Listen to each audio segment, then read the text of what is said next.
Okay, hi Arun, Binson, then Gokul, Salil, Anwar, and ഒരാളും കൂടെ ഉണ്ട്. Okay, anyway welcome all to Funfoos trading academy. എല്ലാവർക്കും എൻ്റെ voice കേൾക്കുന്നുണ്ടെന്ന് വിശ്വസിക്കുന്നു. ഒന്ന് ചാറ്റിൽ പറയുകയാണെങ്കിൽ നമുക്ക് സെഷൻ സ്റ്റാർട്ട് ചെയ്യാം.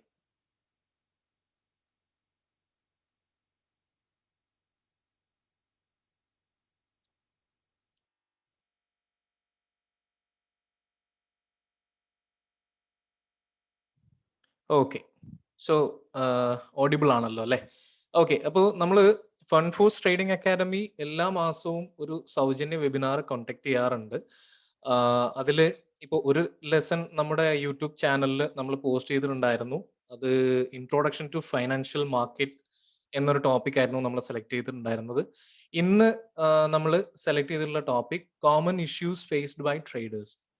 നമ്മുടെ യൂട്യൂബ് ചാനലിൽ നമ്മൾ ലെസൺസ് ഓരോന്നും പോസ്റ്റ് ചെയ്യുന്ന സമയത്തും അതേപോലെ നമ്മൾ അപ്ഡേറ്റ്സ് എല്ലാം പോസ്റ്റ് ചെയ്യുന്ന സമയത്ത് നമ്മളോട് കൂടുതൽ ആളുകളും ചോദിച്ചിട്ടുള്ള ഒരു സംഭവമാണ്, പലതരം ഇഷ്യൂസ് ഉണ്ടാവും.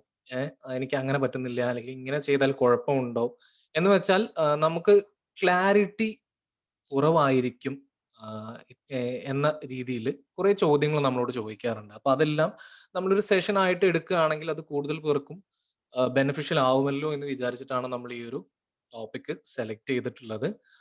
ഇതില് കുറച്ച് ആളുകളെ ഞാൻ ഓൾറെഡി അറിയുന്ന ആളുകളാണ്. എനിക്ക് തോന്നുന്നു നമ്മുടെ സലീൽ, ദെൻ അൻവർ, ഇവരൊക്കെ ഞാൻ ഓൾറെഡി അറിയുന്ന ആളുകളാണ്. പിന്നെ ഇർഷാദ് സാറും ഉണ്ട് അല്ലേ? ഓക്കെ, സോ നമ്മുടെ സെഷൻ ഇന്ന് എടുക്കുന്നത് നമ്മുടെ സീനിയർ ട്രെയിനർ ഷാമിൽ സാർ ആണ്. സാറ് ഇപ്പോൾ ചെറിയൊരു ഇൻട്രൊഡക്ഷൻ കഴിഞ്ഞതിന് ശേഷം സാർ എന്തായാലും സ്റ്റാർട്ട് ചെയ്യുന്നതാണ്. അപ്പോൾ നമ്മുടെ ടോപ്പിക്കും മറ്റു കാര്യങ്ങളെല്ലാം ഇതാണ്. മാത്രവുമല്ല, നമ്മുടെ സോഷ്യൽ മീഡിയ പേജസ് നിങ്ങൾ ചെക്ക് ചെയ്യുകയാണെങ്കിൽ നിങ്ങൾക്ക് ഡെയിലി അപ്ഡേറ്റ്സ് മുതൽ പിന്നെ അതേപോലെ തന്നെ നമ്മൾ പലതരത്തിലുള്ള അനാലിസിസും മറ്റു കാര്യങ്ങളെല്ലാം നമ്മുടെ പേജുകളിൽ ഉൾപ്പെടുത്തിയിട്ടുണ്ട്. ഫൺഫോഴ്സ് അക്കാഡമി എന്ന രീതിയിൽ നിങ്ങൾ സെർച്ച് ചെയ്യുകയാണെങ്കിൽ ഫേസ്ബുക്ക്, ഇൻസ്റ്റാഗ്രാം, ട്വിറ്റർ, ഇതിലെല്ലാം നമ്മുടെ അപ്ഡേറ്റ്സ് വരുന്നുണ്ട്. യൂട്യൂബിൽ നമ്മുടെ ലെസൺസും നമ്മളിപ്പോൾ കൊടുക്കുന്നുണ്ട്. കോമൺ ആയിട്ടുള്ള ടോപ്പിക്സ് തന്നെയാണ് നമ്മൾ പ്രൊവൈഡ് ചെയ്യുന്നത്. ഓക്കെ, അപ്പൊ നമ്മുടെ കോഴ്സിന്റെ കൂടെ ഭാഗമായിട്ടാണ് നമ്മൾ ഈ വെബിനാർ കണ്ടക്ട് ചെയ്യുന്നത്, ഓരോ മാസവും ഒരു ടോപ്പിക് എന്ന രീതിയിൽ. ഓക്കെ, സോ ഒരു മിനിറ്റ് ഞാനൊന്ന് കൺഫേം ചെയ്യട്ടെ, എന്നിട്ട് ഞാൻ നിങ്ങൾക്ക് എല്ലാവർക്കും ഒരു കൺഫർമേഷൻ തരാം. Okay, please wait.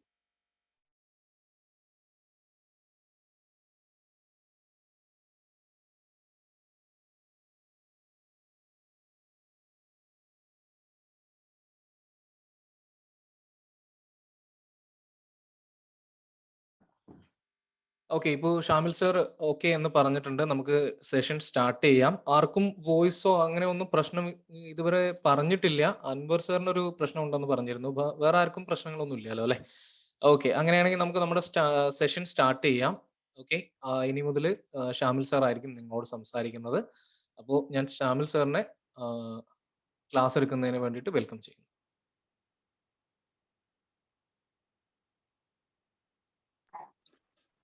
എന്റെ അൻവറാണ്. എന്റെ ഓക്കെ ആയിട്ടുണ്ട് കേട്ടോ, ഇപ്പൊ പ്രോബ്ലം ഒന്നുമില്ല. Okay okay okay okay okay fine. Okay, thank you Jasim, thank you for the introduction. എല്ലാവർക്കും സൗണ്ട് കേൾക്കാൻ കഴിയുന്നുണ്ടല്ലോ? എന്റെ സൗണ്ട് എല്ലാവർക്കും കേൾക്കാൻ കഴിയുന്നുണ്ടല്ലോ?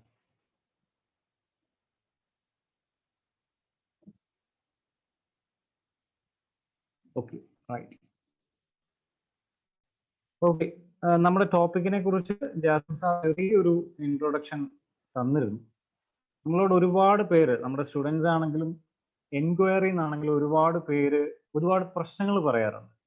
സ്വാഭാവികമായിട്ടും ഈ ഒരു മേഖലയിലേക്ക് കടന്നു വരുന്ന ഒരു തുടക്കക്കാരന് അനുഭവിക്കുന്ന കുറെ, അല്ലെങ്കിൽ അനുഭവിക്കാൻ സാധ്യതയുള്ള കുറെ പ്രശ്നങ്ങൾ, അതിനെ സംബന്ധിച്ചുള്ള ഒരു ഡീറ്റെയിൽഡ് ആയിട്ടുള്ള ഒരു വെബിനാറാണ്. So our topic is common issues faced by traders അല്ലെങ്കിൽ ഇൻവെസ്റ്റേഴ്സ് എന്ന് നമുക്ക് പറയാം. അപ്പോൾ പ്രശ്നങ്ങൾ എന്ന് പറയുമ്പോൾ ഒരുപാട് പ്രശ്നങ്ങളെ കുറിച്ച് നമുക്ക് പറയാനുണ്ട്. അപ്പോൾ ഈ ഒരു മേഖലയിൽ കുറച്ചുകൂടെ കൂടുതൽ പ്രശ്നങ്ങളുണ്ടെന്ന് പറയാം. അപ്പോൾ സർട്ടൻലി അത് കുറച്ചുകൂടെ സ്പെസിഫിക് ആയിട്ട് പറഞ്ഞു കഴിഞ്ഞാൽ തീർച്ചയായിട്ടും നമ്മുടെ ഇമോഷൻസുമായിട്ട് വളരെയധികം കണക്റ്റഡ് ആകുന്ന ചില പ്രശ്നങ്ങളാണ്. അതിന്റെ ഇമ്പോർട്ടൻസ് എന്താണ്, അല്ലെങ്കിൽ ആ പ്രശ്നങ്ങളെ നമ്മൾ തരണം ചെയ്തില്ല എങ്കിൽ മുന്നോട്ടുള്ള നിങ്ങളുടെ ആ ട്രേഡിംഗ് കരിയറിന് എന്ത് സംഭവിക്കും, അല്ലെങ്കിൽ നിങ്ങളുടെ ആ ട്രേഡിംഗ് ആക്ടിവിറ്റീസിനൊക്കെ എന്ത് സംഭവിക്കും എന്നുള്ള കാര്യങ്ങളൊക്കെയാണ് നമ്മളിന്ന് ചർച്ച ചെയ്യുന്നത്.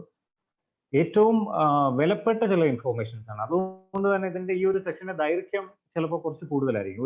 ഒരു മണിക്കൂർ 1.25 മണിക്കൂറൊക്കെ വരും. നമ്മുടെ വെബിനാറിന്റെ സൈസ് ഒക്കെ വെബിനാറിന്റെ ടൈം ഒക്കെ കുറച്ച് ലെങ്തി ആയി പോകുന്നുണ്ടെന്ന് ഒരുപാട് പേര് പറയാറുണ്ട്. കാരണം നമുക്ക് ചില ടോപ്പിക്കുകൾ ഒരിക്കലും ചുരുക്കി പറഞ്ഞ് അവസാനിപ്പിക്കാൻ കഴിയില്ല. കാരണം നമ്മുടെ പഠന രീതിയും അങ്ങനെയാണ്. ഒരു വ്യക്തി പരിപൂർണമായ ആ ഒരു മേഖലയെ കുറിച്ച് മനസ്സിലാവുന്ന, അല്ലെങ്കിൽ ആ ടോപ്പിക്കിനെ കുറിച്ച് മനസ്സിലാവുന്ന രീതിയിലായിരിക്കും നമ്മുടെ കാര്യങ്ങൾ മുന്നോട്ട് പോകുന്നത്, അല്ലെങ്കിൽ നമ്മുടെ ക്ലാസ്സുകളാണെങ്കിലും മുന്നോട്ട് പോകുന്നത്. അപ്പോൾ സെക്ഷൻ കഴിയുമ്പോൾ നിങ്ങൾ അനുഭവിച്ചിട്ടുള്ള പ്രശ്നങ്ങൾ എന്തായാലും നിങ്ങളുടെ മനസ്സിലേക്ക് വരും, അല്ലെങ്കിൽ നിങ്ങൾക്ക് ഇനി അനുഭവിക്കാൻ സാധ്യതയുള്ള പ്രശ്നങ്ങൾ, അതിനെക്കുറിച്ചൊക്കെ നമ്മൾ ഡിസ്കസ് ചെയ്യും. അത് കഴിഞ്ഞ് സെക്ഷൻ കഴിഞ്ഞ് നിങ്ങൾക്ക് എന്തെങ്കിലും സംശയങ്ങളൊക്കെ ഉണ്ടെങ്കിൽ ചോദിക്കാൻ യാതൊരു മടിയും കാണിക്കരുത്. കാരണം പ്രത്യേകിച്ച് ഈ ഒരു മേഖലയിൽ സംശയങ്ങൾ വെച്ച് മുന്നോട്ട് പോകുന്നവർ പരാജയപ്പെടാനുള്ള സാധ്യതകൾ വളരെ കൂടുതലാണ്. സംശയങ്ങൾ ചോദിച്ചുകൊണ്ടേയിരിക്കുക, അതിനൊരു മടിയും കാണിക്കുക. അതിപ്പോൾ നമ്മൾ സ്റ്റുഡന്റ് ആണെങ്കിലും ചിലപ്പോൾ നിങ്ങൾ ഈ ഒരു ഫ്രീ വെബിനാറിന് അറ്റൻഡ് ചെയ്യുകയാണെങ്കിൽ സംശയങ്ങൾ ചോദിക്കാൻ ഒരു മടിയും കാണിക്കേണ്ട. ഈ സെക്ഷനെ കുറിച്ചല്ല, ഈ ഒരു മേഖലയെ കുറിച്ച് നിങ്ങൾക്ക് എന്ത് സംശയം ഉണ്ടെങ്കിലും നിങ്ങൾക്ക് വാട്സ്ആപ്പ് നമ്പറിൽ കോൺടാക്ട് ചെയ്യാം. അപ്പോൾ നമ്മുടെ ടോപ്പിക് എന്ന് പറയുന്നത് പ്രശ്നങ്ങളെ കുറിച്ചാണ് അല്ലെ.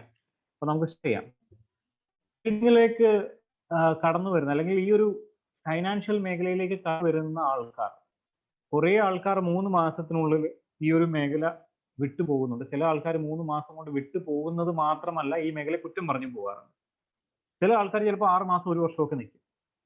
ചില ആൾക്കാർ 1-2 വർഷം സർവൈവ് ചെയ്ത ആൾക്കാർ ചിലപ്പോൾ അതിൽ കൂടുതൽ നാൾ പോയി.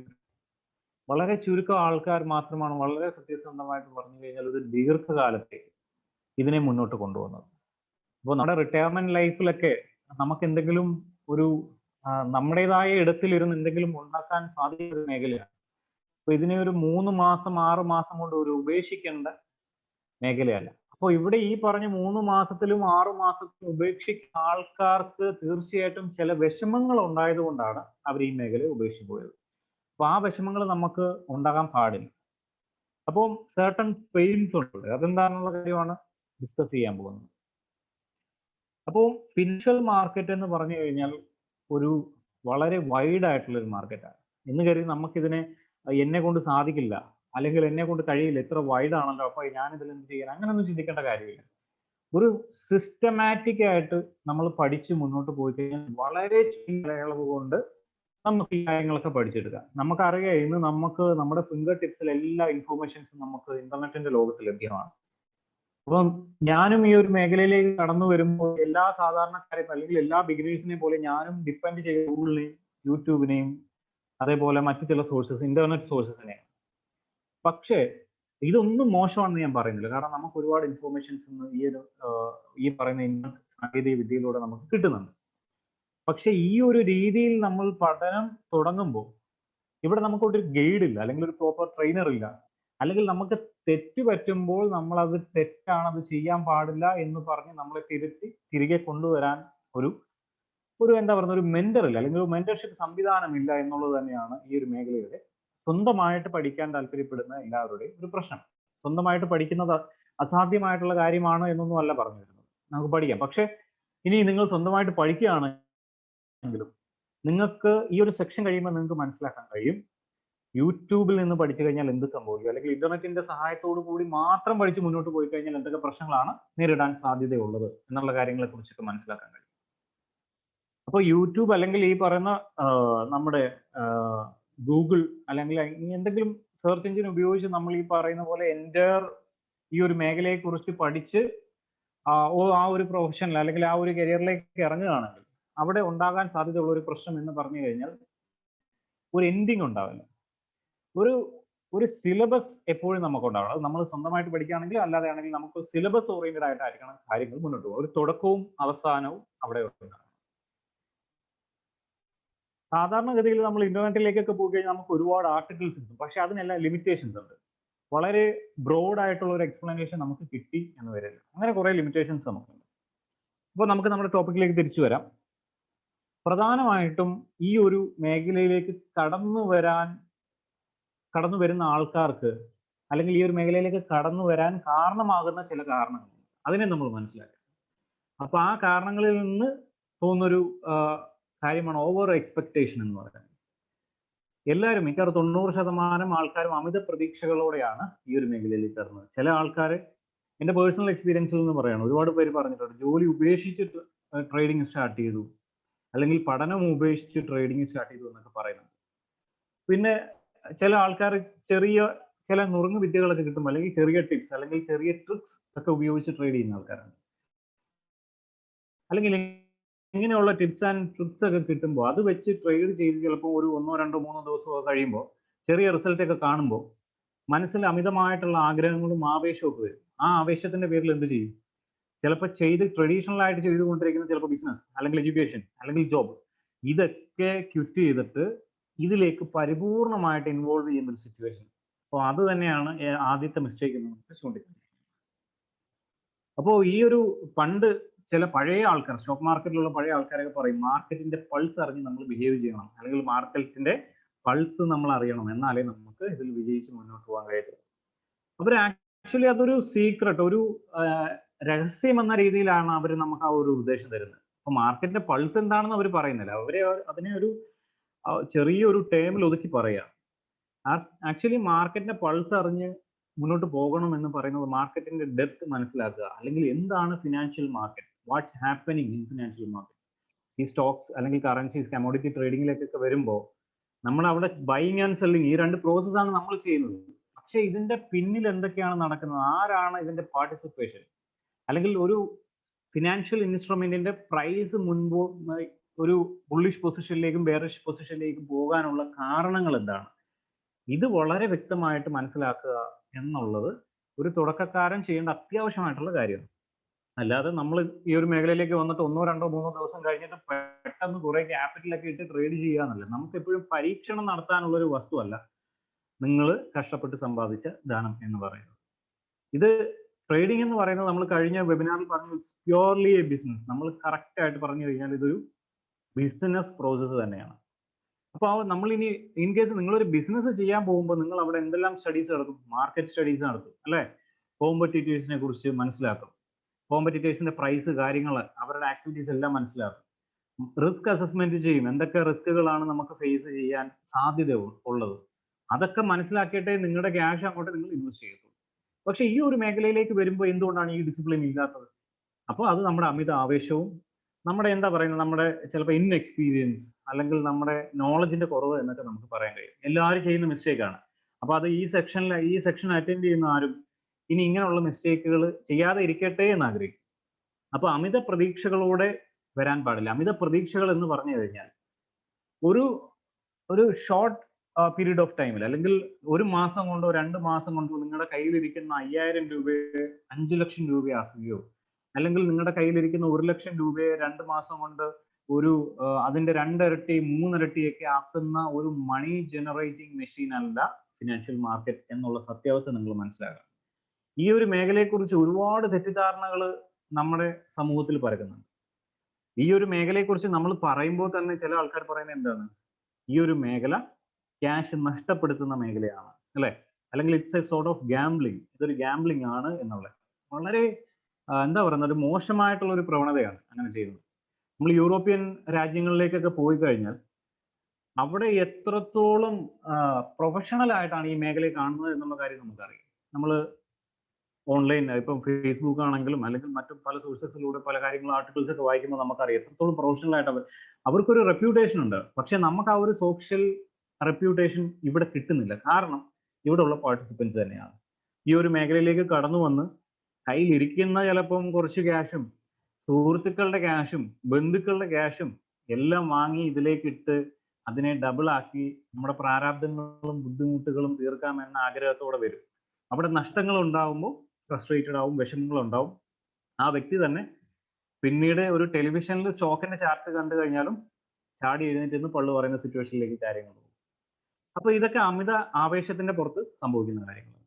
അപ്പോൾ ഒരു കാര്യം വളരെ വ്യക്തമായിട്ട് മനസ്സിലാക്കുക, വളരെ പെട്ടെന്ന് മാർക്കറ്റിലേക്ക് വന്ന് നിങ്ങളുടെ കയ്യിലിരിക്കുന്ന ചെറിയൊരു ക്യാപിറ്റലിനെ ചുരുങ്ങിയ സമയം കൊണ്ട് അതിന്റെ 2 ഇരട്ടിയും 10 ഇരട്ടിയും ആക്കുന്ന ഒരു പ്രോസസ് അല്ല ട്രേഡിംഗ് അല്ലെങ്കിൽ ഇൻവെസ്റ്റിംഗ് എന്നുള്ള കാര്യം ആദ്യം തന്നെ മനസ്സിലാക്കുക.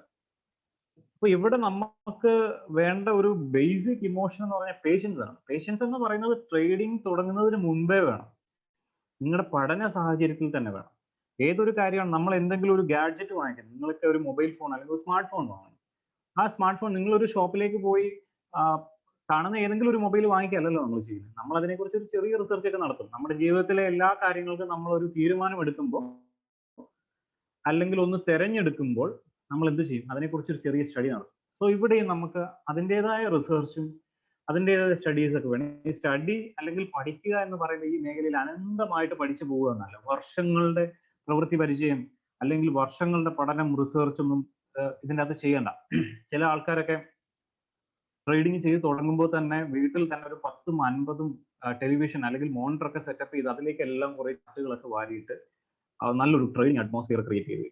അദ്ദേഹത്തിന്റെ ക്യാപിറ്റൽ ചിലപ്പോൾ വളരെ ചുരുങ്ങിയ ക്യാപിറ്റലായിരിക്കും, പ്രവൃത്തി പരിചയം ചിലപ്പോൾ 1-2 മാസത്തെ പ്രവൃത്തി പരിചയം മാത്രമേ കാണത്തുള്ളൂ. അപ്പൊ അങ്ങനെയൊക്കെ നമ്മൾ ചെയ്യേണ്ട കാര്യമില്ല. നമുക്ക് ട്രേഡിംഗ് അല്ലെങ്കിൽ ഇൻവെസ്റ്റ് ചെയ്യാൻ നമുക്ക് ഒരു ബേസിക് കോൺഫിഗറേഷൻ ഉള്ള ലാപ്ടോപ്പ് തന്നെ ധാരാളം. അപ്പൊ നമുക്ക് ആദ്യം ചെയ്യേണ്ട കാര്യം എന്താണ്, പഠിക്കുക എന്നുള്ള കാര്യമാണ്. പഠിക്കാൻ നിങ്ങൾക്ക് ഒരുപാട് സോഴ്സസ് ഉണ്ട്, ഞങ്ങൾ കോഴ്സ് പ്രൊവൈഡ് ചെയ്യുന്നുണ്ട്. ഞാൻ ഒരിക്കലും പ്രോംപ്റ്റ് ചെയ്യുന്നില്ല നമ്മുടെ കോഴ്സ് നിങ്ങൾ അറ്റൻഡ് ചെയ്യണം എന്നാൽ മാത്രമേ നിങ്ങൾ വിജയം കൈവരിക്കൂ എന്നൊന്നും ഞാൻ അവകാശപ്പെടുന്നില്ല. കാരണം ഞങ്ങളെല്ലാവരും ഇത് തനിയെ പഠിച്ചതാണ്. അപ്പൊ നിങ്ങൾ പഠിച്ചു വരുന്ന ആ മെത്തേഡോളജി ഒന്ന് മാറ്റാൻ ശ്രമിക്കുക. യൂട്യൂബിനെ നമുക്കും യൂട്യൂബ് ചാനലുണ്ട്, വളരെ ഇൻഫോർമേറ്റീവ് ആയിട്ടുള്ള കാര്യങ്ങളൊക്കെ അതിലിടുന്നുണ്ട്. പക്ഷേ ഇറ്റ്സ് ലിമിറ്റഡ്. നമുക്കൊരു എൻറ്റയർ കോഴ്സ് അല്ലെങ്കിൽ ടെക്നിക്കലായിട്ട് വളരെ ഒരു ബ്രോഡ് എക്സ്പ്ലനേഷന്റെ ആവശ്യമുള്ള കാര്യങ്ങളൊന്നും നമുക്ക് യൂട്യൂബിലൂടെ നമുക്ക് പരിപൂർണമായിട്ട് തരാൻ കഴിയത്തില്ല. അതിന് ഒരു പേഴ്സൺ ടു പേഴ്സൺ ഇന്ററാക്ഷനും അവരെ കൊണ്ട് ചെയ്യിപ്പിക്കുക,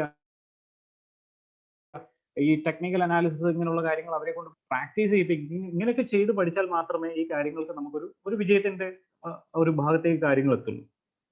അപ്പോൾ ഒരു സജഷൻ എന്ന് പറഞ്ഞാൽ പരിപൂർണമായിട്ട് യൂട്യൂബിലേക്ക് അല്ലെങ്കിൽ ചെറിയ ആർട്ടിക്കിൾസിലേക്ക് ഒതുങ്ങാതെ നിങ്ങൾ ഇനി തന്നെ പഠിക്കാൻ ആഗ്രഹിക്കുന്ന ഒരു വ്യക്തിയാണെങ്കിൽ കുറച്ച് ബുക്സ് വായിക്കാൻ ശ്രമിക്കുക. ഈ ഒരു മേഖലയുമായിട്ട് ബന്ധപ്പെട്ട ബുക്സ് വായിക്കാൻ ശ്രമിക്കുക. കാരണം ബുക്സിന് there is a സ്റ്റാർട്ടിങ്, അതേപോലെ തന്നെ എല്ലാ ബുക്സിനും ഒരു സ്റ്റാർട്ടിങ്ങും എൻഡിങ്ങും ഉണ്ട്, അതിനൊരു അവസാനമുണ്ട്. കാരണം ഇൻ കേസ് നിങ്ങളാണെങ്കിൽ അല്ലെങ്കിൽ നമ്മളാണെങ്കിൽ നമ്മൾ എന്തിനെങ്കിലും കുറിച്ച് വളരെ ഡീറ്റെയിൽ ആയിട്ട് ഒരു കാര്യം എഴുതി തയ്യാറാക്കാൻ ശ്രമിക്കുകയാണെങ്കിൽ നമ്മൾ എന്ത് ചെയ്യും, അതിനെ തുടക്കവും അവസാനവും ഉണ്ടാവും. എന്നിട്ട് മാത്രമേ നമ്മൾ അത് സമൂഹത്തിന്റെ മുന്നിലേക്ക് കൊടുക്കത്തുള്ളൂ. അപ്പൊ കൂടുതൽ ബുക്സിനെ റിലേ ചെയ്യുന്നത് നല്ലതാണ്. അപ്പൊ പറഞ്ഞു വന്നത്, റിയലിസ്റ്റിക് അല്ലാത്ത അല്ലെങ്കിൽ ഒരിക്കലും നടക്കാൻ സാധ്യതയില്ലാത്ത ചില കാര്യങ്ങൾ മോഹിച്ചുകൊണ്ട് ഈ ഒരു മേഖലയിലേക്ക് വരാൻ പാടില്ല. ഒരു ട്രേഡറെ അപേക്ഷിച്ച് അല്ലെങ്കിൽ ഒരു തുടക്കക്കാരനായ ട്രേഡർ അല്ലെങ്കിൽ ഒരു ഇൻവെസ്റ്റർ ആകാൻ ആഗ്രഹിക്കുന്ന വ്യക്തിയെ അപേക്ഷിച്ച് നോക്കുമ്പോൾ അദ്ദേഹത്തിന്റെ ഏറ്റവും വലിയ ശത്രുവാണ് അമിത പ്രതീക്ഷകൾ എന്ന് പറയുന്നത്. അപ്പം slow and steady wins the race അല്ലെ. അപ്പൊ വളരെ ക്ഷമയോട് തന്നെ പഠിക്കുക, പഠിച്ച കാര്യങ്ങൾ പ്രാക്ടീസ് ചെയ്യുക, അത് പ്രാവർത്തികമാവുന്നുണ്ടോ നോക്കുക. ചില പഠിച്ച കാര്യങ്ങൾ നമ്മൾ നോക്കുമ്പോഴേ അതിൻ്റെ എന്നാൽ മാത്രമേ എന്തുകൊണ്ട് ആ റിസ്ക് അവിടെ വന്നു അല്ലെങ്കിൽ എന്തുകൊണ്ട് എനിക്ക് ആ മിസ്റ്റേക്ക് സംഭവിച്ചു എന്ന് അതിനെ വിലയിരുത്തി ആ മിസ്റ്റേക്ക് എന്തുകൊണ്ട് സംഭവിച്ചു എന്ന് മനസ്സിലാക്കി അതിനെ തിരുത്തി മുന്നോട്ട് പോയില്ല എന്നുണ്ടെങ്കിൽ കുറച്ച് ബുദ്ധിമുട്ടേറിയ മേഖലയായിട്ട് മാറും. കാരണം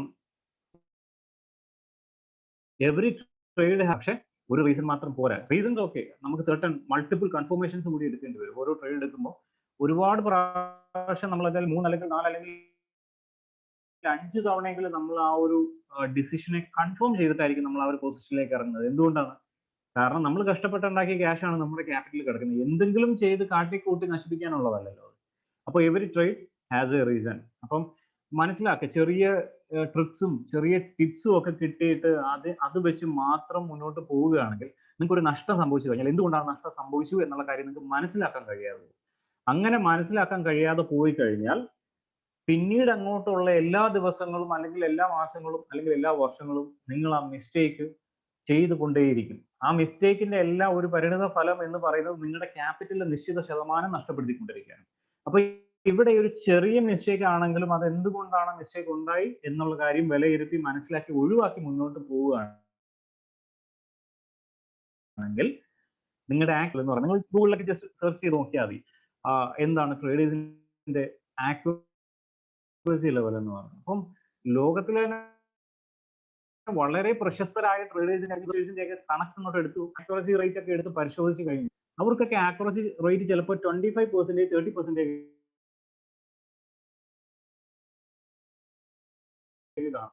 20 എന്ന് ഉദ്ദേശിച്ചത് എന്താണ്? നിങ്ങളൊരു 10 അല്ലെങ്കിൽ നേരത്തെ പറഞ്ഞ ആൾക്കാർക്ക് ലോക പ്രശസ്തരായിട്ടുള്ള ഇൻവെസ്റ്റേഴ്സിന് പോലും അവരുടെ ആക്യുറസി ലെവൽ എന്ന് പറഞ്ഞാൽ ചിലപ്പോൾ 3 ട്രേഡ് മാത്രമായിരിക്കും അവർക്ക് വിജയിക്കുന്നത്. ബാക്കി 7 ട്രേഡും എന്താണ്? അതിനർത്ഥം അവർ 10 ട്രേഡിലെ 7 ട്രേഡ് ചെയ്തുകൊണ്ട് ആ 3 ട്രേഡ് മുന്നോട്ട് പോയി എന്നുള്ളതാണ്. അതിനെയാണ് റിസ്ക് റിവാർഡ് റേഷ്യോ എന്ന് പറയുന്നത്. അപ്പം മണി മാനേജ്മെന്റ് പ്ലാൻ അല്ലെങ്കിൽ money management principles, trading psychologies, ഇങ്ങനെയൊക്കെ എവിടെയെങ്കിലും ഒക്കെ കേട്ടിട്ടുണ്ടാവും.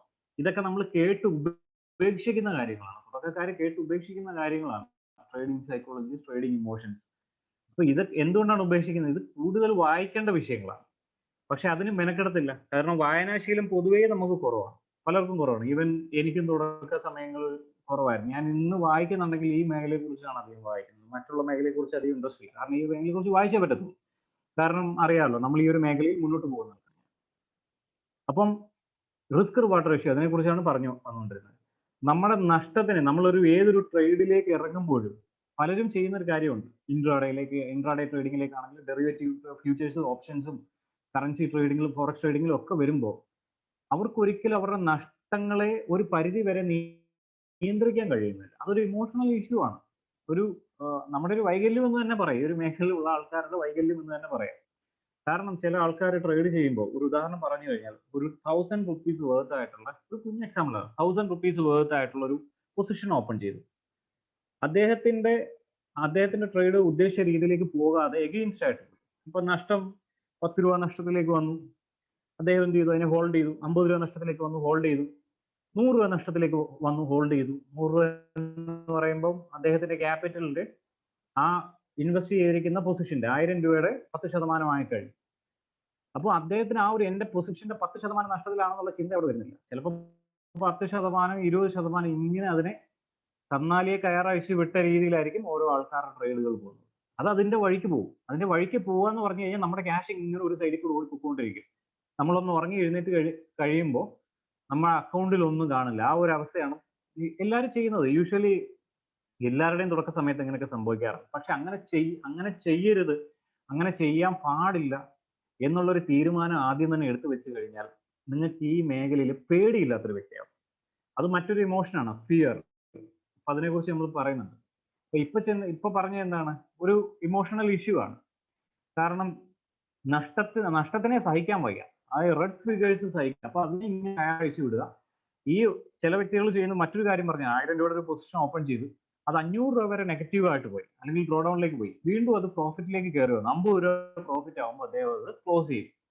ഇപ്പൊ നിങ്ങൾ എല്ലാവരും മിക്കവാറും നമ്മളിൽ എല്ലാവരും അത് എക്സ്പീരിയൻസ് ചെയ്തിട്ടുണ്ടാവും എന്ന് പ്രതീക്ഷിക്കുന്നു. അപ്പൊ അതെന്താണ്? ചിലപ്പോ 50 രൂപയ്ക്ക് മുകളിൽ പോകാൻ ചാൻസ് ഇല്ല, പോകില്ലായിരിക്കും എന്നുള്ളൊരു ഭയം, അല്ലേ? അപ്പൊ ഭയം അല്ലെങ്കിൽ പേടി എന്ന് പറയുന്നത് ഈ ഒരു മേഖലയിലെ മറ്റൊരു ഇനിമയാണ്. അപ്പൊ അങ്ങനെയും ചെയ്യുന്നത് തെറ്റല്ലേ? റിസ്ക് റിവാർഡ് റേഷ്യോ എന്ന് പറയുന്നത് നമ്മുടെ നഷ്ടങ്ങളുടെ പരിധി നിശ്ചയിക്കണം. അതായത് നിങ്ങൾ ഒരു പൊസിഷൻ ഓപ്പൺ ചെയ്തു, അതേ എക്സാമ്പിൾ തന്നെ പറയാം, 1000 rupees ആണ്.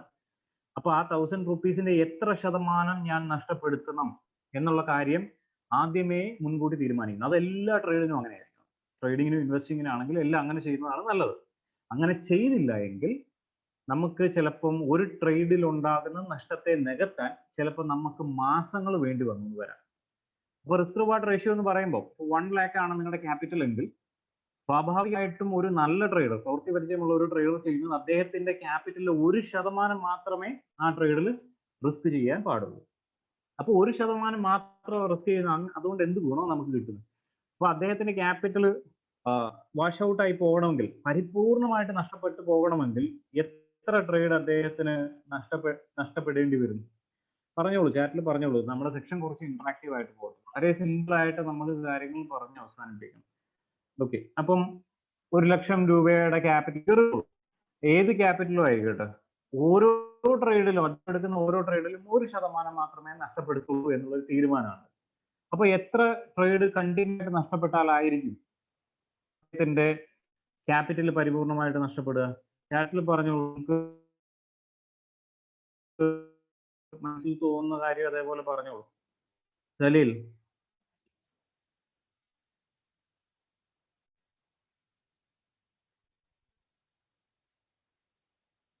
പറഞ്ഞോളൂ.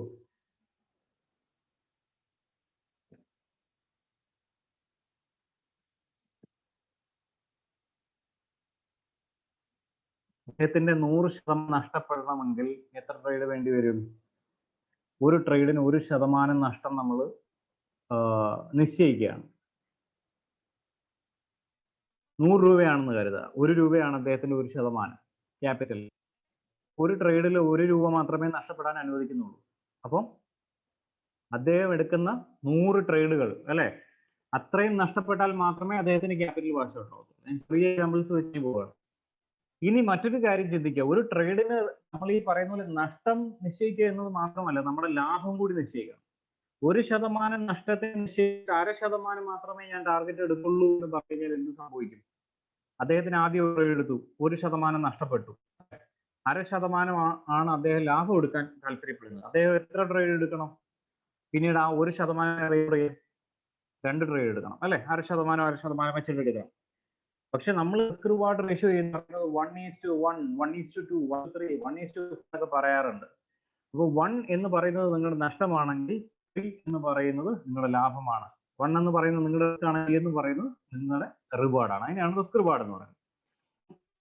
സജഷൻ പറയുകയാണെങ്കിൽ ഏറ്റവും മിനിമം ആയിട്ട് നമ്മൾ ചെയ്യേണ്ട ഒരു റിസ്ക് റിവാർഡ്, അല്ലെങ്കിൽ നിങ്ങൾ തുടങ്ങുന്ന ഒരു റിസ്ക് റിവാർഡ് എന്ന് പറഞ്ഞാൽ 1-3 ആയിരിക്കും. അതായത് 100 രൂപ നിങ്ങൾ നഷ്ടപ്പെടുത്താൻ തയ്യാറാകുന്ന ഒരു വ്യക്തിയാണെങ്കിൽ 300 രൂപ നിങ്ങൾ ലാഭം നേടിയാൽ മാത്രമേ ആ ട്രേഡിൽ നിന്ന് എക്സിറ്റ് ചെയ്യൂ എന്ന് തീരുമാനമെടുക്കുന്ന ഒരു വ്യക്തിയായിരിക്കും. മറ്റൊരു കാര്യമുണ്ട്, എല്ലാ ട്രേഡിലും പോയിട്ട് ഞാൻ 100 രൂപ നഷ്ടപ്പെടുത്തുന്നുണ്ട്, അതുകൊണ്ട് എനിക്ക് 300 രൂപ കിട്ടിയാൽ മാത്രമേ എക്സിറ്റ് ആവൂ എന്ന് പറഞ്ഞുകൊണ്ട് എല്ലാ ട്രേഡുകളും എടുക്കാൻ കഴിയൂ. അപ്പൊ റിസ്ക് റിവാർഡ് എലിജിബിൾ ആകുന്ന ട്രേഡുകൾ മാത്രമേ നമ്മൾ ചെയ്യാൻ പാടുള്ളൂ എന്നാണ്. ഈ റിസ്ക് റിവാർഡ് നോക്കുമ്പോൾ തന്നെ നിങ്ങൾ എന്ത് ചെയ്യും? നല്ല പെർഫെക്റ്റ് ട്രേഡ്സ് മാത്രം എടുക്കാൻ ശ്രമിക്കുക, അല്ലെങ്കിൽ നിങ്ങളുടെ എൻട്രീസ് അല്ലെങ്കിൽ നിങ്ങളുടെ തീരുമാനങ്ങളെ നിങ്ങൾ ഫിൽട്ടർ ചെയ്യുന്നതായിട്ട് മാറും. അപ്പോൾ റിസ്ക് റിവാർഡിന്റെ ഉപയോഗമാണ് ഞാൻ പറഞ്ഞു വന്നത്.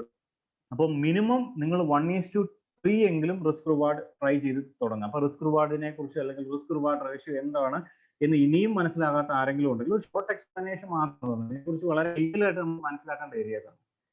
അപ്പം അതിനെക്കുറിച്ച് ഇനിയും മനസ്സിലാവാത്ത ആൾക്കാരുണ്ടെങ്കിൽ ചാറ്റിലല്ല വാട്സപ്പിൽ സംശയം ചോദിച്ചു കഴിഞ്ഞാൽ വളരെ ക്ലിയർ ആയിട്ട് അതിനെക്കുറിച്ച് എക്സ്പ്ലെയിൻ ചെയ്യും. മറ്റൊരു പ്രധാനപ്പെട്ട പ്രശ്നം, അല്ലെങ്കിൽ തുടക്കക്കാരും അതേപോലെ തന്നെ ഈ ഒരു മേഖലയിലേക്ക് വന്നിട്ട് അല്ലെങ്കിൽ 3 മാസം 6 മാസം ആയിട്ട് തനിയെ പഠിക്കുന്നതാകുന്ന മറ്റൊരു പ്രശ്നം എന്ന് പറയുന്നത് ലോ കോൺഫിഡൻസ്, അല്ലെങ്കിൽ ഒരു ആത്മവിശ്വാസമില്ല, ചെയ്യുന്ന കാര്യത്തിൽ ഒരു ആത്മവിശ്വാസം ഇല്ല എന്നുള്ളത്. ആത്മവിശ്വാസം ഇല്ലാതാകുന്നതിന്റെ കാരണം നിങ്ങളുടെ നഷ്ടങ്ങൾ തന്നെയാണ്. അത് ഞാൻ സമ്മതിക്കുന്നു. ഒരു കാര്യം പ്രധാനമായിട്ട് മനസ്സിലാക്കേണ്ടത്, പഠന മേഖല അല്ലെങ്കിൽ നിങ്ങൾ ഈ ഒരു മേഖലയിലേക്ക് വരുമ്പോൾ നിങ്ങൾ ഏത് മെത്തേഡാണോ പഠിക്കുന്നത്, നിങ്ങൾ ഏത് രീതിയാണോ അവിടെ അഡോപ്റ്റ് ചെയ്യുന്നത് ട്രേഡ് തീരുമാനങ്ങൾ എടുക്കാൻ വേണ്ടി, ആ മെത്തേഡ് അല്ലെങ്കിൽ ആ രീതിയെ പരിപൂർണമായിട്ട് വിശ്വസിക്കുക എന്നതാണ് ഒരു തുടക്കക്കാരൻ എന്ന രീതിയിൽ നിങ്ങൾ ചെയ്യേണ്ടത്. ചില ആൾക്കാർ കുറേ നഷ്ടപ്പെടും, അല്ലെങ്കിൽ നമ്മൾ പറയാറില്ല കൈ പൊള്ളുമ്പോൾ പഠിക്കും എന്ന് പറയാറില്ല. കുറേ ആൾക്കാർക്ക് നഷ്ടം വന്നിരിക്കും. പക്ഷെ അവർക്ക് അപ്പോഴും ഒരു ആത്മവിശ്വാസം, ഞാനിതിൽ രക്ഷപ്പെടും എന്നുള്ള. അങ്ങനെ ചില ആൾക്കാർ അനുഭവങ്ങൾ തന്നെ പഠിക്കും. ഞാൻ ആദ്യം പഠിച്ചിരുന്ന മെത്തേഡ് തന്നെ ആയിരുന്നു ശരി എന്നുള്ള കാര്യം. ആ ഒരു ശരി മനസ്സിലാക്കാൻ ഒരു തെറ്റുകളിലൂടെ കടന്നു പോകേണ്ട സിറ്റുവേഷൻ ചിലപ്പോൾ വന്നു വരാം. അപ്പൊ നിങ്ങൾ ചെയ്യേണ്ട കാര്യം എന്ന് കഴിഞ്ഞാൽ വിലയിരുത്തുക എന്നുള്ളതാണ്. ഇപ്പൊ എല്ലാവരും ചെയ്യുന്ന എന്താണ്? സിസ്റ്റം ടു സിസ്റ്റം ജമ്പിങ് ആണ്.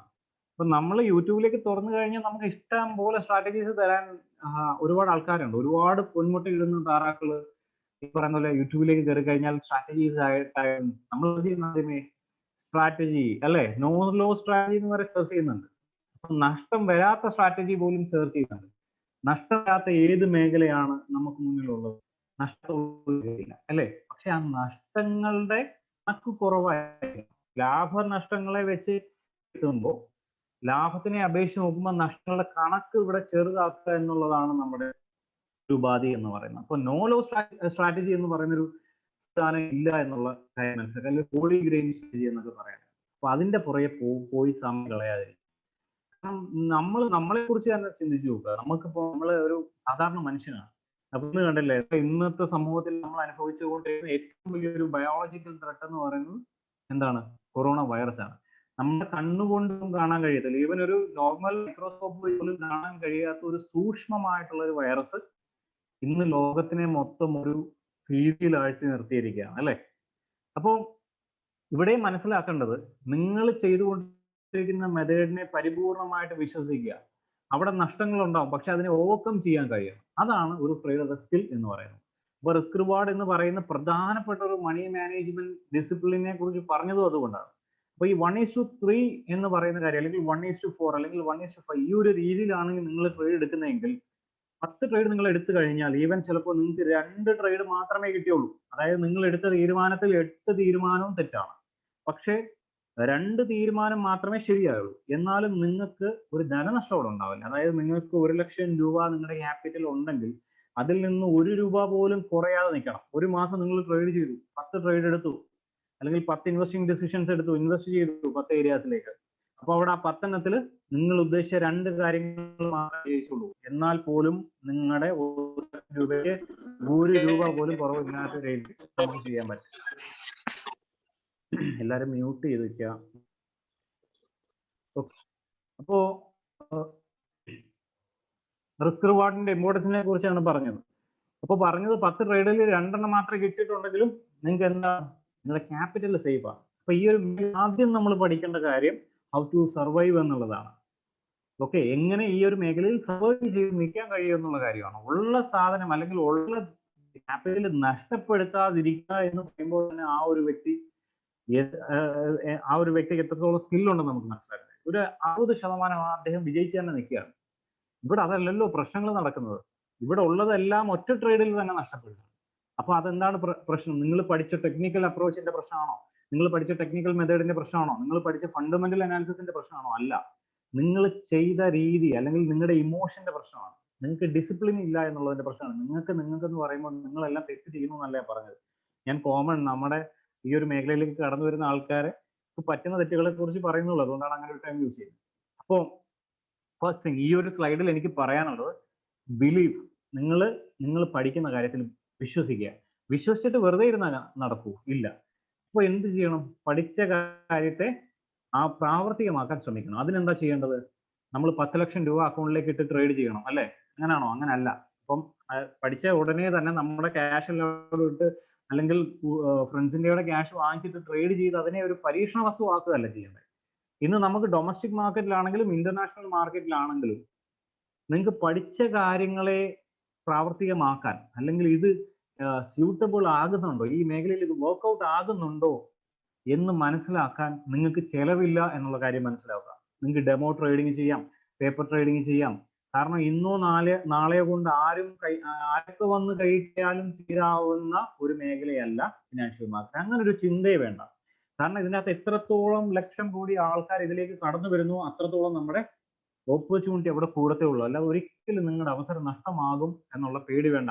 അതിനെയാണ് ഫിയർ ഓഫ് മിസ്സിംഗ് ഔട്ട് എന്ന് പറയുന്നത്, ഫോമോ. അപ്പൊ അതിനെക്കുറിച്ച് നമുക്ക് പറയാം. അപ്പൊ ആ ഒരു പേടി ഉപേക്ഷിക്കുക, പയ്യെ പഠിക്കുക. കാരണം നമുക്കെല്ലാവർക്കും എന്തായാലും ഇതിൻ്റെ അകത്ത് ഒരുപാട് പ്രായമേറിയ ആൾക്കാരൊന്നുമില്ല, എല്ലാവരും അത്യാവശ്യം ചെറുപ്പമായിട്ടുള്ള ആൾക്കാരാണ്. അപ്പൊ നമുക്ക് ഇനി അങ്ങോട്ട് സമയമുണ്ട്. നമ്മുടെ റിട്ടയർമെന്റ് ലൈഫിലും നമുക്ക് ഇരുന്ന് ചെയ്യാൻ കഴിയുന്ന ഒരു കാര്യം തന്നെയാണ്. അതുകൊണ്ട് നമുക്ക് സമയമുണ്ട്. അതിനുവേണ്ടി കഷ്ടപ്പെട്ട് പഠിക്കുവാൻ ശ്രമിക്കുക. പഠിച്ച കാര്യങ്ങളെ 1 or 2 പ്രാവശ്യമല്ല ട്രൈ ചെയ്ത് നോക്കേണ്ടത്. നിങ്ങൾക്കൊരു മെത്തേഡ് ഉണ്ട്, അല്ലെങ്കിൽ നിങ്ങൾ ഈ ഒരു മേഖലയെ കുറിച്ച് പരിപൂർണമായിട്ട് മനസ്സിലാക്കിയിട്ടുണ്ട്, ഞാൻ ചെയ്തു തുടങ്ങാൻ പ്രാപ്തനായി എന്ന് തോന്നിക്കഴിഞ്ഞാൽ ചെയ്തു തുടങ്ങുക. അത് ചെയ്ത് തുടങ്ങേണ്ടത് ഈ പറയുന്ന പോലെ ഡെമോ ട്രേഡിങ്ങിന്റെ രൂപത്തിലോ പേപ്പർ ട്രേഡിങ്ങിന്റെ രൂപത്തിലോ ചെയ്യുക. ഇനി മറ്റൊരു പ്രധാനപ്പെട്ട കാര്യമുണ്ട്. ഇപ്പം ഒരുപാട് നാൾ ഇത് പ്രാക്ടീസ് ചെയ്യണം എന്ന് പറയുമ്പോൾ ഇത് ചിലപ്പം വർഷങ്ങളോളം നിങ്ങൾ ഇങ്ങനെ പരീക്ഷിച്ചുകൊണ്ടേ ഇരിക്കണമെന്നല്ല പറഞ്ഞത്. അവിടെയും പ്രശ്നമുണ്ട്. കാരണം ഒരുപാട് നാള് ഈ പേപ്പർ ട്രേഡ് ചെയ്തിട്ട് കയ്യിലിരിക്കുന്ന കുറച്ച് ക്യാഷ് ഇട്ട് ചെയ്താൽ പോലും ആൾക്കാർക്ക് പേടി വരാറുണ്ട്. അപ്പൊ അതിനെന്ത് ചെയ്യണം എന്നുള്ള കാര്യം പറഞ്ഞു. അപ്പൊ ചെയ്യേണ്ട കാര്യം, നിങ്ങൾ കാര്യങ്ങൾ മനസ്സിലാക്കിയാൽ ചെയ്യാൻ തുടങ്ങാം. എനിക്ക് തുടങ്ങാൻ സമയമായി എന്ന് നിങ്ങൾക്ക് തോന്നിക്കഴിഞ്ഞാൽ നിങ്ങൾ ചെയ്യേണ്ടത് ചെയ്തു തുടങ്ങുക. ഈവൻ ഡെമോ ആണെങ്കിൽ പേപ്പർ ട്രേഡിംഗ് ആയിട്ട് ചെയ്തു തുടങ്ങുക. അതിനെ വിരലിലെണ്ണാവുന്ന ട്രേഡുകൾ മാത്രം ചെയ്ത് ആർക്കോ വേണ്ടി ഒരു കോൺഫിഡൻസ് ഉണ്ടാക്കി പിന്നീട് ഈ പറഞ്ഞ പോലെ ലക്ഷങ്ങൾ കൊണ്ടിട്ട് പരീക്ഷണ വസ്തു ആക്കരുത്. അപ്പോൾ ഒരു പർട്ടിക്കുലർ മെത്തേഡ് എന്ന് പറഞ്ഞു കഴിഞ്ഞാൽ അതിൻ്റെ അകത്ത് നിങ്ങൾ ചുരുങ്ങിയത് 100-200 ട്രേഡുകൾ പൊസിഷൻസ് ഒക്കെ ചെയ്യാൻ ശ്രമിക്കുക. അതിന് എത്ര സമയം എടുക്കുന്നുണ്ടോ എടുത്തോട്ട്. അങ്ങനെ പറയാനുള്ളൊരു കാരണം 100-200 എന്നൊക്കെ പറയാൻ ഇങ്ങനെ ഒരു കൗണ്ട് ചെയ്യാൻ പറയാനുള്ള കാര്യം മാർക്കറ്റിന്റെ സാഹചര്യങ്ങൾ എന്നും മാറി മറിഞ്ഞുകൊണ്ടിരിക്കുക. ഇപ്പൊ കോവിഡ് സിറ്റുവേഷൻ വന്നപ്പോൾ കോവിഡ് സിറ്റുവേഷൻ ഫിനാൻഷ്യൽ മാർക്കറ്റിൽ അല്ലെങ്കിൽ നമ്മളെ പോലെയുള്ള ആൾക്കാർക്ക് ഇതൊരു വലിയ പാഠമാണ് അല്ലെങ്കിൽ ഒരു എക്സ്പീരിയൻസ് ആയിരുന്നു. അപ്പൊ എന്താ സംഭവിച്ചത്? കോവിഡ് ആദ്യം ഇങ്ങനെ ഒരു സാഹചര്യം സ്ഥിരീകരിച്ചത് ചൈനയിലാണ്. ചൈനയിൽ ഈ ഒരു കാര്യം സ്ഥിരീകരിച്ചപ്പോൾ തന്നെ ജപ്പാന്റെ സ്റ്റോക്ക് മാർക്കറ്റ് വിപണി എന്ത് സംഭവിച്ചു? ഇടിഞ്ഞു താഴേക്ക് പോകുന്ന ഒരു സിറ്റുവേഷനിലേക്ക് വന്നു. അല്ലാതെ അവിടെ ഒരുപാട് കോവിഡ് കേസുകളൊന്നും ഉണ്ടായത് കൊണ്ടല്ല. എന്തുകൊണ്ടായിരിക്കും അങ്ങനെ ഉണ്ടായത്? ഫണ്ടമെന്റൽസ് ആണ്. ഇതൊക്കെയാണ് ഫണ്ടമെന്റൽസ് എന്ന് പറയുന്നത്. അല്ലാതെ ആരും ഫണ്ടമെന്റൽസിനെ ഒന്ന് ഊതി പെരുപ്പിച്ചൊക്കെയാണ് ചില ആൾക്കാർ ആർക്ക് മനസ്സിലാവാത്ത ചില കാര്യങ്ങൾ എന്നൊക്കെയാണ് പറയുന്നത്. അപ്പൊ അങ്ങനെയൊന്നുമില്ല. നമ്മളുടെ വായനാശീലങ്ങൾ കൊണ്ട് തന്നെ നമുക്ക് മനസ്സിലാക്കാൻ കഴിയും. ഫണ്ടമെന്റൽസിനെ കുറിച്ച് നമുക്ക് ഡീറ്റെയിൽ ആയിട്ടുള്ള ഒരു മൊഡ്യൂൾ നമ്മൾ പ്രൊവൈഡ് ചെയ്യുന്നു. ഓക്കെ, അപ്പം ഈ ജപ്പാനിൽ സ്റ്റോക്ക് മാർക്കറ്റ് ഇടിയാനുള്ള ചൈനയിൽ ഈ ഒരു സിറ്റുവേഷൻ ആയപ്പോൾ ജപ്പാന്റെ സ്റ്റോക്ക് മാർക്കറ്റിനെ ബാധിച്ചു. കാരണം ജപ്പാൻ എന്ന് പറയുന്ന ഒരു രാജ്യം ടൂറിസം മേഖലയിൽ ഒരുപാട് ഡിപ്പെൻഡ് ചെയ്യുന്ന ഒരു രാജ്യമാണ്. അപ്പൊ അവരുടെ ടൂറിസ്റ്റുകളുടെ ഒരു ബഹുഭൂരിപക്ഷം എന്ന് പറയുന്നത് ചൈനീസ് ടൂറിസ്റ്റുകളാണ്. അപ്പം രാജ്യം ഒരു മുൻകരുതൽ എടുത്തു. ഇനി ചൈനയിൽ നിന്ന് ഇങ്ങോട്ടേക്ക് ടൂറിസ്റ്റ് വന്നു കഴിഞ്ഞാൽ തീർച്ചയായിട്ടും അവരുടെ രാജ്യത്തിന് അത് ബാധിക്കും. അപ്പൊ എന്ത് ചെയ്തു? വിലക്കുകൾ വന്നു, യാത്രാ വിലക്കുകൾ വന്നു. യാത്രാ വിലക്കുകൾ വരുമ്പോൾ ഇൻവെസ്റ്റേഴ്സ് അല്ലെങ്കിൽ ഈ പറയുന്ന സാമ്പത്തിക മേഖലയിൽ നിൽക്കുന്ന ആൾക്കാർ എന്താണ് മനസ്സിലാക്കുന്നത്? ജപ്പാൻ ഇനി അങ്ങോട്ടുള്ള കുറച്ച് നാളുകൾ കുറച്ച് പ്രശ്നമേറിയതാണ്, അല്ലെങ്കിൽ ജപ്പാന് കുറച്ച് മോശം സാഹചര്യം വരും സാമ്പത്തിക അടിസ്ഥാനത്തിൽ പറയുകയാണ്. അപ്പൊ ഇങ്ങനെ പ്രശ്നങ്ങൾ വരും എന്നൊരു ഭീതി ഒരു എക്കണോമിയിൽ മുഴുവൻ നിറഞ്ഞു നിൽക്കുമ്പോൾ ഇൻവെസ്റ്റേഴ്സിന് പേടിയുണ്ടാവും. ഇൻവെസ്റ്റേഴ്സിന് പേടി ഉണ്ടാകുമ്പോൾ എന്ത് ചെയ്യും? ഇൻവെസ്റ്റേഴ്സ് ഇൻവെസ്റ്റ് ചെയ്തിരിക്കുന്ന ക്യാഷുകളൊക്കെ വിഡ്രോ ചെയ്ത് മാറ്റിവെക്കും. അത് മാറ്റി അവർ ക്യാഷ് ആയിട്ട് വീട്ടിൽ കൊണ്ടുവയ്ക്കില്ല, അല്ലെങ്കിൽ ബാങ്ക് അക്കൗണ്ടിൽ അതേപോലെ വെക്കത്തില്ല. Investors will always invest. അപ്പൊ അവർ പിന്നീട് ഇൻവെസ്റ്റ് ചെയ്യുന്ന രണ്ട് മേഖലയാണ് ഗോൾഡ് ആൻഡ് റിയൽ എസ്റ്റേറ്റ്. അപ്പൊ അതുകൊണ്ടാണ് ഗോൾഡിനെയൊക്കെ സേഫ് ഹെവൻ എന്ന് പറയുന്നത്. അപ്പം നമുക്ക് ഇത്രയും വലിയ കോലാഹലവും പ്രശ്നങ്ങളും ഒക്കെ ഉണ്ടായപ്പോൾ ക്രൂഡ് ഓയിലിന്റെ വില $40 പെർ ബാരലിൽ നിന്ന് സാധനം സീറോയിലേക്ക് പോയപ്പോൾ ഗോൾഡിന്റെ വില കുതിച്ചു കയറിപ്പോയി. കാരണം ഗോൾഡിന്റെ വൈഡ് അക്സെപ്റ്റൻസ് ആണ്, ഗ്ലോബൽ അക്സെപ്റ്റൻസ് ആണ്. ഇത്ര പ്രശ്നങ്ങൾ വരുമ്പോഴാണ് ഗോൾഡിന്റെ വില കയറുന്നത്. അപ്പോൾ ഇതിൽ നിന്നൊക്കെ നമുക്ക് ഒരുപാട് കാര്യങ്ങൾ പഠിക്കാനുണ്ട്. ഇതിനെയാണ് നമ്മൾ കമോഡിറ്റി ടു കറൻസി കോറിലേഷൻ അല്ലെങ്കിൽ കമോഡിറ്റി കോറിലേഷൻ അല്ലെങ്കിൽ ട്രേഡ് കോറിലേഷൻസ് എന്നൊക്കെ പറഞ്ഞ് നമുക്ക് കുറെ കാര്യങ്ങൾ മനസ്സിലാക്കാനുണ്ട്. ഇപ്പൊ നമ്മൾ പറഞ്ഞു വന്നത് കോൺഫിഡൻസിനെ കുറിച്ചാണ്, പക്ഷെ പറഞ്ഞു വേറെ എവിടേക്ക് എത്തി. അപ്പോൾ കാര്യങ്ങൾ പഠിച്ച് വളരെ ക്ലിയർ ആയിട്ട് മനസ്സിലാക്കാൻ ശ്രമിക്കും. ഓക്കെ, ഞാൻ പറഞ്ഞു വന്നത് 100 ട്രേഡ് അല്ലെങ്കിൽ 200 ട്രേഡോളം നമ്മൾ എടുക്കണം. കാര്യം എന്ന് പറഞ്ഞാൽ ഇതേപോലെയുള്ള സാഹചര്യങ്ങൾ വരും. അപ്പൊ നിങ്ങൾ ഇതേപോലെയുള്ള സാഹചര്യങ്ങൾ വരുമ്പോൾ നിങ്ങൾ ടെക്നിക്കൽ അനാലിസിസിലൂടെ ഒരു ടാർഗറ്റ് കണ്ടു, പക്ഷെ അത് ലോസിലേക്ക് പോയി. ലോസിലേക്ക് പോയപ്പോൾ നിങ്ങൾ ഫണ്ടമെന്റൽ അനാലിസിസിനെ കുറിച്ചുള്ള കാര്യങ്ങളൊന്നും അധികം അത്ര ബോധവാനല്ല, അല്ലെങ്കിൽ അതിനെക്കുറിച്ച് മനസ്സിലാക്കാൻ താല്പര്യപ്പെടുന്നില്ല എന്നുണ്ടെങ്കിൽ കുറേയൊന്നും കാര്യങ്ങൾ നമുക്ക് വ്യക്തതയില്ലാതെ കിടക്കും. അപ്പോൾ നമ്മൾ എന്ത് ചെയ്യും? സ്വാഭാവികമായിട്ട് നമുക്ക് ദേഷ്യവും വിഷമമൊക്കെ വരും. ഇതെന്ത് ഞാൻ ചെയ്യുമ്പോൾ മാത്രം സംഭവം നഷ്ടത്തിലേക്ക് പോകുന്നത്. ഇപ്പൊ മാർക്കറ്റിന്റെ പ്രശ്നമാണെന്നുള്ള കാര്യം നിങ്ങൾ അന്വേഷിക്കുന്നില്ല. ആക്ച്വലി നഷ്ടം വരുമ്പോൾ ആൾക്കാർ എന്താ ചെയ്യുന്നത്? റിവഞ്ച് ട്രേഡ് ചെയ്യും. അങ്ങനെ അങ്ങ് വിട്ടാൽ പറ്റില്ലല്ലോ. എന്റെ ഇപ്പൊ 100 രൂപ പോയതല്ലേ, ഇപ്പൊ ഒന്ന് ഒരു അരമണിക്കൂർ ഇരുന്ന് 500 ആക്കിയിട്ട് അരി വാങ്ങിച്ചിട്ട് ഞാൻ അടങ്ങുള്ളൂ എന്ന് പറഞ്ഞു കഴിഞ്ഞാൽ അതിനെയാണ് റിവഞ്ച് ട്രേഡിംഗ് എന്ന് പറഞ്ഞത്. വീണ്ടും വീണ്ടും വീണ്ടും വീണ്ടും ചെയ്തുകൊണ്ടിരിക്കും, ഉള്ളതെല്ലാം കളയും. ഓക്കെ, എന്നിട്ട് നമുക്ക് ഉറങ്ങാൻ പറ്റാത്തൊരു സിറ്റുവേഷനിലേക്ക് പോകും. അങ്ങനെയൊന്നും ചെയ്യാൻ പാടില്ല. 10-200 ട്രേഡിലേക്കൊക്കെ നിങ്ങൾ കാര്യങ്ങൾ എത്തുമ്പോൾ നിങ്ങൾ പല മാർക്കറ്റിന്റെ പല സിറ്റുവേഷൻസിലൂടെ പോകും. ഇപ്പൊ ചൈനയും അമേരിക്കയും തമ്മിൽ വാക്കുതർക്കം ഉണ്ടാകുമ്പോൾ, അതായത് ട്രംപും ചൈനീസ് പ്രസിഡന്റും തമ്മിൽ വാക്കുതർക്കം ഉണ്ടാകുമ്പോൾ നമ്മുടെ ഇന്ത്യൻ സ്റ്റോക്ക് മാർക്കറ്റ് കുലുങ്ങും എന്ന് പറയുന്നത് കേട്ടിട്ടുണ്ട്, അല്ലെങ്കിൽ വാർത്തകൾ കണ്ടിട്ടുണ്ട്. എന്തുകൊണ്ട് സംഭവിക്കുന്നത്? നമ്മൾ പലരും ഒരു കുറച്ച് കോമിക്കായിട്ട് പറയുന്നതാണെങ്കിൽ ചൈനയ്ക്ക് ജലദോഷം വന്നു കഴിഞ്ഞാൽ മറ്റു പല വ്യാപാര മേഖലയ്ക്കും അല്ലെങ്കിൽ മറ്റു പല രാജ്യങ്ങൾക്കും തുമ്മലും ചീറ്റലും ഒക്കെ വരും എന്ന് പറയും. കാരണം അതിന്റെ പിന്നിലുള്ള കാരണം എന്താണ്? വ്യാപാര ബന്ധമാണ്, ട്രേഡ് റിലേഷൻസ് എന്ന് പറയും. അപ്പോൾ ചൈനയും US തമ്മിൽ ഓറൽ വാർ അല്ലെങ്കിൽ ട്രേഡ് വാർ എന്നൊക്കെ പറയും. ഇത് നടന്നുകൊണ്ടിരിക്കുമ്പോൾ മറ്റ് സ്റ്റോക്ക് മാർക്കറ്റുകളെ ബാധിക്കും. കാരണം ചൈനയും US അവിടെ ഇൻഡിപെൻഡന്റ് ആയിട്ട് അവരുടെ കാര്യങ്ങൾ മാത്രം നോക്കിയിരിക്കുന്ന രാജ്യമല്ല. എങ്ങനെയാണ് രാജ്യങ്ങൾ തമ്മിൽ ബന്ധപ്പെട്ടിരിക്കുന്നത്? ത്രൂ ട്രേഡ്സ്, അല്ലെ, വ്യാപാര ബന്ധങ്ങളിലൂടെ. അപ്പം ഈ പറയുന്ന അമേരിക്കയുമായിട്ട് ബന്ധപ്പെട്ടിരിക്കുന്ന അല്ലെങ്കിൽ ഡിപ്പെൻഡ് ചെയ്യുന്ന ഒരുപാട് രാജ്യങ്ങളുണ്ട്. ചൈന ഡിപ്പെൻഡ് ചെയ്യുന്ന ഒരുപാട് രാജ്യങ്ങളുണ്ട്, അല്ലെ? അപ്പം ചൈനയ്ക്ക് ഒരു പ്രശ്നം വന്നാൽ ചിലപ്പോൾ ചൈന ഡിപ്പെൻഡ് ചെയ്യുന്ന രാജ്യങ്ങൾക്ക് അതൊരു പ്രശ്നം തന്നെയായിരിക്കും.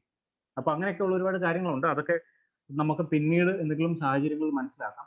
അപ്പൊ നിങ്ങൾ പഠിച്ചു വെച്ചിരിക്കുന്ന സംവിധാനത്തിൽ അല്ലെങ്കിൽ നിങ്ങൾ പഠിച്ചുകൊണ്ടിരിക്കുന്ന കാര്യത്തിൽ 100% അങ്ങോട്ട് വിശ്വസിച്ചു, ഒരു കുഴപ്പമില്ല. ആ വിശ്വാസം ഉറയ്ക്കുന്നത് അല്ലെങ്കിൽ ഞാൻ പഠിച്ചത് ശരിയാണ് എന്ന് തോന്നുന്നത് 1-2 ട്രേഡ് എടുത്തിട്ടല്ല. ഇപ്പം നിങ്ങൾ പഠിച്ച കാര്യം വെച്ചിട്ട് ഓടിപ്പോയിരുന്ന ഏതെങ്കിലും സമയത്ത് പോയി 10 ട്രേഡ് എടുത്തു, ആ 10 ട്രേഡിൽ 8 പൊട്ടുമ്പോൾ പറയും, എന്ത് പറയും, ആ പറഞ്ഞു തന്നവനെയും പള്ളു പറയും, നിങ്ങൾ ഈ മേഖലയും കുറ്റം പറയും, ഇത് പോരാ, അപ്പൊ അടുത്തത് നോക്കാന്ന് പറഞ്ഞ് അടുത്ത സിസ്റ്റത്തിലേക്ക് പോകും. അങ്ങനെ സിസ്റ്റം ടു സിസ്റ്റം ഇങ്ങനെ നമ്മൾ ഓടിക്കൊണ്ടേയിരിക്കും. അപ്പൊ എല്ലാവരും ഇങ്ങനെ പോകുന്നവരാണ്. ഞാനും തീർച്ചയായിട്ടും പല മെത്തേഡുകൾ ട്രൈ ചെയ്ത ഒരാൾ തന്നെയാണ്. പക്ഷെ കുറെ പ്രശ്നങ്ങൾ നമുക്ക് പറ്റുമ്പോൾ, എന്തൊക്കെയോ എവിടെയൊക്കെയോ ചില പ്രശ്നങ്ങളുണ്ട് എന്ന് മനസ്സിലാക്കുമ്പോൾ, നമുക്ക് ഈ ഒരു മേഖലയിൽ നിൽക്കണം എന്ന് ആഗ്രഹമുള്ള ഒരു വ്യക്തിയാണെങ്കിൽ തീർച്ചയായിട്ടും എന്താണ് പ്രശ്നം എന്നുള്ള കാര്യം വിലയിരുത്തി പഠിക്കാൻ ശ്രമിക്കും. അപ്പോൾ ചില കുരുക്കുകൾ അഴിയും. ആ കുരുക്കുകൾ അഴിഞ്ഞാൽ ഈ ഒരു മേഖലയിൽ നമ്മൾ രക്ഷപ്പെട്ടു എന്ന് നമുക്ക് പറയാൻ കഴിയും. അപ്പൊ താഴെ ഒരു കോട്ട് കൊടുത്തിട്ടുണ്ട്, overcoming is the currency of success. അപ്പം വീണ്ടും വീണ്ടും പരിശ്രമിച്ചുകൊണ്ടേയിരിക്കും എന്ന് പറഞ്ഞ് നമ്മുടെ 55 വയസ്സ് വരെ പരിശ്രമിക്കണമെന്നല്ല ഞാൻ പറഞ്ഞത്. നിങ്ങൾ ഒരു മെത്തേഡ് കണ്ടു കഴിഞ്ഞാൽ ഈ പറഞ്ഞ രീതിയിൽ പ്രാക്ടീസ് ചെയ്യും. ഈ പറഞ്ഞ രീതി എന്ന് പറയുന്നതിന് തന്നെ ഒരു മെത്തേഡ് ഉണ്ട്, അതിനെയാണ് ട്രേഡിംഗ് ജേർണൽ എന്ന് പറയുന്നത്. അപ്പം നേരത്തെ ലോക പ്രശസ്തരായിട്ടുള്ള ട്രേഡേഴ്സിന്റെ കാര്യമൊക്കെ പറഞ്ഞു. ലോക പ്രശസ്തരായിട്ടുള്ള ട്രേഡർ ഒന്നും ആകണമെന്നില്ല. നമുക്കൊരു ഡിസിപ്ലിൻ ഉള്ള ട്രേഡർ ആണെങ്കിൽ, ഒരു അച്ചടക്കമുള്ള ഒരു ട്രേഡർ ആണെങ്കിൽ നമ്മൾ ചില കാര്യങ്ങളൊക്കെ ചെയ്തേ മതിയാവുള്ളൂ. അപ്പൊ അതെന്താന്ന് പറയാം. നമ്മളിപ്പോ ഒരു മേഖലയിൽ ജോലിക്ക് പോകുമ്പോൾ നമ്മൾ അവിടെ ഒരു 9 to 5 ആണ് ഡ്യൂട്ടി എങ്കിൽ, ഞാൻ ഇന്ന് 12 മണിക്ക് പോകാം, നാളെ 11 മണി, മറ്റന്നാൾ 1 മണിക്ക് എന്നൊക്കെ പറഞ്ഞ് ഇഷ്ടമുള്ള സമയത്തിന് തോന്നിയ രീതിയിൽ പോയി തോന്നിയ രീതിയിൽ ജോലി ചെയ്യാൻ പറ്റത്തില്ല. അവിടെ ഒരു സിസ്റ്റം ഉണ്ട്. ആ സിസ്റ്റം ക്രിയേറ്റ് ചെയ്ത് വെച്ചിരിക്കുന്നത് അവിടെയുള്ള എംപ്ലോയീസ് ഒരു ഡിസിപ്ലിൻഡ് മാനറിൽ മുന്നോട്ട് പോകാനാണ്. അപ്പൊ ആ ഒരു രീതി ഇവിടെ നമ്മൾ സ്വയം അഡോപ്റ്റ് ചെയ്തില്ല എന്നുണ്ടെങ്കിൽ നമ്മൾ ഡിസിപ്ലിൻ ഇല്ലാത്തൊരു വ്യക്തിയായിട്ട് മാറും. കാരണം മറ്റൊരു തൊഴിൽ മേഖലയിലാവുമ്പോൾ നമ്മളെ നിയന്ത്രിക്കാൻ ആളുണ്ട്. ഇവിടെ വരുമ്പോൾ നമുക്ക് നമ്മുടെ ക്യാഷ്, നമ്മുടെ ട്രേഡിംഗ് അക്കൗണ്ട്, നമ്മുടെ ഡിമാറ്റ് അക്കൗണ്ട്, നമുക്ക് തോന്നിയ രീതിയിൽ കാര്യങ്ങൾ ചെയ്യാന്ന് പറഞ്ഞ് എന്തെങ്കിലും ചെയ്ത് കഴിഞ്ഞാൽ നിങ്ങൾക്ക് നല്ല അവസരങ്ങൾ നഷ്ടപ്പെടും. അല്ലെങ്കിൽ നല്ലൊരു ഫ്യൂച്ചർ ഈ മേഖലയിൽ എല്ലാവർക്കും ഉണ്ടാക്കാൻ കഴിയും. അതിന് ഒരു എന്താ പറയുന്നത്, ഒരു നിസ്സംശയം നമുക്ക് പറയാൻ കഴിയും. പക്ഷെ ഈ ഒരു ഡിസിപ്ലിൻ ഉണ്ടാക്കി നിങ്ങൾ ട്രൈ ചെയ്ത് കഴിഞ്ഞാൽ നിങ്ങൾക്കത് ഞാൻ പറയുന്നതിനെക്കാട്ടിൽ കൂടുതൽ നിങ്ങൾക്ക് എക്സ്പീരിയൻസ് ചെയ്യാൻ കഴിയും. അപ്പം അതിനെക്കുറിച്ച് മനസ്സിലാക്കാൻ കഴിയുക. അപ്പൊ നമ്മൾ ഈ കഴിഞ്ഞ സ്ലൈഡുകളിൽ പറഞ്ഞത് പേഷ്യൻസിനെ കുറിച്ച് പറഞ്ഞു, കോൺഫിഡൻസിനെ കുറിച്ച് പറഞ്ഞു, റിസ്ക് റിവാർഡ് റേഷ്യോസിനെ കുറിച്ചൊക്കെ പറയാം. അപ്പൊ ഞാൻ പറയുന്ന കാര്യങ്ങളിൽ വല്ല കാര്യമുണ്ടോ എന്ന് നിങ്ങൾക്ക് സംശയം ഉണ്ടെങ്കിൽ നിങ്ങൾ വായിക്കാൻ ശ്രമിക്കുക. What is the importance of risk reward ratios in trading, അല്ലെങ്കിൽ what is the importance of patience in trading. അപ്പൊ നമ്മൾ വിചാരിക്കും പേഷ്യൻസ് എന്ന് പറഞ്ഞാൽ ക്ഷമയല്ലേ, ക്ഷമ വേണ്ട ഇതിൻ്റെ അകത്ത് നമ്മൾ കാര്യമൊക്കെ നമുക്ക് അറിയാം. അങ്ങനെയല്ല. അതിനെ ഡീറ്റെയിൽ എവിടെയാണ് ഈ പേഷ്യൻസ് എന്ന് പറയുന്ന ഒരു ഇമോഷനെയും ഒരു ട്രേഡർ അല്ലെങ്കിൽ ഒരു ഇൻവെസ്റ്ററെ കണക്ട് ചെയ്യുന്ന ഫാക്ടേഴ്സ് എന്താണ്, അതുകൊണ്ടുണ്ടാവുന്ന പ്രശ്നങ്ങൾ എന്താണ് എന്നുള്ള കാര്യം മനസ്സിലാക്കി വായിക്കാൻ ശ്രമിക്കും. അപ്പൊ അതിനെക്കുറിച്ചുള്ള കാര്യങ്ങൾ മനസ്സിലാവും. അപ്പൊ ഇതുവരെ പറഞ്ഞ കാര്യങ്ങളിൽ സംശയങ്ങളുണ്ടെങ്കിൽ ചോദിക്കാൻ ശ്രമിക്കുക. പിന്നെ ഈ സെക്ഷനിൽ നമുക്ക് അവസാനത്തെ സമയം ഒരു ഓപ്പൺ ഡിസ്കഷൻ വെക്കാം. നിങ്ങൾക്ക് എന്ത് കാര്യങ്ങൾ വേണമെന്ന് ചോദിക്കാം. ഓക്കെ. ഇപ്പം പേഷ്യൻസിനെ കുറിച്ചാണ് ഈ സ്ലൈഡ്. ഞാൻ കുറച്ച് മുമ്പേ പറഞ്ഞതുള്ളൂ. അപ്പൊ വാറൻ ബഫറ്റിന്റെ പ്രശസ്തമായിട്ടുള്ള ഒരു കോട്ടാണ്. അത് വാറൻ ബഫറ്റ് പറഞ്ഞതുകൊണ്ട് നമ്മളതിൽ കുറ്റം ഒന്നും കാണുന്നില്ല. You can produce a baby in 1 month by getting 9 women pregnant. അപ്പൊ അതിന്റെ അർത്ഥം ഞാൻ പറയുന്നില്ല, നിങ്ങൾക്ക് എല്ലാവർക്കും മനസ്സിലായിട്ടുണ്ടാവും. അപ്പം പേഷ്യൻസിനെ കുറിച്ച് അദ്ദേഹം കുറച്ച് മനോഹരമായിട്ട് പറഞ്ഞൊരു കാര്യമാണ്. ഏതൊരു ട്രേഡിങ്ങിലാണെങ്കിലും, ഈ കറൻസി ആണെങ്കിലും കമോഡിറ്റി ആണെങ്കിലും സ്റ്റോക്ക് ആണെങ്കിലും, നിങ്ങളൊരു ഇൻവെസ്റ്റർ ആയിക്കോട്ടെ, നിങ്ങളൊരു സ്വിംഗ് ട്രേഡർ ആയിക്കോട്ടെ, നിങ്ങളൊരു ഇൻട്രാഡേ ട്രേഡർ ആയിക്കോട്ടെ, നിങ്ങൾ എന്ത് ടൈപ്പ് ഓഫ് രീതിയാണ് അഡോപ്റ്റ് ചെയ്തിരിക്കുന്നതെങ്കിലും പേഷ്യൻസ് എന്ന് പറയുന്ന കാര്യം വളരെ ഇമ്പോർട്ടൻ്റ് ആണ്. ഇത് 2 രീതിയിലുണ്ട്. തുടക്കക്കാരനെ അപേക്ഷിച്ച് നോക്കുമ്പോൾ എനിക്ക് ചില ആൾക്കാർ ചോദിക്കുന്ന ഒരു സംശയമുണ്ട്. എനിക്ക് ഒരു ദിവസം പ്രതിദിനം എനിക്ക് ഒരു 2000 രൂപ കിട്ടിക്കഴിഞ്ഞാൽ ഞാൻ ഹാപ്പി ആവും, അതിനുള്ള കാര്യം പറഞ്ഞു തരാൻ പറ്റും, ഇങ്ങനെ ചോദിക്കുന്നവരുണ്ട്. അപ്പൊ ചില ആൾക്കാർ ചോദിക്കുന്നുണ്ട്, ഒരു ശരാശരി ഒരു മനുഷ്യന്റെ പ്രതിദിന വേതനം എന്ന് പറയുന്നത് 1000 രൂപയാണ്. അപ്പൊ അത് എനിക്ക് കിട്ടാനുള്ള മാർഗം പറഞ്ഞുതരാം ഇങ്ങനെ ചോദിക്കുന്നുണ്ട്. അങ്ങനെയല്ല നമ്മൾ ഈ മേഖലയെ കുറിച്ച് മനസ്സിലാക്കേണ്ടത്. എപ്പോഴും ലാഭത്തിനെ നിശ്ചയിക്കേണ്ടത് നമ്മുടെ കയ്യിലിരിക്കുന്നതിനെ ബേസ് ചെയ്തിട്ടാണ്. അപ്പൊ നമ്മുടെ കയ്യിൽ എത്രയുണ്ടോ അതിന്റെ പേഴ്സൻറ്റേജ് അടിസ്ഥാനത്തിലായിരിക്കണം നമ്മൾ റിസൾട്ടുകൾ പ്രതീക്ഷിക്കേണ്ടത്. അല്ലാതെ നമ്മുടെ കയ്യിലിരിക്കുന്നത് 1000 രൂപയാണ്, അല്ലെങ്കിൽ കയ്യിൽ 100 രൂപയുള്ളൂ, 100 രൂപ വെച്ചിട്ട് എനിക്ക് ഡെയിലി 2000 രൂപ കിട്ടണമെന്ന് പറഞ്ഞു കഴിഞ്ഞാൽ അത് ഇവിടുത്തെ സിസ്റ്റമാണ്, അത് നടക്കുമോ? ഇല്ല. അപ്പോൾ ഏതൊരു ബിസിനസ്സിലേക്ക് പോകുമ്പോൾ മൂലധനം അല്ലെങ്കിൽ ക്യാപിറ്റൽ എന്ന് പറയുന്നതിനെ ബേസ് ചെയ്തിട്ടാണ് പേഴ്സൻറ്റേജ് നിശ്ചയിക്കപ്പെടുന്നത്. അപ്പൊ ഇനി ആരോട് നിങ്ങൾ പോയി ചോദിക്കരുത്, എനിക്ക് ഒരു 1000 രൂപ ഡെയിലി ഉണ്ടാക്കാനുള്ള സംവിധാനം പറഞ്ഞുതരാൻ പറയുന്നത്. ചോദിക്കണം, എനിക്കൊരു 1000 രൂപ കിട്ടണമെങ്കിൽ എൻ്റെ ക്യാപിറ്റൽ എത്രയായിരിക്കണം? അപ്പൊ നിങ്ങളുടെ കയ്യിൽ 10,000 രൂപ ഉണ്ടെങ്കിൽ അതിന്റെ 10% എത്രയാണ്? 1000 രൂപയാണ്, അല്ലേ? അപ്പം ആ രീതിയിലായിരിക്കണം നമ്മുടെ സംശയ നിവാരണങ്ങളൊക്കെ നടക്കേണ്ടത്. അല്ലാതെ നമ്മുടെ കയ്യിൽ ഇരിക്കുന്നത് ആരുടെയും ക്യാപിറ്റൽ കുറഞ്ഞു പോകുന്ന ഒരു തെറ്റല്ല, അതൊരു കുറഞ്ഞ കാര്യമല്ല. ഇപ്പം പക്ഷേ എന്റെ കുഞ്ഞു ക്യാപിറ്റൽ വെച്ച് എനിക്ക് വലുത് വേണം എന്ന് ആഗ്രഹിക്കുന്നത് നമ്മുടെ മാത്രം പ്രശ്നമാണ്. അപ്പൊ എപ്പോഴും നമ്മുടെ ക്യാപിറ്റൽ ചെറുതായി ഇരിക്കില്ല എന്നുള്ള കാര്യം മനസ്സിലാക്കാം. പക്ഷെ നിങ്ങൾ കൺസിസ്റ്റന്റ് ആയിട്ട് ഒരേ ലാഭ മാർഗത്തിലൂടെ പോയി കഴിഞ്ഞാൽ ഈ കാര്യങ്ങൾ നല്ല ക്യാപിറ്റലിലേക്ക് എത്തും. അതായത് പല ആൾക്കാർക്കും ഇപ്പൊ ചില ആൾക്കാർ പറയുന്നുണ്ട്, ഫ്യൂച്ചേഴ്സിലേക്ക് വന്നു കഴിഞ്ഞാൽ അല്ലെങ്കിൽ ഡെലിവറി രീതിയിലൊക്കെ ഒരു പൊസിഷൻസ് ഓപ്പൺ ചെയ്ത് പോകാനാണെങ്കിൽ എനിക്ക് മാസം ഒരു 30,000 രൂപ കിട്ടണമെങ്കിൽ എനിക്ക് 3 ലക്ഷം രൂപ വേണമല്ലോ. ശരിയാണ്, വേണം. കാരണം 3 ലക്ഷത്തിന്റെ ചിലപ്പോൾ 10% ആയിരിക്കും നമുക്ക് 30,000. പക്ഷെ നമ്മുടെ കയ്യിൽ അതില്ലല്ലോ എന്ന് കരുതി നിങ്ങൾ അത് ചെയ്യാതിരിക്കുന്നതാണ് ഏറ്റവും വലിയ തെറ്റെന്ന് പറഞ്ഞാൽ. ഒരു കാര്യം മനസ്സിലാക്കുക, നിങ്ങൾക്ക് 3000 രൂപയെങ്കിലും കയ്യിലുണ്ടെങ്കിൽ നിങ്ങൾക്ക് 300 രൂപ ഉണ്ടാക്കാൻ കഴിയുമോ എന്നുള്ള കാര്യം പ്രൂവ് ചെയ്യുകയാണ് വേണ്ടത്. ഇപ്പൊ നിങ്ങളുടെ കയ്യിൽ 3000 രൂപ ഉണ്ട്, ആ 3000 രൂപ നിങ്ങൾക്ക് ഒരു വിഷമം ഉണ്ടാക്കാത്ത ഒരു എമൗണ്ട് ആണെങ്കിൽ ഏറ്റവും സമാധാനപരമായിട്ടുള്ള ഒരു തുടക്കം എന്ന് പറയുന്നത് ഒരു കുഞ്ഞു ക്യാപിറ്റൽ വെച്ചിട്ട് അതിന്റെ 10% നമ്മൾക്ക് ചുരുങ്ങിയത് ഒരു വർഷം, 6 മാസം, ഒരു വർഷമെങ്കിലും ഉണ്ടാക്കാൻ കഴിയുന്നുണ്ട് എന്നുള്ള ഒരു ഉറപ്പ് നിങ്ങൾക്ക് വന്നു കഴിഞ്ഞാൽ ആരൊക്കെ വന്ന് എന്തൊക്കെ പറഞ്ഞെന്ന് പറഞ്ഞാലും നിങ്ങൾക്ക് ആ ഒരു വർഷം കഴിയുമ്പോൾ ഒരു വിശ്വാസം ഉണ്ടാവും, എനിക്ക് 3 ലക്ഷം അല്ല 30 ലക്ഷം ഇട്ടാലും എനിക്കതിന്റെ 10% ഉണ്ടാക്കാൻ കഴിയും. എന്താണ്? കാരണം നോളജ് എന്ന് പറയുന്ന കാര്യത്തിൽ പരിപൂർണമായിട്ട് നിങ്ങൾ അടിയുറച്ച് വിശ്വസിക്കുക. പിന്നെ നിങ്ങൾ എന്ത് സംഭവിച്ച മാർക്കറ്റില്ല, നിങ്ങൾ അത് ചെയ്തുകൊണ്ടിരിക്കും. കാരണം നിങ്ങൾക്കറിയാം, ഞാനൊരു പൊസിഷൻ എടുത്തു കഴിഞ്ഞാൽ എൻ്റെ 1% അല്ലെങ്കിൽ 1/2% നഷ്ടപ്പെടുള്ളൂ, അല്ലെങ്കിൽ എൻ്റെ ഒരു പൊസിഷനിൽ എനിക്ക് 3% അല്ലെങ്കിൽ 4% കിട്ടും. അങ്ങനെയൊക്കെ എങ്ങനെയൊക്കെ ചെയ്താലും എനിക്ക് 10 ട്രേഡ് എടുത്തു കഴിഞ്ഞാൽ 3 ട്രേഡെങ്കിലും ചുരുങ്ങിയത് കിട്ടും. 3 ട്രേഡെങ്കിലും കിട്ടിക്കഴിഞ്ഞാൽ ഞാൻ ലാഭത്തിലാണ് എന്നുള്ള പരിപൂർണമായിട്ടുള്ള ബോധ്യം നിങ്ങൾക്ക് വന്നു കഴിഞ്ഞാൽ നാട്ടുകാരുടെ പൈസ വാങ്ങിച്ച് ട്രേഡ് ചെയ്യണമെന്നല്ല പറഞ്ഞത്, നിങ്ങൾ ചെയ്യണം. കാരണം ഈ നാട്ടുകാരുടെ പൈസ വാങ്ങിച്ചില്ലെങ്കിൽ സുഹൃത്തുക്കളുടെ ക്യാഷ് വാങ്ങിച്ച് ട്രേഡ് ചെയ്യുമ്പോഴും പ്രശ്നങ്ങളാണ്. കാരണം നമുക്ക് നമ്മുടേതായ ക്യാഷ് വെച്ച് ചെയ്യുമ്പോൾ അത് എൻ്റെതാണ്, അതിന്റെ വിഷമവും അതിന്റെ സന്തോഷവും എൻ്റെത് മാത്രമാണ്. പക്ഷേ ഒരു സുഹൃത്തിന്റെ ക്യാഷ് വാങ്ങിച്ച് അദ്ദേഹം ചിലപ്പം അദ്ദേഹത്തിന്റെ സ്വർണമോ അല്ലെങ്കിൽ വീട്ടിലുള്ള എന്തെങ്കിലും കരുതൽ ധനമോ ഒക്കെ എടുത്തായിരിക്കും നമ്മുടെ ചെറുത്. എടാ എന്തെങ്കിലും ചെയ്യുക, ഇതേപോലെ മാസം ചെലവിനുള്ളതാണ് എന്ന് പറയും. അപ്പൊ മാസ ചെലവിന് അദ്ദേഹം ഒരു മാസം കഴിയുമ്പോൾ വാങ്ങി വയ്ക്കും. അപ്പൊ നമ്മൾ പറയാൻ പറ്റില്ല, ചൈനയിൽ പ്രശ്നം നടക്കുകയാണ്, US പ്രശ്നം നടക്കുകയാണ്, അപ്പൊ ഈ മാസം ഇല്ല എന്ന് നമുക്ക് പറയാൻ പറ്റത്തില്ല. അപ്പൊ വിഷമമുണ്ടോ, അദ്ദേഹത്തിന് നഷ്ടം ഉണ്ടാക്കി കൊടുക്കുന്ന കാര്യത്തിലേക്ക്. അപ്പൊ ഇങ്ങനെയുള്ള പ്രവണത തുടക്കക്കാര് ചെറിയൊരു ഒരു എന്താ പറയുന്ന ലാഭമൊക്കെ കണ്ടുവരുമ്പോൾ ഒരുപാട് പേരുടെ കയ്യിൽ നിന്ന് ക്യാഷ് കടം വാങ്ങിയും ലാഭവിഹിതം ഷെയർ ചെയ്യാന്നൊക്കെ പറഞ്ഞു വാങ്ങി ചെയ്യാറുണ്ട്. അങ്ങനെ ചെയ്യാൻ പാടില്ല, അത് തെറ്റാണ്. അപ്പോൾ ഞങ്ങൾ ഇങ്ങനെയുള്ള ക്യാഷുകളൊന്നും സ്വീകരിക്കാറുമില്ല. അപ്പം നമ്മളോട് ചോദിക്കേണ്ട. അപ്പൊ അങ്ങനെയുള്ള കാര്യങ്ങളിലേക്ക് നമ്മൾ പോകരുത്. നമുക്ക് നമ്മുടേതായ ക്യാഷ് വെച്ചായിരിക്കണം ചെയ്യുന്നത്. അല്ലെങ്കിൽ നമ്മുടെ ഏറ്റവും അടുത്ത സുഹൃത്തോ അല്ലെങ്കിൽ വീട്ടിലുള്ള ഒരു വ്യക്തിയാണെങ്കിൽ നമ്മളെ മനസ്സിലാക്കുന്നത്, ഈ മാർക്കറ്റിനെ മനസ്സിലാക്കുന്ന ഒരു വ്യക്തിക്ക് ഒരു സഹായം എന്ന രീതിയിലാണെങ്കിൽ ചെയ്തുകൂടാ, കുഴപ്പമില്ല. പക്ഷെ അതിന് ഒരു ചുരുങ്ങിയത് നിങ്ങൾക്കൊരു ഇങ്ങനെ ചെയ്യാൻ പാടില്ല എന്നല്ല പറഞ്ഞത്. കാരണം നമ്മുടെ സെബിയുടെ അണ്ടറിൽ NISMന്റെ സർട്ടിഫിക്കേഷൻസ് ഒക്കെ എടുത്തു കഴിഞ്ഞാൽ നമുക്ക് നിയമം അനുശാസിക്കുന്ന രീതിയിൽ പബ്ലിക്കിന്റെ കയ്യിൽ നിന്ന് ചിലപ്പോൾ 1-2 കോടി വരെയൊക്കെ നമുക്ക് എടുത്ത് ചെയ്യാൻ കഴിയും.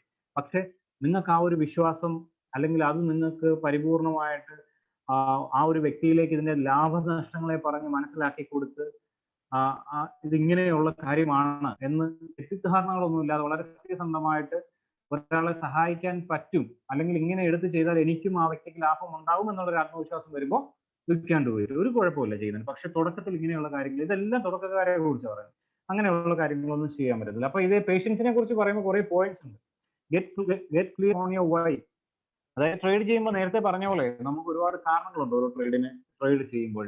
അപ്പം ഒരു ബന്ധമില്ലാതെ അല്ലെങ്കിൽ നിങ്ങൾ ചെയ്യുന്ന കാര്യം എന്താണെന്ന് മനസ്സിലാക്കാതെ, വ്യക്തമായ അറിവില്ലാതെ, ആത്മവിശ്വാസമില്ലാതെ ചെയ്യുന്ന കാര്യം, അതിനെ നമുക്ക് ഒരു ശരിയായ രീതിയെന്ന് നമുക്ക് പറയാൻ കഴിയില്ല.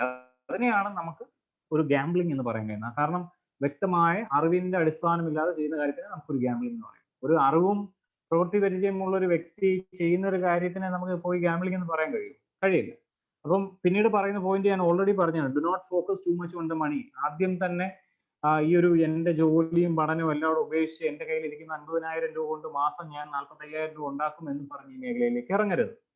കാരണം പേഴ്സണൽ ആയിട്ട് പറയുകയാണെങ്കിൽ നമ്മളെ വിലയിരുത്തപ്പെടുന്നത് നിങ്ങളുടെ പ്രാഥമികമായിട്ടുള്ള വിദ്യാഭ്യാസത്തിലും ചിലപ്പോൾ നിങ്ങളുടെ ജോലിയിലും ഒക്കെ ആയിരിക്കും. കാരണം നമ്മുടെ ആ വിദ്യാഭ്യാസവും ജോലിയും കൊണ്ടൊക്കെ നമുക്ക് ഒരു വരുമാനം എന്നതിലുപരി ഒരു സോഷ്യൽ ഐഡന്റിറ്റി അല്ലെങ്കിൽ മറ്റു പല കാര്യങ്ങളും നമുക്കതിൽ നിന്ന് നേടുന്നുണ്ട്. അപ്പൊ ഇതിനെ എല്ലാം ഉപേക്ഷിച്ച് ഒരു സുപ്രഭാതത്തിലേക്ക് വന്ന് ക്യാഷുമായിട്ട് വീട്ടിൻ്റെ ഒരു മൂലയ്ക്കിരുന്ന് ചെയ്യുന്ന കാര്യമല്ല.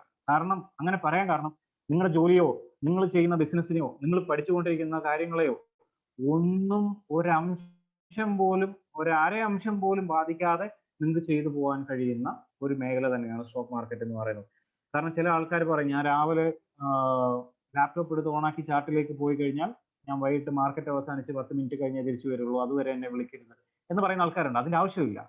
കാരണം നിങ്ങൾ എത്ര തിരക്കുള്ള ആളായിക്കോട്ടെ, ചിലപ്പോൾ ഇതിൻ്റെ അകത്ത് പഠിക്കുന്ന ആൾക്കാർ ചിലപ്പോൾ രാവിലെ മുതൽ വൈകുന്നേരം വരെ പഠിക്കുന്നുണ്ടായിരിക്കും. മറ്റു മേഖലയിൽ നിങ്ങൾ ബിസിനസ് ചെയ്യുന്നവരുണ്ടാവും, അധ്യാപകരുണ്ടാവും. അപ്പൊ നിങ്ങൾ ഒരു പക്ഷേ ആലോചിക്കുക, എനിക്ക് പകൽ സമയം കിട്ടുന്നില്ലല്ലോ, പിന്നെ ഞാൻ അങ്ങനെ ചെയ്യും. ട്രേഡിംഗ് എന്ന് പറയുന്ന രീതി അല്ലെങ്കിൽ ഇൻവെസ്റ്റ്മെന്റ് എന്ന് പറയുന്ന രീതി ഒരു പർട്ടിക്കുലർ ഒരു മെത്തേഡിൽ ഒതുങ്ങി നിൽക്കുന്നതല്ല. നിങ്ങളുടെ സമയത്തിനും സാഹചര്യത്തിനും അനുസരിച്ച് നിങ്ങൾക്ക് ചില രീതികൾ ഇവിടെ അഡോപ്റ്റ് ചെയ്യാം. അത് തന്നെയാണ് പറയുന്നത് ഇൻട്രാഡേ ട്രേഡിംഗ്, സ്വിംഗ് ട്രേഡിംഗ്, അതേപോലെ തന്നെ പൊസിഷണൽ ട്രേഡിംഗ്, ഇൻവെസ്റ്റ്മെന്റ് എന്നൊക്കെ പറയാൻ കഴിയും. അപ്പൊ നിങ്ങൾക്ക് ഡെയിലി അപ്പം 4-5 മണിക്കൂറൊന്നും ചാർട്ടിലേക്ക് പോയി ഇരിക്കാൻ കഴിയില്ല, ഇരിക്കണ്ട. അപ്പൊ നിങ്ങൾക്ക് ഒരു പൊസിഷൻ അറ്റ്ലീസ്റ്റ് നിങ്ങൾക്ക് ഏത് മേഖല ജോലി ചെയ്താലും ആഴ്ച 2 ദിവസം മുമ്പ് നിങ്ങൾക്ക് കിട്ടുമല്ലോ ഫ്രീ ആയിട്ട്. ആ 2 ദിവസം നിങ്ങളുടെ അനാലിസിസ് ചെയ്തിട്ട് ആ മാർക്കറ്റ് ഹവേഴ്സിൽ ഒരു 30 സെക്കൻഡ് നിങ്ങൾ ചെലവഴിച്ചാൽ മതി. ആ പ്രൈസിലേക്ക് കാര്യങ്ങൾ എത്തിയിട്ടുണ്ടോ ട്രേഡ് ചെയ്യുക, അല്ലെങ്കിൽ ഇൻവെസ്റ്റ് ചെയ്യുക, അല്ലെങ്കിൽ സ്വിംഗ് ട്രേഡ് എടുക്കുക. നിങ്ങളുടെ സമയത്തിനും നിങ്ങളുടെ ആ സമയപരിധിക്ക് അനുസരിച്ച് നിങ്ങൾക്ക് കാര്യങ്ങളെ മോഡിഫൈ ചെയ്യാൻ കഴിയും. ഇതിനെയാണ് എന്ത് പറയുന്നത്, ഒരു പ്രോപ്പർ സ്ട്രാറ്റജി എന്ന് പറയുന്നത്. അല്ലാതെ നമ്മൾ പോയി എവിടെയെങ്കിലും പോയി അന്വേഷിച്ച് നിങ്ങളുടെ സ്ട്രാറ്റജി എന്താണ് അത് ഇങ്ങോട്ട് തരൂ എന്ന് പറഞ്ഞ് നിങ്ങൾക്ക് അനുയോജ്യമല്ലാത്ത കാര്യം ചെയ്യുന്നതിനെയല്ല സ്ട്രാറ്റജി എന്ന് പറയുന്നത്. സ്ട്രാറ്റജി എന്ന് പറയുന്നത് കാര്യങ്ങൾ കംപ്ലീറ്റ് ആയിട്ട് മനസ്സിലാക്കിയിട്ട് നിങ്ങളുടെ സാമ്പത്തികത്തിനും നിങ്ങളുടെ സമയ സാഹചര്യങ്ങൾക്ക് അനുസരിച്ച് ഉചിതമായിട്ടുള്ള മെത്തഡോളജിയിലേക്ക് കാര്യങ്ങൾ എത്തുക എന്നുള്ളതായിരിക്കണം നിങ്ങൾ അഡോപ്റ്റ് ചെയ്യുന്ന രീതി. അപ്പം ഇതിൽ നിന്ന് ഒരു കാര്യം മനസ്സിലാക്കണം, the best strategy, top 10 strategy, നോലോ സ്ട്രാറ്റജി, ഹോളി ഗ്രെയിൽ സ്ട്രാറ്റജി, അങ്ങനെ പറഞ്ഞ് നിങ്ങൾ സെർച്ച് ചെയ്ത് പോകാതിരിക്കുക.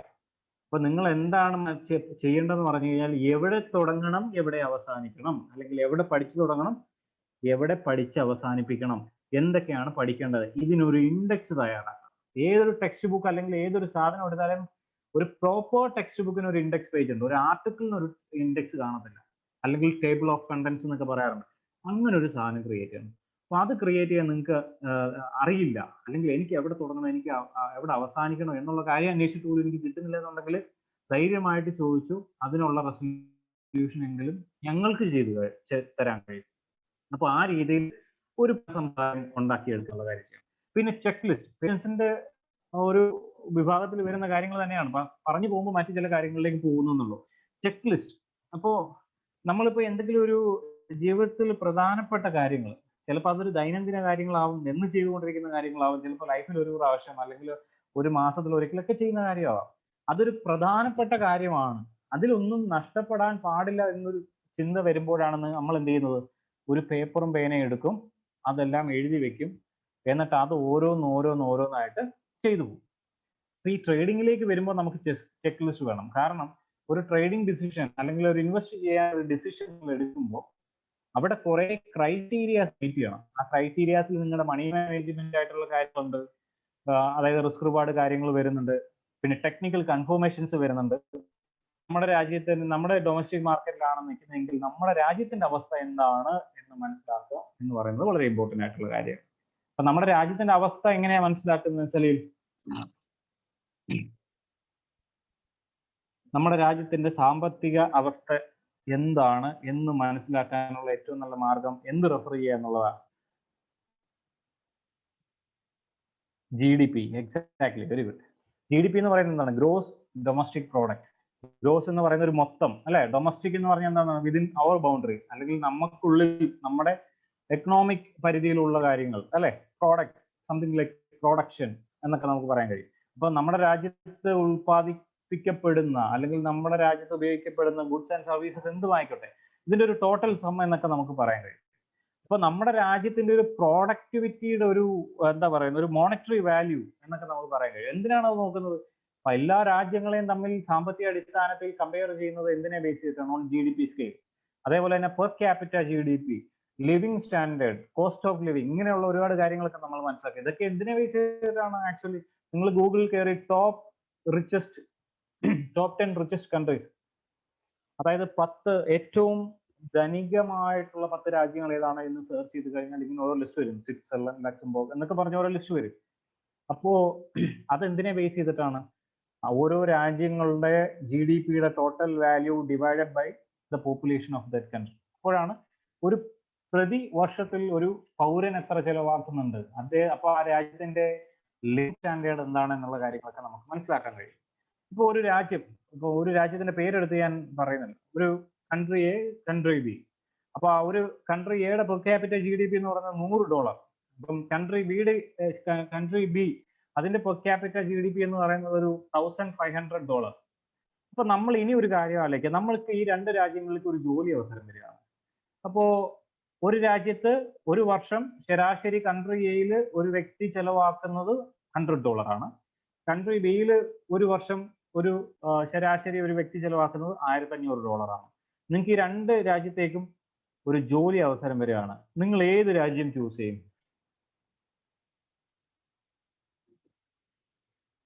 അരുൺ, ബിൻസൺ മാത്യു, അൻവർ പറഞ്ഞോളൂ, ഏത് രാജ്യം ചൂസ് ചെയ്യും? Country A or B? $100 or $1,500 per capita ഉള്ള രാജ്യം ചൂസ് ചെയ്യും. ഏതാണ് ചൂസ് ചെയ്യുന്നത്?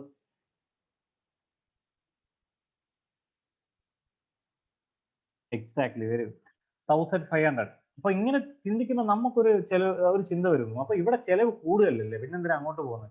അവിടെ ചെലവ് കൂടുന്നത് എന്താണ്? ഒരു രാജ്യത്ത് അല്ലെങ്കിൽ ഞാൻ ഒരു വർഷം $1,500 ചെലവാക്കുന്നുണ്ടെങ്കിൽ അതിനർത്ഥം എനിക്ക് ഒരു മികച്ച രീതിയിലുള്ള ഒരു ജീവിത സാഹചര്യം അവിടെയുണ്ട്, അല്ലെങ്കിൽ എനിക്കൊരു നല്ല രീതിയിലുള്ളൊരു വരുമാന അവസ്ഥ അവിടെ ഉണ്ട് എന്നാണ് മനസ്സിലാക്കേണ്ടത്. അപ്പം സാറ്റിസ്ഫൈഡ് ആണ് അല്ലേ?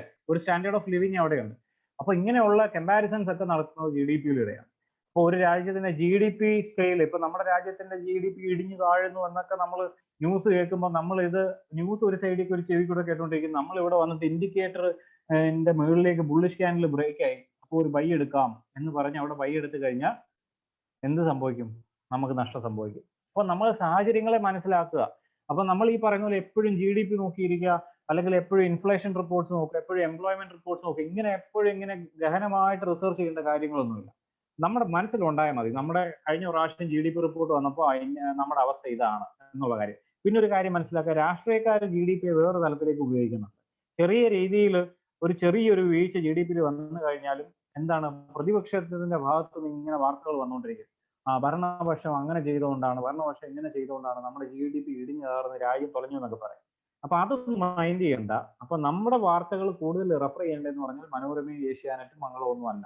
നമുക്ക് നമ്മുടേതായിട്ട് ഒരു ഏരിയ ഉണ്ട്. ഫിനാൻഷ്യൽ മാഗസിൻസ് ഉണ്ട്, അതിന്റെ ആർട്ടിക്കിൾസ് വരുന്ന ഏരിയാസ് ഉണ്ട്, ഇപ്പൊ അതുമായിട്ട് ബന്ധപ്പെട്ട ചാനൽസ് പോലും ഉണ്ട്. അപ്പൊ അതൊക്കെ റെഫർ ചെയ്യാൻ ശ്രമിക്കുമ്പോൾ നമ്മളെ എങ്ങനെ ബാധിക്കും എന്നുള്ള കാര്യം നമുക്കറിയാം. നമ്മുടെ ഇപ്പം മുഖ്യധാര മാധ്യമങ്ങളെ കുറിച്ച് അതിന് കുറ്റം പറഞ്ഞില്ല, നമ്മൾ ഏത് ചൂസ് ചെയ്യണം എന്നുള്ള കാര്യം പറഞ്ഞു.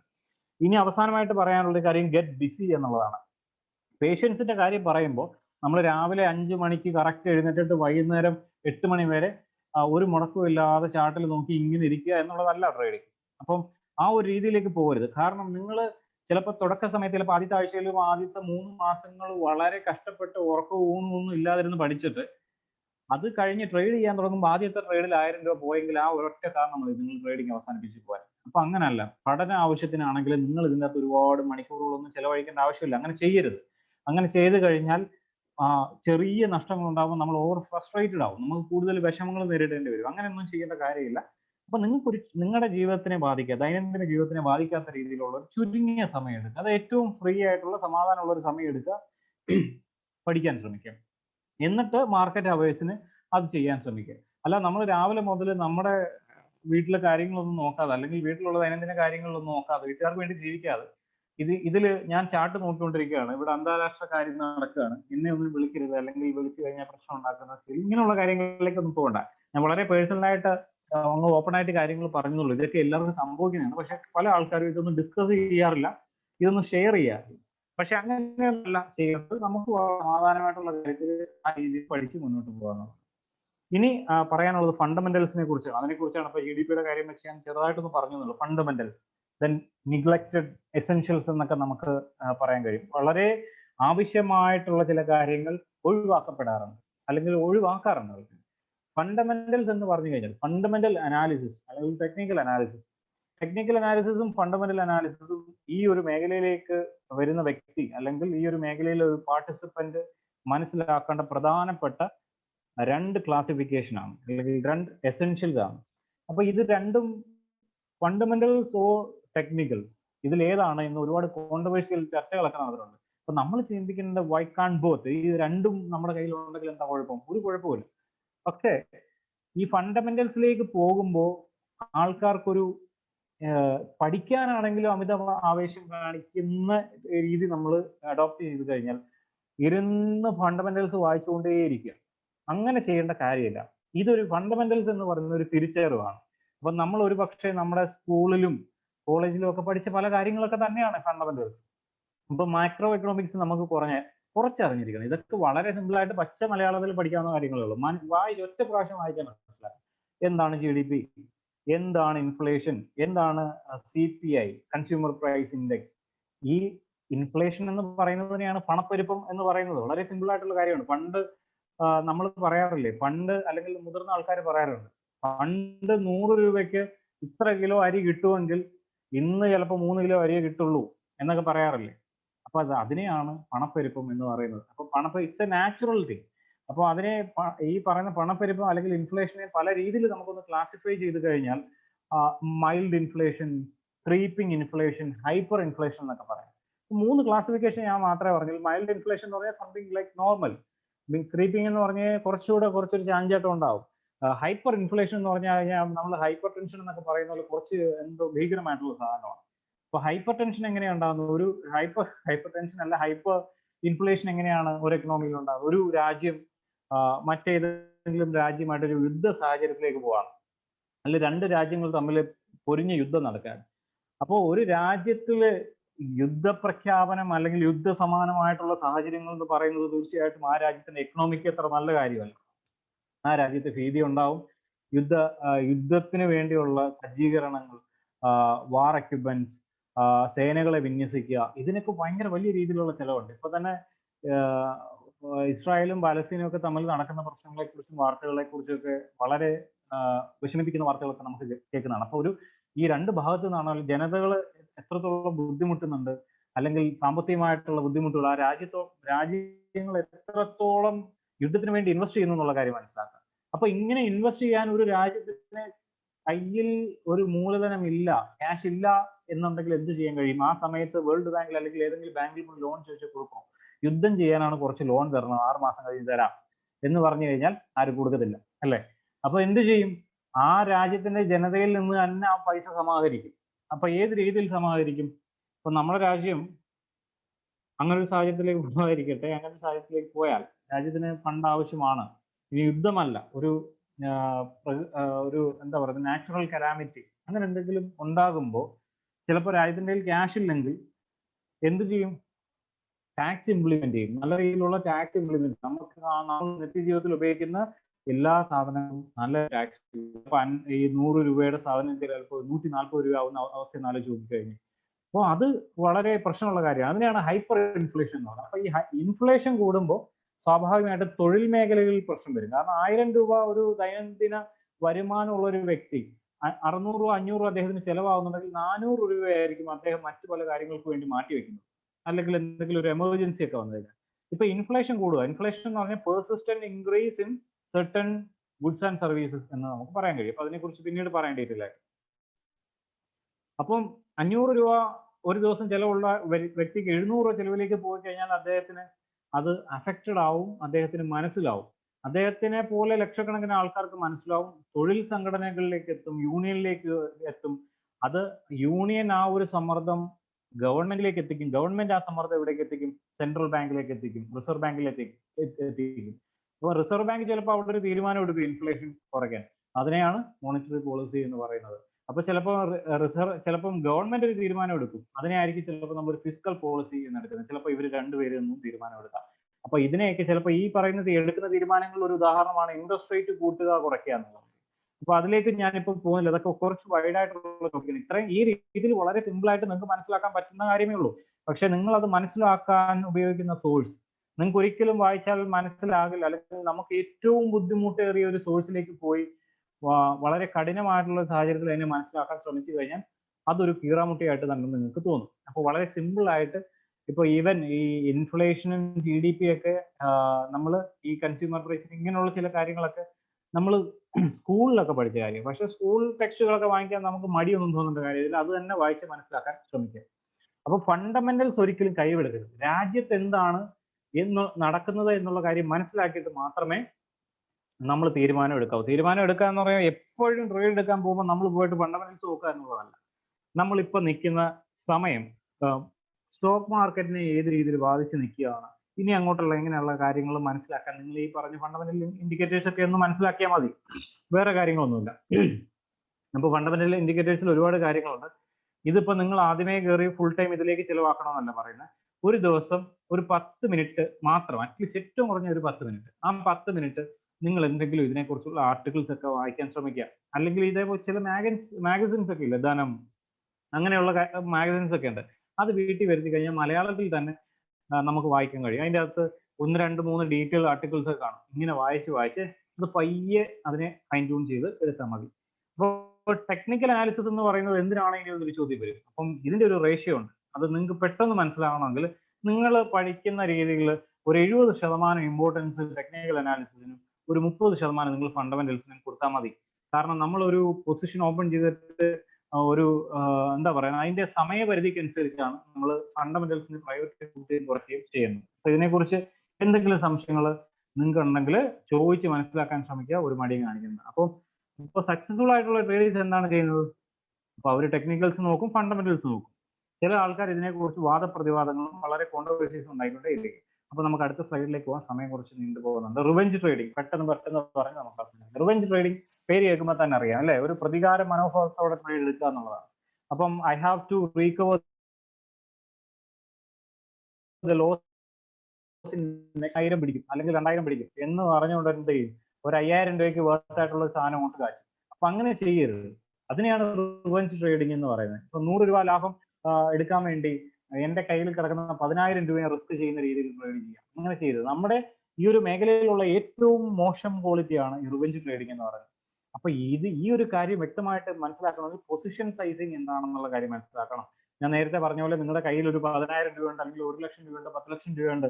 അപ്പം ആ ഒരു 10 ലക്ഷം രൂപ അല്ലെങ്കിൽ ഈ 1 ലക്ഷം രൂപയുടെ 0.5% മാത്രമേ ആ ട്രേഡിൽ നഷ്ടപ്പെടുള്ളൂ. അതിന് ഞാൻ സ്റ്റോപ്പ് ലോസ് സെറ്റ് ചെയ്ത് വെച്ചിട്ടുണ്ട് എന്നൊരു ബോധ്യം ഉണ്ടെങ്കിൽ നിങ്ങൾക്ക് ആ ട്രേഡിന് ടാർഗറ്റും സ്റ്റോപ്പ് ലോസ് വിട്ടിട്ട് എവിടെ വേണമെങ്കിലും പോവാം, ഏത് റേഞ്ച് ഇല്ലാത്ത സ്ഥലത്തും പോവാം, ഒരു പേടി ഉണ്ടാകത്തില്ല. അപ്പൊ പേടി ഒഴിവാക്കണമെങ്കിൽ നിങ്ങളുടെ നഷ്ടത്തിനെ നിങ്ങൾ ഓൾറെഡി നിശ്ചയിച്ചിട്ടുണ്ടാവണം, ഇതിൽ കൂടുതൽ നഷ്ടപ്പെടില്ല. അപ്പൊ ഈ ഒരു ട്രേഡ് മൊബൈലിൽ കിടപ്പുണ്ട്, എനിക്ക് പേടിക്കുന്ന കാര്യമില്ല, കാരണം ഞാൻ അതിനെ കയറയച്ച് വിട്ടിരിക്കുകയല്ല എന്നുള്ളൊരു കാര്യം നിങ്ങൾക്ക് മനസ്സിലാവും. അപ്പൊ റിവെഞ്ച് ട്രേഡിംഗ് ചെയ്യാതിരിക്കുക ഒരുപാട് പേര് ചെയ്യുന്നതാണ്. റിവെഞ്ച് ട്രേഡിംഗ് എന്ന് പറയുന്നത് നേരത്തെ പറഞ്ഞ പോലെ ചെറിയ ഉണ്ടാകുന്ന നഷ്ടങ്ങളെ നികത്താൻ വേണ്ടി രാപകലില്ലാതെ, അല്ലെങ്കിൽ രാവിലെ ഈ പറയുന്ന പോലെ കറൻസി ട്രേഡിങ്ങിലേക്കൊക്കെ വരുമ്പോൾ നമുക്ക് round the clock 24 hours trade ചെയ്യാൻ കഴിയും. അങ്ങനെ ഇരുന്ന് ഉറക്കമൊന്നുമില്ലാതെ ട്രേഡ് ചെയ്ത് നഷ്ടത്തിനെ തിരിച്ചു പിടിക്കാൻ ശ്രമിക്കുമ്പോൾ കൂടുതൽ നഷ്ടമായിരിക്കും ഉണ്ടാകുന്നത്. അതിന് ഏറ്റവും നല്ലൊരു ഉദാഹരണം ഞാൻ പറഞ്ഞു തന്നിട്ട് അടുത്ത സ്ലൈഡിലേക്ക് പോവാം. നേരത്തെ പറഞ്ഞ കോവിഡ് സിറ്റുവേഷൻ വന്ന സമയത്ത് ലോക്ക്ഡൌൺ പ്രഖ്യാപിച്ചു, ലോകരാജ്യങ്ങളെല്ലാം ലോക്ക്ഡൌണിലേക്ക് പോയി. അപ്പൊ ലോക്ക്ഡൌണിലേക്ക് പോവുക എന്ന് പറയുമ്പോൾ എന്താണ്, അത് പൊതുഗതാഗതം നിശ്ചലമാകും അല്ലെ, വാഹനങ്ങളൊന്നും ഓടില്ല. രണ്ടാമത്തെ കാര്യം, പ്രൊഡക്ഷൻ ആക്ടിവിറ്റീസ് എല്ലാം നിൽക്കും, ഫാക്ടറികളും കടകളും വ്യാപാര മേഖലകളെല്ലാം അടച്ചിടും അല്ലെ, വിദ്യാഭ്യാസ സംവിധാനങ്ങളെല്ലാം അടച്ചിടും. ഒരേ ഒരു ഉദാഹരണം, ഈ പൊതുഗതാഗതം എല്ലാ രാജ്യത്തും നിലയ്ക്കുക എന്ന് പറയുന്ന അവസ്ഥ വരുമ്പോൾ ഏറ്റവും കൂടുതൽ അഫക്റ്റഡ് ആവുന്ന ഏരിയ എവിടെയാണ്? ഈ പറയുന്ന ഓയിൽ പ്രൊഡ്യൂസിങ് കൺട്രീസ് അല്ലെങ്കിൽ ഓയിൽ പ്രൊഡ്യൂസ് ചെയ്യുന്ന രാജ്യങ്ങൾ അല്ലെ, ഏറ്റവും കൂടുതൽ അഫക്റ്റഡ് ആവുന്നത്.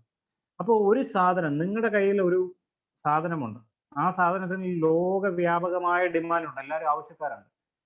പെട്ടെന്ന് ഒരു സുപ്രഭാതത്തിൽ നിങ്ങൾക്ക് ഇതിനെ വിൽക്കാൻ കഴിയുന്നില്ല, അല്ലെങ്കിൽ ആൾക്കാർക്ക് ഇതിനെ ഉപയോഗിക്കാൻ കഴിയുന്നില്ല, രാജ്യം തന്നെ പറഞ്ഞിരിക്കണം ഇത് ഉപയോഗിച്ച് കഴിഞ്ഞാൽ പിടിച്ചകത്തിടുമെന്ന് പറഞ്ഞു കഴിഞ്ഞാൽ എന്ത് സംഭവിക്കും? ഇത് ആരും വാങ്ങിക്കത്തില്ല. അപ്പൊ ഇത് നിങ്ങളുടെ കയ്യിലിരുന്ന് കഴിഞ്ഞാൽ ഇത് ചീഞ്ഞളിഞ്ഞ് പോകുന്ന ഒരു സിറ്റുവേഷൻ ആണെങ്കിൽ എന്ത് ചെയ്യും? ഇതിനെ വിൽക്കാൻ ശ്രമിക്കും വില കുറച്ച് അല്ലെ. $40 സാധനമാണ്, അപ്പൊ നിങ്ങൾ ഇത് 39 ആക്കി നോക്കും, രക്ഷയില്ല. 38 ആക്കി നോക്കും, രക്ഷയില്ല. ഇങ്ങനെ കുറച്ച് എന്താവും, അത് $1 ആക്കും, എങ്ങനെയും പോട്ടെ, എന്നാലും രക്ഷയില്ല. അപ്പൊ ഇങ്ങനെ ഒരു സാഹചര്യം വന്നപ്പോഴാണ് കാനഡ പറഞ്ഞത്, ഇനിയിപ്പോ ഞങ്ങളുടെ കയ്യിലിരിക്കുന്ന സാധനം ഓയിൽ നിങ്ങൾ ആരെങ്കിലും വന്ന് എടുത്തുകൊണ്ട് പോവുകയാണെങ്കിൽ അങ്ങോട്ട് പേ ചെയ്യാം. വളരെ പ്രധാനപ്പെട്ട ഒരു വാർത്തയായിരുന്നു. ആ ഒരു സിറ്റുവേഷനിൽ പോയി, അതായത് $40 നിന്ന് നിമിഷങ്ങളുള്ളിൽ ഇത് ഡ്രോപ്പ് ചെയ്ത് സീറോയിലേക്ക് പോയി. ഈ കാര്യങ്ങളൊന്നും മനസ്സിലാക്കാതെ, അല്ലെങ്കിൽ എന്തുകൊണ്ടാണ് ഇത് ഡ്രോപ്പ് ചെയ്യുന്നത്, അല്ലെങ്കിൽ ഇങ്ങനെ കുറെ പ്രശ്നങ്ങൾ നടക്കുന്നുണ്ട് എന്നൊന്നും മനസ്സിലാക്കാതെ ചില ആൾക്കാർ എന്ത് ചെയ്യും, ഈ പറയുന്ന $40 വാങ്ങി $50 വിൽക്കാൻ ആഗ്രഹിച്ചിരുന്ന ആളാണ്, സ്റ്റോപ്പ് ലോസ് ഇടാത്ത ആളാണ്. അദ്ദേഹം 39 പോകുമ്പോ കുഴപ്പമില്ല വരും, അങ്ങനെ നോക്കി ഇരുന്ന് അദ്ദേഹത്തിന് എന്ത് സംഭവിക്കും, ഈ $40 പോകും. $40 എന്ന് പറഞ്ഞാൽ ഒരു ബാരലിന്റെ കണക്കാ പറഞ്ഞത്, ഒരു ബാരലായിട്ടല്ല നമ്മൾ വാങ്ങിയത്, ചിലപ്പം ഇൻ ഹൺഡ്രഡ്സ് അല്ലെങ്കിൽ 1000 ബാരൽസിന്റെ ഒക്കെ പ്രൈസിലായിരിക്കും ട്രേഡ് ചെയ്യുന്നത്. നഷ്ടപ്പെട്ടു. നിമിഷങ്ങൾ കൊണ്ട് $40 നിന്ന് സീറോയിലേക്ക് പോകാൻ കഴിയുന്ന മാർക്കറ്റിലാണ് നമ്മൾ നിൽക്കുന്നത്. അപ്പൊ നിങ്ങളുടെ നഷ്ടത്തിനെ നിങ്ങൾ എന്ത് ചെയ്യണം, ഈ പറയുന്നത് നിശ്ചയിക്കണം, സ്റ്റോപ്പ് ലോസ് ഇടണം.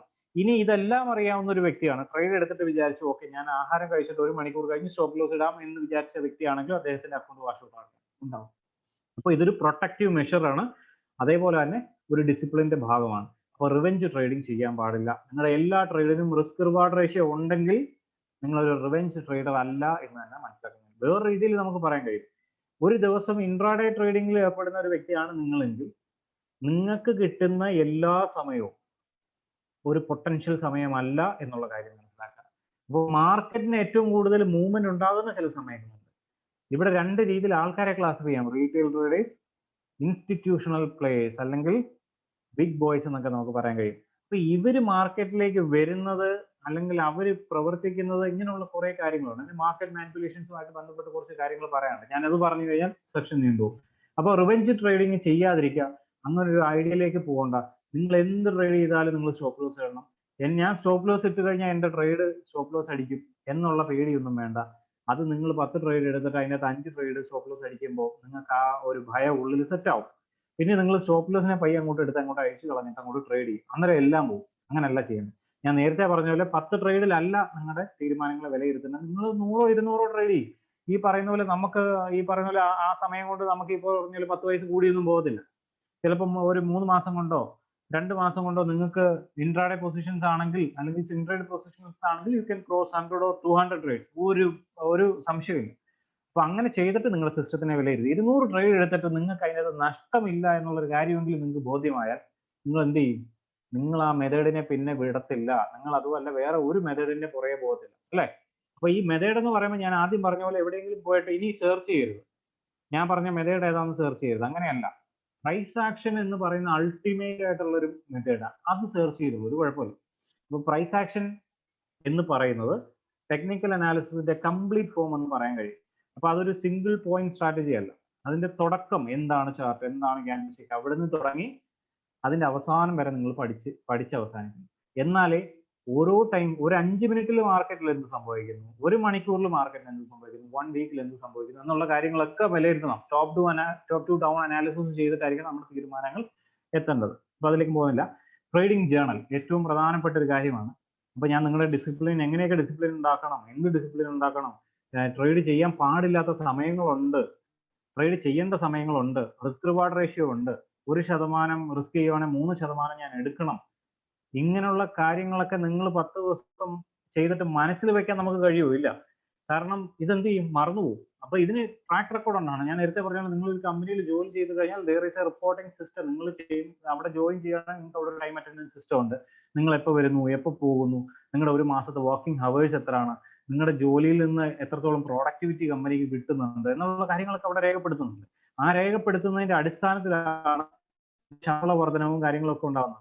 അതേപോലെ തന്നെ നമ്മൾ ഇനി നമ്മുടെ LKG മുതലുള്ള കാര്യങ്ങൾ എടുത്തു നോക്കിക്കഴിഞ്ഞാൽ അവിടെ എല്ലാം എന്തുണ്ട്, ഒരു റാങ്കിങ് സംവിധാനം, ഒരു മെറിറ്റ് സംവിധാനം. ഇതൊക്കെ വെറുതെ ആർക്കെങ്കിലും ട്രോഫി കൊടുക്കാനോ റാങ്ക് കൊടുത്തിട്ട് പത്രത്തിൽ ഇടാനോ ഉണ്ടാക്കുന്ന സിസ്റ്റം അല്ല. ഒരാൾ പ്രോഗ്രസീവ് ആയിട്ട് മുന്നോട്ട് പോകണമെന്നുണ്ടെങ്കിൽ, ഒരാൾ ഡിസിപ്ലിൻഡ് ആയിട്ട് കാര്യങ്ങൾ ചെയ്യണമെന്നുണ്ടെങ്കിൽ അതിനൊരു സിസ്റ്റം ഉണ്ടാകണം. ആ ഒരു സിസ്റ്റം ഈ ഒരു മേഖലയിലേക്ക് വരുമ്പോൾ നമ്മൾ തനിയെ ചെയ്തില്ലെങ്കിൽ ഇവിടെ ആരും നമ്മളെ ഇൻസിസ്റ്റ് ചെയ്യില്ല. അപ്പൊ അത് ചെയ്യാതിരുന്നു കഴിഞ്ഞാൽ നമുക്ക് ഡിസിപ്ലിൻ ഇല്ലാണ്ട് പോകും. അപ്പൊ ഇനി ട്രേഡിംഗ് ജേർണലിന്റെ കാര്യം ഫോർമാറ്റ് ഞാൻ കാണിച്ചു തരാം. എന്നിട്ട് ട്രേഡിംഗ് ഇത് കുറച്ച് പോയിന്റ്സ് കൂടെ പറഞ്ഞു. അപ്പൊ ട്രേഡിംഗ് ജേർണൽ കൊണ്ടുള്ള ഉപയോഗം എന്ന് പറയുന്നത് നിങ്ങളുടെ സ്ട്രാറ്റജി നല്ലതാണ് എന്ന് നിങ്ങൾക്ക് ബോധ്യമുണ്ടാവണമെന്നുണ്ടെങ്കിൽ നിങ്ങൾക്ക് ഈ പറയുന്നത് ട്രേഡിംഗ് ജേർണൽ ഉണ്ടാവണം. രണ്ടാമത്, നിങ്ങളെ ഒരു ഡിസിപ്ലിൻ ട്രേഡർ ആക്കുന്നതിന്റെ ഒരു 70% ഉത്തരവാദിത്വം ഞാൻ ഈ പറയുന്ന ട്രേഡിംഗ് ജേർണലിൽ കൊടുക്കും. നിങ്ങൾ അത് കറക്റ്റ് ആയിട്ട് ചെയ്താൽ. ഒരു മാസം ചെയ്തിട്ട് ഉപേക്ഷിക്കേണ്ട സാധനമല്ല. അക്കൗണ്ടബിലിറ്റി ടൂൾ എന്ന് നമുക്ക് പറയാൻ കഴിയും. നിങ്ങൾക്ക് ഒരു മാസം ചെയ്തു കുറച്ച് മോശമായിരുന്നു, 2 മാസം ചെയ്തപ്പോൾ എത്ര പെർസെന്റേജ് മെച്ചമുണ്ട്, 3 മാസം കഴിഞ്ഞപ്പോൾ എത്രത്തോളം പെർസെന്റേജ് മെച്ചമുണ്ട് എന്നുള്ള കാര്യങ്ങൾ മനസ്സിലാക്കണമെങ്കിൽ നിങ്ങളുടെ ഒരു അനലിറ്റിക്സ് തന്നെ നിങ്ങളുടെ ജേർണൽ വെച്ച് നിങ്ങൾക്ക് ക്രിയേറ്റ് ചെയ്യാൻ കഴിയും. നിങ്ങളുടെ ഫേവറേറ്റ് ഇൻസ്ട്രുമെന്റ് ഏതാണെന്ന് മനസ്സിലാക്കാൻ കഴിയും. ഏറ്റവും നല്ല സമയം നിങ്ങൾക്ക് അനുഭവപ്പെട്ടത് ഏത് സമയങ്ങളാണെന്ന് മനസ്സിലാക്കാൻ കഴിയും. അങ്ങനെ മനസ്സിലാക്കിയോണ്ട് എന്താ ഗുണം? ആ സമയത്ത് മാത്രം ട്രേഡ് ചെയ്താൽ പോരെ. ഓക്കെ, അപ്പൊ ഇങ്ങനെയുള്ള കുറെ ബെനിഫിറ്റ്സ് ഉണ്ട്. കോൺഫിഡൻസ് വർദ്ധിപ്പിക്കാൻ കഴിയും. അപ്പൊ ഇതൊരു ജേർണൽ സാമ്പിൾ ആണ്. ഇവിടെ കൂടുതൽ കറൻസി പേഴ്സ് ആണ് കൊടുത്തത്. സ്റ്റോക്സും ഏതിനാണെങ്കിലും നിങ്ങൾ ഇതേപോലെ ചെയ്യുക. അപ്പൊ ഒരു സീരിയൽ നമ്പർ അല്ലേ, സീരിയൽ 1, 2, 3 എന്ന് പറഞ്ഞിട്ട് ഡേറ്റ് നിങ്ങൾ ഇന്ന് ഒരു ട്രേഡ് എടുത്തു അല്ലെ, ഒരു HDFC ബാങ്കിലെ ട്രേഡ് എടുത്തു. അപ്പൊ ഇന്നത്തെ ഡേറ്റ് കൊടുക്കുക. ഏത് സമയത്താണ് കൊടുത്തത് എന്നുള്ള കാര്യം നോട്ട് ചെയ്യുക. നിങ്ങൾ മൊബൈലിൽ നോക്കി അല്ലെങ്കിൽ വാച്ചിൽ നോക്കി അവിടെ ടൈപ്പ് ചെയ്യാനുള്ള മടി നിങ്ങൾ കാണിക്കരുത്, അവിടെ സമയം കൊടുക്കണം. എക്സലിനാണെങ്കിൽ കൺട്രോൾ കീ പ്ലസ് കോളൻ ആണെന്ന് തോന്നുന്നു, അത് പ്രസ് ചെയ്ത് കഴിഞ്ഞാൽ ഓട്ടോമാറ്റിക്കലി നിങ്ങളുടെ സിസ്റ്റം ടൈം അവിടെ വരും. ഇപ്പം സമയം 9 മണിയാണെങ്കിൽ സിസ്റ്റം ടൈമിൽ ഉച്ചയ്ക്ക് 12 മണി ആക്കിയിട്ടിട്ട് അങ്ങനെ ചെയ്യരുത്, സമയം തെറ്റിക്കും. അപ്പൊ സമയം കറക്റ്റ് ആയിട്ട് രേഖപ്പെടുത്തുക. അതിന്റെ ഉപകാരം എന്താണെന്നുള്ള കാര്യം ഞാൻ പറഞ്ഞുതരാം. ഡേറ്റ് എഴുതണം. അസറ്റ്, നിങ്ങൾ ട്രേഡ് ചെയ്ത ഇൻസ്ട്രുമെന്റ് ഏതാണ്? അത് സ്റ്റോക്ക് ആണെങ്കിൽ സ്റ്റോക്ക്, കറൻസി ആണെങ്കിൽ കറൻസി, കമോഡിറ്റി ആണെങ്കിൽ കമോഡിറ്റി, ക്രിപ്റ്റോ ആണെങ്കിൽ ക്രിപ്റ്റോ, എന്താണെങ്കിലും അത് അവിടെ കൊടുക്കാം. SL, നിങ്ങൾ ആ ഒരു ട്രേഡ് എടുത്തത് ഒരു പ്രൈസിന്, ഇപ്പൊ 325.75. ഞാൻ ഇവിടെ ഫിഗേഴ്സ് എല്ലാം കൊടുത്തത് കണക്കിന്റെ അടിസ്ഥാനത്തിലല്ല, എക്സാമ്പിളിന് വേണ്ടി ചുമ്മാ കൊടുത്തിട്ടിരിക്കുന്നതേ ഉള്ളൂ. അപ്പം 320 അല്ലെങ്കിൽ 300 എടുത്തു. നിങ്ങളുടെ സ്റ്റോപ്പ് ലോസ് എന്ന് പറയുന്നത് 270 ആണ്. അതായത് 300 മൈനസ് 270 എന്ന് പറയുമ്പോൾ 30 അല്ലെ, 30 പോയിന്റ്സ്. ഒരു ഉദാഹരണത്തിന് വേണ്ടി പറയുന്നതാണ് കേട്ടോ. നിങ്ങളുടെ ടാർഗറ്റ് എന്ന് പറഞ്ഞാൽ 320 ആണ്. അപ്പൊ അതേത് കാറ്റഗറി വരും? 1:3 റിസ്ക് റിവാർഡ് റേഷ്യോയിൽ വരും. ഇവിടെ 1:2 കൊടുത്തിട്ടുണ്ട്, 3 ഒക്കെ കൊടുത്തിട്ടുണ്ട്. അപ്പോൾ നിങ്ങളുടെ എൻട്രി പ്രൈസ് ഏതാണ്, സ്റ്റോപ്പ് ലോസ് പ്രൈസ് ഏതാണ്, ടാർഗറ്റ് പ്രൈസ് ഏതാണെന്ന് കൊടുത്തു കഴിഞ്ഞാൽ ഓട്ടോമാറ്റിക്കലി നിങ്ങളുടെ റിസ്ക് റിവാർഡ് റേഷ്യോ ഇവിടെ ഡിസ്പ്ലേ ആവും. അതിന് ഫോർമുല സെറ്റപ്പ് ചെയ്താൽ വലിയ ബുദ്ധിമുട്ടൊന്നുമില്ല. ഇനി നിങ്ങൾ ആ ട്രേഡിൽ വിജയിച്ചു എന്നുണ്ടെങ്കിൽ അവിടെ വിൻ എന്ന് രേഖപ്പെടുത്തണം, അല്ലെങ്കിൽ മെൻഷൻ ചെയ്തത്. സ്ട്രാറ്റജി, നിങ്ങൾ ഉപയോഗിച്ച സ്ട്രാറ്റജി, ഞാൻ ഇവിടെ കുറേ സാധനങ്ങൾ കൊടുത്തിട്ടുണ്ട്. പ്രൈസ് ആക്ഷൻ്റെ അകത്ത് ഒരുപാട് സ്ട്രാറ്റജികളുണ്ട്. അപ്പൊ നിങ്ങൾക്ക് ഇഷ്ടപ്പെടുന്നത് ഏതാണോ, നിങ്ങൾക്ക് കൂടുതൽ റിസൾട്ട് തരുന്നത് ഏതാണോ അത് ഉപയോഗിക്കുക. അപ്പൊ നിങ്ങൾക്ക് ഇഷ്ടപ്പെടുന്നത് ഏതാണ്, കൂടുതൽ റിസൾട്ട് തരുന്നത് ഏതാണെന്ന് എങ്ങനെ മനസ്സിലാക്കാൻ കഴിയും? ട്രേഡിംഗ് ജേർണലിലൂടെ മനസ്സിലാക്കാൻ കഴിയും. അപ്പം നിങ്ങളുടെ സ്ട്രാറ്റജി ഏതാണ്? ഇവിടെ കുറെ ഷോർട്ട് കോട്ട്സ് ഒക്കെ കൊടുത്തിരിക്കുന്നത്, അത് കൊടുക്കുക. റെഫറൻസ് എന്ന് പറയുന്ന സാധനമാണ്. ഇനി ഈ ട്രേഡ് വിൻ ചെയ്തുകൊണ്ട് ഒരു പക്ഷെ നിങ്ങൾ അതിനെ വെറുതെ വിട്ടേക്കും. പക്ഷെ നമ്മൾ വെറുതെ വിടണ്ടാത്ത കേസ് ഏതാണ്? നഷ്ടപ്പെട്ട ട്രേഡാണ്. അത് നഷ്ടപ്പെട്ടപ്പം പെട്ടെന്ന് ഒരു ട്രേഡിൽ നമുക്ക് നഷ്ടം ഉണ്ടായെന്ന് പറഞ്ഞിട്ട് പയ്യെ ആരും അറിയാതെ ലാപ്ടോപ്പ് മടക്കി വെച്ച് പോവല്ലേ വേണ്ടേ, ഇവിടെ നഷ്ടപ്പെട്ടു. അപ്പൊ നോക്കണം എന്തുകൊണ്ടാണ് എനിക്ക് നഷ്ടപ്പെട്ടത്, ഞാൻ എടുത്ത മെത്തേഡിൽ എവിടെയെങ്കിലും എനിക്ക് മിസ്റ്റേക്ക് പറ്റിയോ, അല്ലെങ്കിൽ അവിടെ എന്തെങ്കിലും ന്യൂസ് വന്നിട്ടുണ്ടോ എന്നുള്ള കാര്യം വിലയിരുത്തണം. അപ്പൊ നിങ്ങൾ ഈ ട്രേഡിന് ഉപയോഗിച്ച അനാലിസിസ് എന്താണെന്ന് വെച്ച് കഴിഞ്ഞാൽ അതിന്റെ ഒരു സ്ക്രീൻഷോട്ട് ഇടുക. സ്ക്രീൻഷോട്ട് എപ്പോഴും എടുത്ത് പേസ്റ്റ് ചെയ്യുന്ന പാടാണ്. അപ്പൊ നിങ്ങൾ ട്രേഡിംഗ് വ്യൂ ആണ് ഉപയോഗിക്കുന്നതെങ്കിൽ അതിന്റെ റൈറ്റ് ടോപ്പ് കോർണറിൽ അവിടെ ഒരു ഹൈപ്പർ ലിങ്ക് എടുക്കാൻ പറ്റും. ആ ഹൈപ്പർ ലിങ്ക് എടുത്ത് ഇവിടെ കൊണ്ടുവന്ന് എക്സലിൽ പേസ്റ്റ് ചെയ്ത് കഴിഞ്ഞാൽ ഇനി ഒരു വർഷം കഴിഞ്ഞിട്ടാണെങ്കിൽ ഈ ഹൈപ്പർ ലിങ്കിൽ ക്ലിക്ക് ചെയ്ത് കഴിഞ്ഞാൽ നിങ്ങളുടെ ഓട്ടോമാറ്റിക്കലി സ്ക്രീൻഷോട്ട് അവരുടെ സെർവറിൽ നിന്ന് തന്നെ നിങ്ങൾക്ക് ആക്സസ് ചെയ്യാൻ കഴിയും. അപ്പൊ ഇങ്ങനെ നിങ്ങൾ ചെയ്ത് ഒരു മാസമായപ്പോൾ നിങ്ങൾ ഏകദേശം ഒരു 100 ട്രേഡ്സ് എടുത്തു എന്ന് കരുതുക, ഉദാഹരണത്തിന് പറഞ്ഞാണ്. ഇനി നിങ്ങൾക്ക് ഇതിനകത്ത് ഫെയിൽ ആയതിനെ മാത്രം ഫിൽട്ടർ ചെയ്തെടുക്കണം.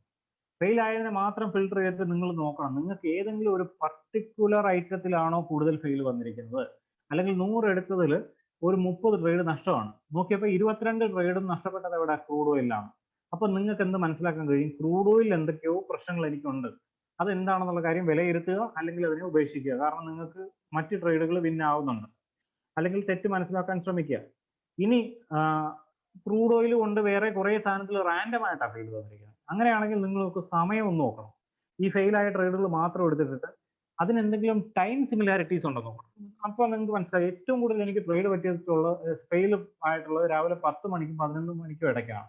അപ്പൊ നിങ്ങൾ എന്ത് ചെയ്യണം? ആ ഒരു സമയത്ത് എനിക്ക് അനുയോജ്യമല്ല എന്ന് മനസ്സിലാക്കി അതിനെ ഒഴിവാക്കി മാറ്റി വിടാതെ ഈ 10നും 11 മണിക്കും ഇടയ്ക്ക് എന്തുകൊണ്ടാണ് ഈ ലോസ് ഉണ്ടായത് എന്നുള്ള കാര്യത്തിനെ മനസ്സിലാക്കാൻ ശ്രമിക്കണം. ചിലപ്പോൾ ആ ഒരു കാരണം നിങ്ങൾക്ക് കിട്ടുമ്പോൾ നിങ്ങൾക്ക് അറിയാൻ പറ്റും ഈ സമയത്ത് ഞാൻ ട്രേഡ് എടുക്കണോ വേണ്ട എന്നുള്ള കാര്യം പിന്നീട് അങ്ങോട്ട് എടുക്കാൻ കഴിയും. ഡേറ്റ് വേണം. ഡേറ്റിന്റെ കാര്യം പറയാൻ കാരണം കറൻസി ട്രേഡിങ്ങിലേക്കൊക്കെ വരുമ്പോൾ തിങ്കളാഴ്ച ദിവസം എന്ന് പറയുന്നത് തിങ്കളാഴ്ച ദിവസം വെള്ളിയാഴ്ച ദിവസം കുറച്ച് മോശം ദിവസമാണെന്ന് ഇങ്ങനെ റൂമേഴ്സ് ഉണ്ട്. റൂമേഴ്സ് അല്ല, ആക്ച്വലി അതിൻ്റെ അകത്ത് കുറച്ച് ഫാക്ട്സ് ഉണ്ട്. അപ്പൊ ഈ ഡേറ്റിന്റെ പ്രത്യേകത എന്ന് പറഞ്ഞാൽ ഇനി നിങ്ങൾ ഒരു മാസത്തെ കണക്ക് മാത്രം എടുക്കുക, 6 മാസം നിങ്ങൾ ട്രേഡ് ചെയ്യും. അപ്പൊ ഈ ഡേറ്റിന്റെ കൂട്ടത്തിൽ ഒരു കോളം എഴുതണം. ഈ ഡേറ്റിൽ നിന്ന് ഓട്ടോമാറ്റിക്കലി മൺഡേ ആണോ ട്യൂസ്ഡേ ആണോ എന്നുള്ള കാര്യം അവിടെ ഓട്ടോമാറ്റിക്കലി വരുന്ന രീതിയിൽ ചെയ്യണം. ഒരു 6 മാസം നിങ്ങൾ ട്രേഡ് ചെയ്തു, ഒരു 670 ട്രേഡ്സ് ഉണ്ട്. അതിൻ്റെ അകത്ത് ഫെയിൽ ആയ സാധനങ്ങളെ മാത്രം ഫിൽട്ടർ ചെയ്ത് നോക്കണം. ഇതിൻ്റെ അകത്ത് ഏത് ദിവസമാണ് കൂടുതൽ ട്രേഡ് വന്നിട്ടുള്ളത്, ഇങ്ങനെ വിലയിരുത്തി ഇതിനെ പോളിഷ് ചെയ്തെടുക്കുമ്പോഴത്തേക്ക് നിങ്ങളുടെ ആക്യുറസി ലെവൽ ഇങ്ങനെ കൂടിക്കൊണ്ടേയിരിക്കും. അത് ചെയ്തില്ല എന്നുണ്ടെങ്കിൽ നിങ്ങൾക്ക് പ്രശ്നങ്ങൾ പറ്റിക്കൊണ്ടേയിരിക്കും, അല്ലെങ്കിൽ പ്രശ്നങ്ങളെ മനസ്സിലാക്കാൻ പറ്റാതെ വരും, അല്ലെങ്കിൽ നിങ്ങളുടെ ലാഭം പോയി ചുരുങ്ങിയ ഒരു ലെവലിൽ ഇങ്ങനെ നിന്ന് കളിക്കും. അപ്പോൾ ഡേറ്റിന്റെ പ്രയോജനം മനസ്സിലായി, ടൈമിന്റെ പ്രയോജനം മനസ്സിലായി അല്ലേ? ഇനി ഈ ടൈമിന്റെ അത് വേറൊരു കാര്യമുണ്ട്. വിൻ ആയ ട്രേഡ്സ് എല്ലാം കൂടെ ഫിൽട്ടർ ചെയ്ത് തരണം, എന്നിട്ട് ടൈം നോക്കണം. ടൈം നോക്കുമ്പോൾ എന്തറിയാൻ പറ്റും? ഏറ്റവും കൂടുതൽ നിങ്ങൾക്ക് വിന്നിങ് തന്നിരിക്കുന്ന സമയം ചിലപ്പോൾ 1 മണിക്കും 2 മണിക്കും ഇടയ്ക്കായിരിക്കും അല്ലേ? അപ്പൊ ആ സമയം നിങ്ങൾ വെറുതെ ഇരിക്കേണ്ട കാര്യമുണ്ടോ? ആ സമയത്തിനെ കൂടുതൽ ഉപയോഗിക്കാൻ പറ്റുമെങ്കിൽ ഉപയോഗിക്കും. പിന്നെ ഈ ഈ ഈ പറയുന്ന ഹൈപ്പർ ലിങ്ക് ഇടുന്നതിന്റെ കാര്യം എന്ന് പറയുന്നത്, നിങ്ങൾ ഇവിടെ ഒരു തെറ്റ് പറ്റി, ചിലപ്പോൾ 1 മാസം കഴിഞ്ഞിട്ടായിരിക്കും പോയി നോക്കുന്നത്. ചാർട്ടിൽ പോയി നോക്കുമ്പോൾ അവിടെ ഈ പറഞ്ഞ അനാലിസിസ് ഒന്നും ഓർമ്മ കാണത്തില്ല. അപ്പൊ അതിനെ റെഫർ ചെയ്യണം. ഞാൻ അവിടെ ചെയ്ത അനാലിസിസിൽ എന്തെങ്കിലും മിസ്റ്റേക്ക് ഉണ്ടായിരുന്നോ? അപ്പൊ ഈ സാധനം ഒരിക്കലും ഒഴിവാക്കരുത്. ഈ സാധനം എന്നല്ല, ഇതിൽ കാണുന്ന ഒരു സാധനം ഒഴിവാക്കരുത്. അപ്പൊ ഇതൊരു വളരെ ബേസിക് ഫോർമാറ്റ് ആണ്. ഇതിനകത്ത് നിങ്ങളെ മെച്ചപ്പെടുത്താൻ നിങ്ങൾക്ക് എന്തൊക്കെ ആഡ് ചെയ്യാൻ പറ്റുമോ അതൊക്കെ ആഡ് ചെയ്ത് വളരെ ഡിസിപ്ലിൻഡ് ആയിട്ട് കാര്യമുണ്ടോ. ഈ ഒരു സംഭവം ഞാൻ ഒരു സജഷൻ പറയാം. നിങ്ങൾ ഇത് ചെയ്ത് തുടങ്ങിക്കഴിഞ്ഞാൽ ചിലപ്പോൾ നിങ്ങൾക്ക് 1 മാസത്തിൽ 2 മാസത്തിൽ തന്നെ ഭയങ്കര മടിയാവും. പിന്നീട് എൻട്രി ചെയ്യാതെ വരും. ചില ആൾക്കാർ ചെയ്യുന്നതെന്ന് പറഞ്ഞാൽ സമയം എൻട്രി ചെയ്യത്തില്ല, വിചാരിക്കും പിന്നീട് എൻട്രി ചെയ്യാം. പിന്നീട് ഒരു ദിവസം കഴിഞ്ഞ് എൻട്രി ചെയ്യുമ്പോൾ സമയം ഓർമ്മ കാണത്തില്ല. അങ്ങനെ ചെയ്തിട്ട് എന്താ കാര്യം? ഒരു കാര്യമില്ല. അപ്പോൾ എല്ലാ കാര്യങ്ങളും എൻട്രി ചെയ്തോളാം. നിങ്ങളിത് ട്രേഡ് എടുക്കുന്നതിന് മുന്നേ ചെയ്യണം. നിങ്ങൾ ട്രേഡ് എടുത്തിട്ട് 1, 2, 5 മിനിറ്റ് കഴിഞ്ഞിട്ട് ചെയ്താൽ മതി. അല്ലെങ്കിൽ ട്രേഡ് എടുക്കുമ്പോൾ ഒരു സ്ക്രീൻഷോട്ട് എടുത്ത് വെക്കുവോ, സമയം നോട്ട് ചെയ്ത് വെക്കുവോ. ഇനി നമ്മൾ പുറത്താണ്, എപ്പോഴും വാട്സപ്പിൽ ഒരു നിങ്ങൾ മാത്രമുള്ള ഒരു ഗ്രൂപ്പ് ഉണ്ടായിരിക്കണം. നിങ്ങൾ മാത്രമുള്ള ഗ്രൂപ്പ് എന്ന് പറഞ്ഞത് ശരിയല്ല. അപ്പൊ ആരെങ്കിലും ഒരാളെ ആഡ് ചെയ്തിട്ട് പിന്നെ റിമൂവ് ചെയ്തിട്ട് ഒരു വർക്ക് ഫോൾഡർ പോലെ ഉണ്ടാക്കി വെക്കുക. പെട്ടെന്ന് ഇങ്ങനെയുള്ള എൻട്രീസ് ചെയ്യാൻ സമയമില്ല, ലാപ്ടോപ്പ് കഴിയില്ല. അപ്പൊ ആ ഒരു ഗ്രൂപ്പിലേക്ക് ജസ്റ്റ് ടൈപ്പ് ചെയ്തിട്ട് പിന്നീട് വീട്ടിലൊക്കെ വരുമ്പോൾ അന്ന് ഫ്രീ ആക്കി കഴിയുമ്പോൾ ഇതൊക്കെ ചെയ്തിട്ട്. ഇനി റിമാർക്സ് എന്ന് പറയുന്ന പ്രധാനപ്പെട്ട കാര്യമുണ്ട്. ഈ ഫെയിൽ ആയ കേസിന് മാത്രം നിങ്ങൾ ചെയ്താൽ മതി. ഫെയിൽ ആയിട്ടുണ്ടെങ്കിൽ നിങ്ങൾ എല്ലാം കഴിഞ്ഞിട്ട് നിങ്ങളുടെ വിഷമമൊക്കെ മാറിയിട്ട് ഈ പറയുന്ന പോലെ എന്താണ് അതിന്റെ ഫെയിൽ ആയതിന്റെ കാരണം അത് കണ്ടുപിടിച്ചിട്ട് റിമാർക്സിൽ കൊടുക്കുക. ഇങ്ങനെ ഒരു ന്യൂസ് പെട്ടെന്ന് വന്നു, അതാണ് എനിക്ക് നഷ്ടപ്പെടാനുള്ള കാര്യം. അപ്പൊ ഇതിൽ നിന്ന് നിങ്ങൾ പെട്ടെന്നൊന്നും തിരുത്താൻ നിങ്ങൾക്ക് കഴിഞ്ഞില്ലെന്നുണ്ടെങ്കിലും ഈ ന്യൂസ്, ഇവിടെ ഒരു ന്യൂസ് 6 മാസത്തെ ഈ ജേണൽ എടുക്കുമ്പോൾ നിങ്ങൾക്ക് ഉണ്ടായിരിക്കുന്ന ട്രേഡ് നഷ്ടങ്ങളുടെ കണക്കിൽ ഒരു 80% റിമാർക്സ് ന്യൂസ് ആണെങ്കിൽ നിങ്ങൾ എന്ത് ചെയ്യും? ന്യൂസിനെ റെഫർ ചെയ്യും. ന്യൂസിനെ റെഫർ ചെയ്യാന്ന് പറഞ്ഞ് ഞാൻ വേറെ ഒന്നല്ല. ഇപ്പം നാളെ ഒരു ട്രേഡിംഗ് ഡേ ആണെങ്കിൽ ഇന്നൊരു വാർത്ത വരികയാണ് ചാനലിലൊക്കെ, നാളെ നമ്മുടെ ഫിനാൻഷ്യൽ മിനിസ്റ്റർ മാധ്യമങ്ങളെ അല്ലെങ്കിൽ മീഡിയാസിനെ അഭിസംബോധന ചെയ്തുകൊണ്ട് ചില കാര്യങ്ങൾ പ്രഖ്യാപിക്കാൻ പോവുകയാണ്. ഫിനാൻഷ്യൽ മിനിസ്റ്ററാണ്, നമ്മൾ നിൽക്കുന്നത് ഫിനാൻഷ്യൽ ഏരിയയിലാണ്. അപ്പൊ അവർ പറയുന്ന കാര്യങ്ങൾ നമ്മളെ ബാധിക്കും എന്നുള്ള കാര്യം നമ്മൾ മുൻകരുതൽ എടുക്കണം. മനസ്സിലായില്ലേ? അപ്പൊ ആ ഒരു സമയത്ത് നമ്മൾ പോയിട്ട് റെസിസ്റ്റൻസ് ബ്രേക്ക് ആയി ട്രേഡ് എടുക്കാം എന്ന് പറഞ്ഞ് ട്രേഡ് എടുത്തുകൊണ്ടിരിക്കരുത്. ആ ന്യൂസ് വരട്ടെ, ആ ന്യൂസ് വന്നു കഴിഞ്ഞ് വിലയിരുത്തുക, whether it is good or bad for us, അല്ലെങ്കിൽ എക്കണോമിക് അത് നല്ലതാണോ മോശമാണോ എന്നുള്ള കാര്യം മനസ്സിലാക്കിയിട്ട് നല്ലതാണെങ്കിൽ നിങ്ങൾ ബൈയിങ് ഓപ്പർച്യൂണിറ്റി ആണ് നേരത്തെ കണ്ടെങ്കിൽ ധൈര്യമായിട്ട് ചെയ്തോളൂ. അല്ലെങ്കിൽ ചിലപ്പോൾ അവിടെ കുറച്ച് പ്രൈസ് കയറിപ്പോയി, ഇനി എനിക്ക് അവസരം നഷ്ടപ്പെടുമോ എന്നൊന്നും കരുതി ഇരിക്കണ്ട. അത് തിരിച്ച് ആ ഒരു നിങ്ങൾക്ക് ഡിസ്കൗണ്ട് പ്രൈസിലേക്ക് വരുമ്പോൾ നിങ്ങൾക്ക് അത് ചെയ്യാം. സമയം കുറച്ച് ലീഡ് ചെയ്ത് പോകുന്നുണ്ട്, ആർക്കും ബുദ്ധിമുട്ടൊന്നുമില്ലല്ലോ. 7 പേരും ഇതിലുള്ളത് തന്നെ സന്തോഷം. കാരണം ആൾക്കാരെ അധികം ഇങ്ങനെ കേട്ടിരിക്കാറില്ല എന്ന് പറഞ്ഞാൽ. ഓക്കെ, അടുത്തത് ഒരു പ്രധാനപ്പെട്ട വിഷയം ഇൻഡിക്കേറ്റേഴ്സ്. എല്ലാവർക്കും ഈ ഒരു മേഖലയിലേക്ക് വരുമ്പോൾ ഏറ്റവും ഇഷ്ടം തോന്നുന്നതും ഏറ്റവും ഫാസിനേറ്റഡ് ആവുന്ന ഒരു ഏരിയ ആണ് ഇൻഡിക്കേറ്റേഴ്സ് എന്ന് പറയുന്നത്. ഞാൻ തെറ്റൊന്നും പറയുന്നില്ല. ഇൻഡിക്കേറ്റർ നമ്മുടെ വാഹനത്തിന് ഇൻഡിക്കേറ്റർ എന്താണ്? ഒരു ഒന്നുകിൽ നമുക്ക് അല്ലെങ്കിൽ മറ്റുള്ളവർക്ക് ഒരു സഹായമായിട്ടാണ് ഇൻഡിക്കേറ്റർ പ്രവർത്തിക്കുന്നത്. നമ്മുടെ മുന്നിൽ ഒരു വാഹനം പോവാണ്, അപ്പൊ അദ്ദേഹം ഇൻഡിക്കേറ്റർ ഇടുന്നത് ചിലപ്പം അദ്ദേഹത്തിന് അറിയാം അദ്ദേഹം തിരിച്ചു പോകും, അങ്ങോട്ട് ഇടതുവശത്തേക്ക് അല്ലെങ്കിൽ വലതുവശത്തേക്ക് പോവാണ്. അപ്പോ പുറകിൽ വരുന്ന വണ്ടിക്ക് അത് ബോധ്യമാണ് അല്ലെ, അതിനുവേണ്ടിയൊക്കെ ഇൻഡിക്കേറ്റർ ഉപയോഗിക്കുന്നത്. അപ്പൊ ഇവിടെയും ഇൻഡിക്കേറ്റർ ഈസ് ഓൾവേസ് ഇൻഡിക്കേറ്റർ എന്നുള്ള കാര്യം മനസ്സിലാക്കാം.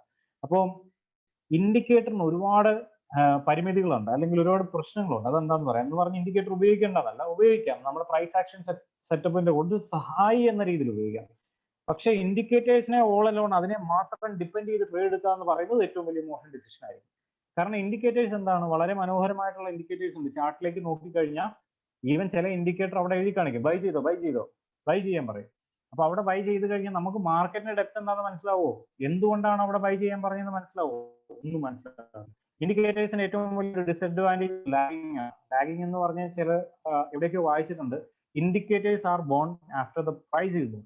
അതായത് പ്രൈസ് ഓൾറെഡി ഒരു മൂവ്മെന്റ് കാഴ്ച വെച്ചതിന് ശേഷമാണ് ആക്ച്വലി ഇൻഡിക്കേറ്റേഴ്സ് ആ ഭാഗത്തേക്ക് ഒരു ഇൻഡിക്കേഷൻ തരുന്നത്. അപ്പൊ നിങ്ങൾക്ക് അത് അത്ര വിശ്വാസം അല്ലെങ്കിൽ ഞാൻ അടുത്ത സ്ലൈഡിൽ ഒരു കേസ് സ്റ്റഡി വെച്ചിട്ട് അത് പ്രൂവ് ചെയ്ത് തരാം. അപ്പം രണ്ടാമത് ഞാൻ പറഞ്ഞ കാര്യമാണ് അൺഅവയർനെസ് ഓഫ് ദ കംപ്ലീറ്റ് പിക്ചർ. മാർക്കറ്റിൽ എന്താണ് നടക്കുന്നത് എന്നുള്ള കാര്യം നമുക്ക് വളരെ പ്രോപ്പർ ആയിട്ട് മനസ്സിലാക്കാൻ കഴിയില്ല. പിന്നെ കോൺഫ്ലിക്റ്റിംഗ് സിഗ്നൽസ് ഉണ്ടാവും. ചിലപ്പം ബൈ പറയും ഇൻഡിക്കേറ്റർ, 5 മിനിറ്റ് കഴിയുമ്പോൾ എന്താണ് പറയുക, സെല്ല് ചെയ്യാൻ പറയും. അപ്പൊ ഇങ്ങനെയുള്ള പ്രശ്നങ്ങളൊക്കെ വരും.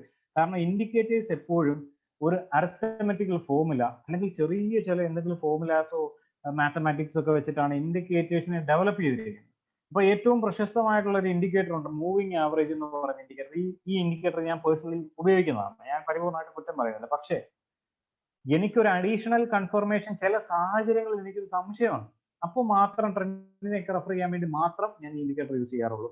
ഒരിക്കലും ഞാൻ അതിനെ ഫുള്ളി അതിനെ മാത്രം ഉപയോഗിച്ചുകൊണ്ട് ട്രേഡ് എടുക്കുന്ന ഒരു രീതി നമുക്ക് ഒരിക്കലും ചെയ്യാൻ പാടില്ല. ഇപ്പൊ മൂവിങ് ആവറേജ് എന്ന് പറഞ്ഞു കഴിഞ്ഞാൽ പലപ്പോഴും നിങ്ങൾ ചാർട്ടിൽ ലൈൻസ് കണ്ടിട്ടുണ്ടാവും ഇല്ലേ? അതിനാൽ മൂവിങ് ആവറേജ് ചിലപ്പോൾ 13, 50, 20, 200 എന്നൊക്കെ പറഞ്ഞ ഇൻഡിക്കേറ്റേഴ്സ് ഉപയോഗിക്കുന്നത് എല്ലായിടത്തും നമുക്ക് കാണാറുണ്ട്. അപ്പം ചില ആർട്ടിക്കിൾസിലൊക്കെ നോക്കിക്കഴിഞ്ഞാൽ വളരെ പ്രശസ്തമായിട്ടുള്ള ഏരിയാസിൽ വരെ പറയാറുണ്ട്, the price of the current commodity അല്ലെങ്കിൽ the price of the financial instrument is relying under 200 EMA എന്നൊക്കെ പറയാറുണ്ട്. അപ്പൊ 200 EMA അല്ലെങ്കിൽ 200 എക്സ്പോണൻഷ്യൽ മൂവിങ് ആവറേജ് എന്ന് പറയുന്നതിന് അത്രത്തോളം പ്രാധാന്യം കൊടുക്കുന്നുണ്ട്. അപ്പൊ ഇനി നിങ്ങൾ തീരുമാനിക്കുക ഇതിന് എത്രത്തോളം പ്രാധാന്യം ഉണ്ട്. അപ്പൊ ഇതിന്റെ കാൽക്കുലേഷനിലേക്ക് പോവാം. അപ്പൊ മൂവിങ് ആവറേജ് എന്ന് പറയുന്നതിന്റെ കാൽക്കുലേഷൻ, ആവറേജ് എന്ന് പറയുന്നതിന്റെ കാൽക്കുലേഷൻ എന്താണ്? അപ്പൊ നമുക്കൊരു 1 മുതൽ 10 വരെയുള്ള എണ്ണൽ സംഖ്യകളുടെ ആവറേജ് കിട്ടണം എന്നുണ്ടെങ്കിൽ നമ്മൾ എന്താ ചെയ്യുന്നത്? 1 + 2 + 3 അങ്ങനെ അപ് ടു 10 വരെ നമ്മൾ ആഡ് ചെയ്യും, ദ ഹോൾ ഡിവൈഡഡ് ബൈ 10. അപ്പൊ നമുക്കൊരു വാല്യൂ കിട്ടും. അതാണ് അതിന്റെ ആവറേജ്. ഇനി നമുക്ക് സിമ്പിൾ മൂവിങ് ആവറേജിന്റെ കാര്യത്തിലേക്ക് വെക്കാം. അപ്പൊ ഇത് നമ്മൾ ട്രേഡിംഗ് ഏരിയയിലേക്ക് വരുവാണ്. ഇവിടെ നമുക്കൊരു വാല്യൂ ഉണ്ടാവണം ആവറേജ് കാണണമെങ്കിൽ. ഇവിടുത്തെ വാല്യൂ എന്താണ്? പ്രൈസ് ആണ്. ഇപ്പൊ SBI എന്ന് പറയുന്ന സ്റ്റോക്കിന്റെ പ്രൈസ് ഇപ്പോൾ ഒരു 400 രൂപയാണെന്ന് ഉദാഹരണം എടുക്കാം. അപ്പൊ ഇവിടെ N എന്ന് പറയുന്ന ഒരു നമ്പേഴ്സ് ഉണ്ട് അല്ലെ? നമ്മൾ നേരത്തെ പറഞ്ഞാൽ 1 മുതൽ 10 വരെയുള്ള എണ്ണൽ സംഖ്യകൾ. അപ്പൊ ഇവിടെ പ്രൈസിലേക്ക് വരുമ്പോഴും certain N നമ്പേഴ്സ് എന്നും നമുക്ക് വേണം അല്ലെ? അപ്പൊ ഇവിടെ കണ്ടില്ലേ, പീരീഡ് വാല്യൂ 13, 50, 200. ഒരു ഉദാഹരണം പറയാം. ഇപ്പം 200 എന്ന് പറയുന്ന ഒരു പീരീഡ് ആണ് ആ മൂവിങ് ആവറേജിന് സെറ്റപ്പ് ചെയ്തിട്ടിരിക്കുന്നത്. അപ്പം 1 അവർ ചാർട്ടിലാണ് നിൽക്കുന്നത് കരുതുക. അപ്പൊ അവിടെ കാൽക്കുലേഷൻ വരുന്നത് കഴിഞ്ഞ 200 1 അവർ ക്യാൻഡിലുകളുടെ ക്ലോസിംഗ് പ്രൈസ് അതിനെ ആഡ് ചെയ്യും, ഡിവൈഡഡ് ബൈ 2. അതായത് 1 അവർ ചാർട്ടിൽ കഴിഞ്ഞ 200 1 അവർ ക്യാൻഡിലുകളുടെ ക്ലോസിംഗ് പ്രൈസിനെ എടുക്കും, ആഡ് ചെയ്യും, ഡിവൈഡഡ് ബൈ 200. അപ്പോൾ ഒരു വാല്യൂ കിട്ടും. ആ വാല്യൂ ആണ് ആ മൂവിങ് ആവറേജ് ആയിട്ട് മുന്നോട്ട് പോകുന്നത്. അപ്പോൾ ഇനി ഒരു ഡെയിലി ചാർട്ടിലാണെങ്കിലോ 200 മൂവിങ് ആവറേജ് എങ്ങനെയായിരിക്കും പ്രവർത്തിക്കുന്നത്? കഴിഞ്ഞ 200 ഡെയിലി ക്യാൻഡിലുകളുടെ ക്ലോസിംഗ് പ്രൈസിനെ ആഡ് ചെയ്യും, ഡിവൈഡഡ് ബൈ 200. അപ്പോൾ ഒരു വാല്യൂ കിട്ടും. അതാണ് എന്തായിട്ട് കാണിക്കുന്നത്? ഒരു ലൈനായിട്ട് മുന്നോട്ട് പോകുന്നത്. അപ്പൊ ഇത്രയും സിമ്പിൾ ആണ് സിമ്പിൾ മൂവിങ് ആവറേജ്. ഈ മൂവിങ് ആവറേജ് എന്ന് പറയുന്ന ഒരു കോൺസെപ്റ്റ് വന്നത് തന്നെ വേൾഡ് വാർ സെക്കൻഡ് ആ ഒരു സമയത്തൊക്കെ രാജ്യങ്ങളെല്ലാം പല യുദ്ധത്തിൽ ഏർപ്പെട്ടിരിക്കുക അല്ലെങ്കിൽ യുദ്ധ സമാനമായിട്ടുള്ള സാഹചര്യത്തിൽ പോയപ്പോൾ ഹൈപ്പർ ഇൻഫ്ലേഷൻസ് ഉണ്ടായി.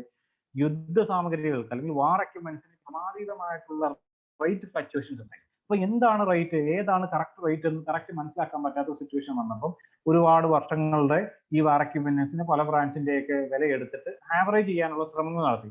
പിന്നീട് അതിനെ ഒന്നുകൂടെ ഒക്കെ മോഡിഫൈ ചെയ്ത് ഒരു മൂവിങ് ആവറേജ് എന്ന് പറഞ്ഞൊരു കോൺസെപ്റ്റ് അങ്ങനെ ഒരു കാര്യം ചെയ്തു തുടങ്ങിയാണ്. പിന്നീട് അതിങ്ങനെ ഓരോ മേഖലയിൽ ഇങ്ങനെ അഡോപ്റ്റ് ചെയ്തുകൊണ്ട് വന്നു. അതേപോലെ തന്നെ വളരെ നമുക്കൊരു നടത്താൻ വേണ്ടി സിമ്പിൾ മൂവിങ് ആവറേജിന്റെ കാൽക്കുലേഷൻ ഇത്ര മാത്രമേ ഉള്ളൂ. അപ്പൊ നിങ്ങൾ തീരുമാനിക്കുക, എന്റെ ഒരു ട്രേഡിന്റെ കാരണം എന്ന് പറയുന്നത് കഴിഞ്ഞ 200 ക്യാൻഡിലുകളുടെ ക്ലോസിംഗ് പ്രൈസിനെ ഡിവൈഡഡ് ബൈ 200. ആ കിട്ടിയ ഉത്തരം മാത്രമായിരിക്കണമോ എന്റെ കാര്യം ട്രേഡിന്റെ കാരണം? ഇത്രത്തോളം മോശമായിട്ടുള്ള ഡിസിഷൻ ആണ്. നമ്മുടെ രാജ്യത്ത് ഒരുപാട് നടക്കുന്ന കാര്യങ്ങളുടെ അടിസ്ഥാനത്തിലാണ് പ്രൈസ് മുന്നോട്ട് പുറകോട്ടും പോകുന്നത്. അപ്പൊ ഈ ഒരു ചെറിയ കാരണം കൊണ്ട് മാത്രം ട്രേഡ് എടുക്കുന്നതിലുള്ള മിസ്റ്റേക്സ് ആണ് ഞാൻ പറഞ്ഞത്. എക്സ്പൊണൻഷ്യൽ മൂവിങ് ആവറേജ് എന്ന് പറയുന്നത് സിമ്പിൾ ഇനി ഞാൻ മറ്റൊരു കാര്യം കൂടെ പറഞ്ഞത്, ഇത് ലാഗിങ് ആണ് എന്ന് പറഞ്ഞതിന്റെ പ്രൂഫ് കൂടെ ഞാൻ പറഞ്ഞിട്ട് പോകാം. ഈ 200 മൂവ് ആവറേജ് ഒരു ഡെയിലി ചാർട്ടിൽ സെറ്റപ്പ് ചെയ്തിട്ടിരിക്കുക. അപ്പൊ അവിടെ എടുക്കുന്ന വാല്യൂ എന്ന് പറഞ്ഞാൽ CP, ക്ലോസിംഗ് പ്രൈസ്, അതായത് ക്ലോസ് ചെയ്താൽ മാത്രമേ പ്രൈസ് എടുക്കത്തുള്ളൂ. അപ്പം ഇന്നത്തെ ദിവസം നമ്മൾ ആ മൂവിങ് ആവറേജ് നോക്കുമ്പോൾ ഇനി ഇന്നത്തെ ട്രേഡിംഗ് ഹവർ ക്ലോസ് ആവാൻ 1 മണിക്കൂർ കൂടി ബാക്കിയുണ്ട്. അപ്പൊ ഇന്ന് അത്യാവശ്യം നല്ലൊരു മൂവ്മെന്റിൽ നിൽക്കുക ക്യാൻഡിൽ. അപ്പൊ ഇന്ന് പ്രൈസ് ആക്ച്വലി ആ മൂവിങ് ആവറേജിന്റെ കാൽക്കുലേഷനിലേക്ക് പോകുന്നുണ്ടോ? ഇല്ല. കാരണം എന്താണ്? ഇന്നത്തെ ക്യാൻഡിൽ ക്ലോസ് ചെയ്താൽ മാത്രമേ ആ ക്ലോസിംഗ് പ്രൈസ് അവിടെ ഉണ്ടാവൂ. എന്നാൽ മാത്രമേ മൂവിങ് ആവറേജ് അതിനെ എടുത്ത് കാൽക്കുലേറ്റ് ചെയ്യത്തുള്ളൂ. അപ്പൊ ഇന്നിനി എത്രയൊക്കെ മൂവ്മെന്റ് ഉണ്ടായാലും സിമ്പിൾ മൂവിങ് ആവറേജ്, ഈ 200 മൂവിങ് ആവറേജ് ഡെയിലി ചാർട്ടിൽ എന്താണ് ഇന്നത്തെ മൂവ്മെന്റിനെ ഒഴിവാക്കി നിർത്തിയിട്ടാണ് നിങ്ങൾക്ക് കാര്യം കാണിച്ചു തരുന്നത്, അല്ലെ? അതായത് പ്രൈസ് ഓൾറെഡി എവിടെയോ എത്തി, ഇൻഡിക്കേറ്റർ പുറകിൽ നിന്ന് സിഗ്നൽ കാണിക്കുക, അല്ലെ? അതിനെയാണ് ലാഗിങ് എന്ന് പറയുന്നത്. 2 തരത്തിലുള്ള ഇൻഡിക്കേറ്റേഴ്സ് ഉണ്ട്, ലാഗിങ് ആൻഡ് ലീഡിങ് എന്ന് പറയും. ലീഡിങ് എന്ന് പറഞ്ഞു കഴിഞ്ഞാൽ ലാഗ് കുറവുള്ള കുറച്ച് സംഭവങ്ങളാണ്. അപ്പൊ അത് ഇനി ഞാൻ ഓരോന്നിന്റെ പേര് പറഞ്ഞിട്ട് അതിന്റെ പുറകെ ഒന്ന് റിസർച്ചിൽ പോകണ്ട, എന്നാലും ലാഗ് കുറവുണ്ട് എന്നാണ് പറയുന്നത്. കാരണം ഇവിടെ സിമ്പിൾ മൂവിങ് ആവറേജിന് ഇങ്ങനെ ഒരു പ്രശ്നം ഉള്ളത് കൊണ്ട് എക്സ്പൊണൻഷ്യൽ മൂവിങ് ആവറേജ് എന്ന് പറഞ്ഞൊരു കോൺസെപ്റ്റ് ഉണ്ട്. അതായത് നിങ്ങൾ സിമ്പിൾ മൂവിങ് ആവറേജിൽ കിട്ടിയ ഉത്തരം അതിന്റെ കൂട്ടത്തിൽ അതിനെ ഒന്നുകൂടെ സ്മൂത്ത് ആക്കാൻ വേണ്ടി ഒരു സെർട്ടൺ പെർസെന്റേജ് വാല്യൂ അതിന്റെ കൂട്ടത്തിൽ ആഡ് ചെയ്ത് കൊടുക്കും. അതും പ്രീ ഡിറ്റർമൈൻഡ് ആണ് എന്നുള്ള കാര്യം ഓർക്കണം. അപ്പൊ കുറച്ചൊക്കെ ഒന്ന് ലാഗ് ഒഴിവാക്കി കിട്ടണം. അപ്പോഴും ലാഗ് അവിടെ ഒഴിവാകുന്നില്ല എന്നുള്ള കാര്യം മനസ്സിലാക്കണം. അതേപോലെ തന്നെ ഒരു വളരെ ചെറിയ ഒരു കുഞ്ഞു കുട്ടിക്ക് പോലും അറിയാവുന്ന ഒരു മാത്തമാറ്റിക്കൽ കാൽക്കുലേഷൻ മാത്രമാണ് ഓരോ ഇൻഡിക്കേറ്റേഴ്സിന്റെ പിറകിലുള്ളത്. അപ്പൊ നമ്മൾ ട്രേഡ് ചെയ്യുമ്പോൾ നമ്മുടെ യുക്തിക്കും അതേപോലെ തന്നെ നമ്മുടെ ബുദ്ധിക്ക് അനുസരിച്ച് ആയിരിക്കണം തീരുമാനങ്ങൾ എടുക്കേണ്ടത്. ഒരിക്കലും ഈ പറയുന്ന പോലെ കണക്കുകളെ ബേസ് ചെയ്ത് മാത്രം ഒരു ട്രേഡിംഗ് സെറ്റപ്പ് ഉണ്ടാക്കാൻ കഴിയില്ല. ഇനി ഒരു കാര്യം ഇവിടെ, fear of missing out. Okay, fear of missing out, FOMO. അപ്പൊ നമുക്ക് പെട്ടെന്ന് അവസാനിപ്പിക്കാം. ഞാൻ നേരത്തെ ഓൾറെഡി പറഞ്ഞാണ്, ഫിയർ ഓഫ് മിസ്സിംഗ് ഔട്ട് എന്ന് പറഞ്ഞപ്പോൾ തന്നെ നിങ്ങൾക്ക് മനസ്സിലായി എനിക്ക് ഈ അവസരം നഷ്ടമാകുമോ, അല്ലെങ്കിൽ ഈ ട്രേഡ് ഞാൻ ഇപ്പോൾ എടുത്തില്ലെങ്കിൽ ഞാൻ ദുഃഖിക്കേണ്ടി വരും, ബാക്കിയുള്ളവർ കാശ് കൊണ്ടുപോകും, അല്ലെങ്കിൽ എനിക്ക് കിട്ടില്ല. അതുകൊണ്ട് ഇപ്പം പ്രൈസ് ആക്ച്വലി ഇപ്പൊ പ്രൈസ് 400 നിൽക്കുകയാണ്. ആക്ച്വലി ആ ട്രേഡ് എടുക്കേണ്ടത് 350-ലാണ്, അത് നിങ്ങൾക്കും അറിയാം. പക്ഷെ 400 എടുത്തേക്കാം, ഇനി 350 വരുന്നെങ്കിൽ വന്നിട്ട് പൊക്കോളും എന്ന് കരുതിയിട്ട് ട്രേഡ് എടുക്കരുത്. കാരണം വാറൻ ബഫറ്റ് പറഞ്ഞൊരു കോട്ട് ഉണ്ട്, ഇത് കറക്റ്റ് ആയിട്ട് ഓർമ്മയില്ല. It's not better to occupy a wonderful company at wonderful price. അതായത് ഏറ്റവും നല്ലൊരു കമ്പനിയുടെ സ്റ്റോക്ക് ഏറ്റവും നല്ല വിലയ്ക്കല്ല വാങ്ങിക്കേണ്ടത്. നമ്മൾ എന്ത് സാധനം വാങ്ങിക്കാൻ പോയാലും നമ്മളൊരു ഡിസ്കൗണ്ട് പ്രൈസിലല്ലേ വാങ്ങിക്കുന്നത്. അപ്പൊ നമ്മൾ ഡിസ്കൗണ്ട് പ്രൈസിലാണെങ്കിലും നമ്മൾ നല്ല സാധനങ്ങൾ തന്നെ വാങ്ങിക്കാൻ ശ്രമിക്കും. എന്താ ചെയ്യേണ്ടത്? You should buy a wonderful company at a fair price, അല്ലെങ്കിൽ ഡിസ്കൗണ്ട് പ്രൈസ്. എപ്പോഴും ഡിസ്കൗണ്ട് പ്രൈസ് ആയിരിക്കും നമ്മൾ എല്ലാം വാങ്ങിക്കുന്നത്. അപ്പൊ ആ ഡിസ്കൗണ്ട് പ്രൈസിന് നമുക്ക് ടെക്നിക്കലി പറഞ്ഞാൽ എന്തായിരിക്കും? ഒരു സപ്പോർട്ട് ഏരിയ, അല്ലെങ്കിൽ ഒരു അക്യുമുലേഷൻ ഏരിയ, അക്യുമുലേഷൻ ഫേസ്, ഇങ്ങനത്തെ കേട്ടിട്ടല്ലേ? അപ്പൊ നമ്മൾ എപ്പോഴും പ്രൈസ് ഇങ്ങനെ ഉയർന്ന് ജെറ്റ് പോലെ മേളിൽ നിൽക്കുമ്പോൾ അവിടെ പോയി വാങ്ങിക്കും, അല്ലെ? അപ്പൊ എന്നിട്ട് ഇത് താഴോട്ട് വരും. അന്നേരം നമ്മൾ പറയും നമ്മൾ എവിടെ പരിപാടി അവതരിപ്പിച്ചാലും ഇത് തന്നെ അവസ്ഥ, അല്ലെങ്കിൽ നമ്മൾ എപ്പോൾ ബൈ ചെയ്താലും അന്നേരം താഴോട്ട് വരും, അല്ലെങ്കിൽ നമ്മൾ ട്രേഡ് എടുക്കുന്ന അവർ അറിഞ്ഞിട്ടുണ്ട്, ഇങ്ങനെയൊക്കെ പറയാറുണ്ട്. പക്ഷെ അതെന്താണ്? നമ്മുടെ കുഴപ്പമാണ്. അപ്പൊ നമുക്ക് ഈ ഡിസ്കൗണ്ട് പ്രൈസ് കണ്ടുപിടിക്കാൻ നമുക്ക് കഴിയണം. അത് ടെക്നിക്കൽ അനാലിസിസ് മാത്രം മതി നിങ്ങൾക്ക് അങ്ങനെ ചെയ്യണം. അപ്പം നമ്മുടെ ഒരു സ്റ്റോക്ക് മാർക്കറ്റിൽ ഇൻവെസ്റ്റ് ചെയ്യുന്ന ആൾക്കാർക്ക് ഞങ്ങൾ ചെയ്യുമ്പോൾ ഞങ്ങളുടെ ചാർട്ട് അല്ലെങ്കിൽ ഞങ്ങളുടെ ഐഡിയാസ് ഒരു ടെലിഗ്രാം ചാനലിലേക്ക് ഇടാറുണ്ട്. അപ്പൊ അതിന്റെ ലിങ്ക് നിങ്ങൾ ജാസിൻ സാറുമായിട്ട് കോൺടാക്ട് ചെയ്ത് കഴിഞ്ഞാൽ ഞാൻ ജാസിൻ സാറിന് അയച്ചു കൊടുക്കാം. നിങ്ങൾ ആ ലിങ്ക് വാങ്ങിച്ച് ജോയിൻ ചെയ്യാൻ ശ്രമിക്കുക. അപ്പൊ അതിന് പേയ്മെന്റോ കാര്യങ്ങളോ ഒന്നുമില്ല. നിങ്ങൾക്ക് അറ്റ്ലീസ്റ്റ് കുറച്ച് കാര്യങ്ങൾ മനസ്സിലാവും. നിങ്ങൾക്ക് പിന്നെ നിങ്ങൾ തനിയെ ചെയ്യാൻ ശ്രമിക്കുന്നുണ്ടെങ്കിൽ നിങ്ങൾക്ക് ഒരു സഹായം. ഞങ്ങൾ അതൊരു സ്പൂൺ ഫീഡിംഗ് എന്ന് കരുതുന്നില്ല. കാരണം അത് ചാർട്ടാണ് ചെയ്യുന്നത്.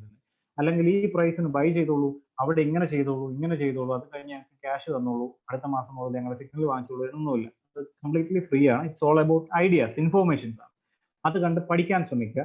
അത് കണ്ടിട്ട് ചോദിക്കുക, എന്താണ് നിങ്ങൾ ഇവിടെ ഇത് ബൈ ചെയ്യാനുള്ള കാരണം, എന്താണ് ടാർഗറ്റ് അവിടെ ഫിക്സ് ചെയ്യാനുള്ള കാരണം. ഞാനത് പറഞ്ഞു തരുന്നതിൽ സന്തോഷമാണ്.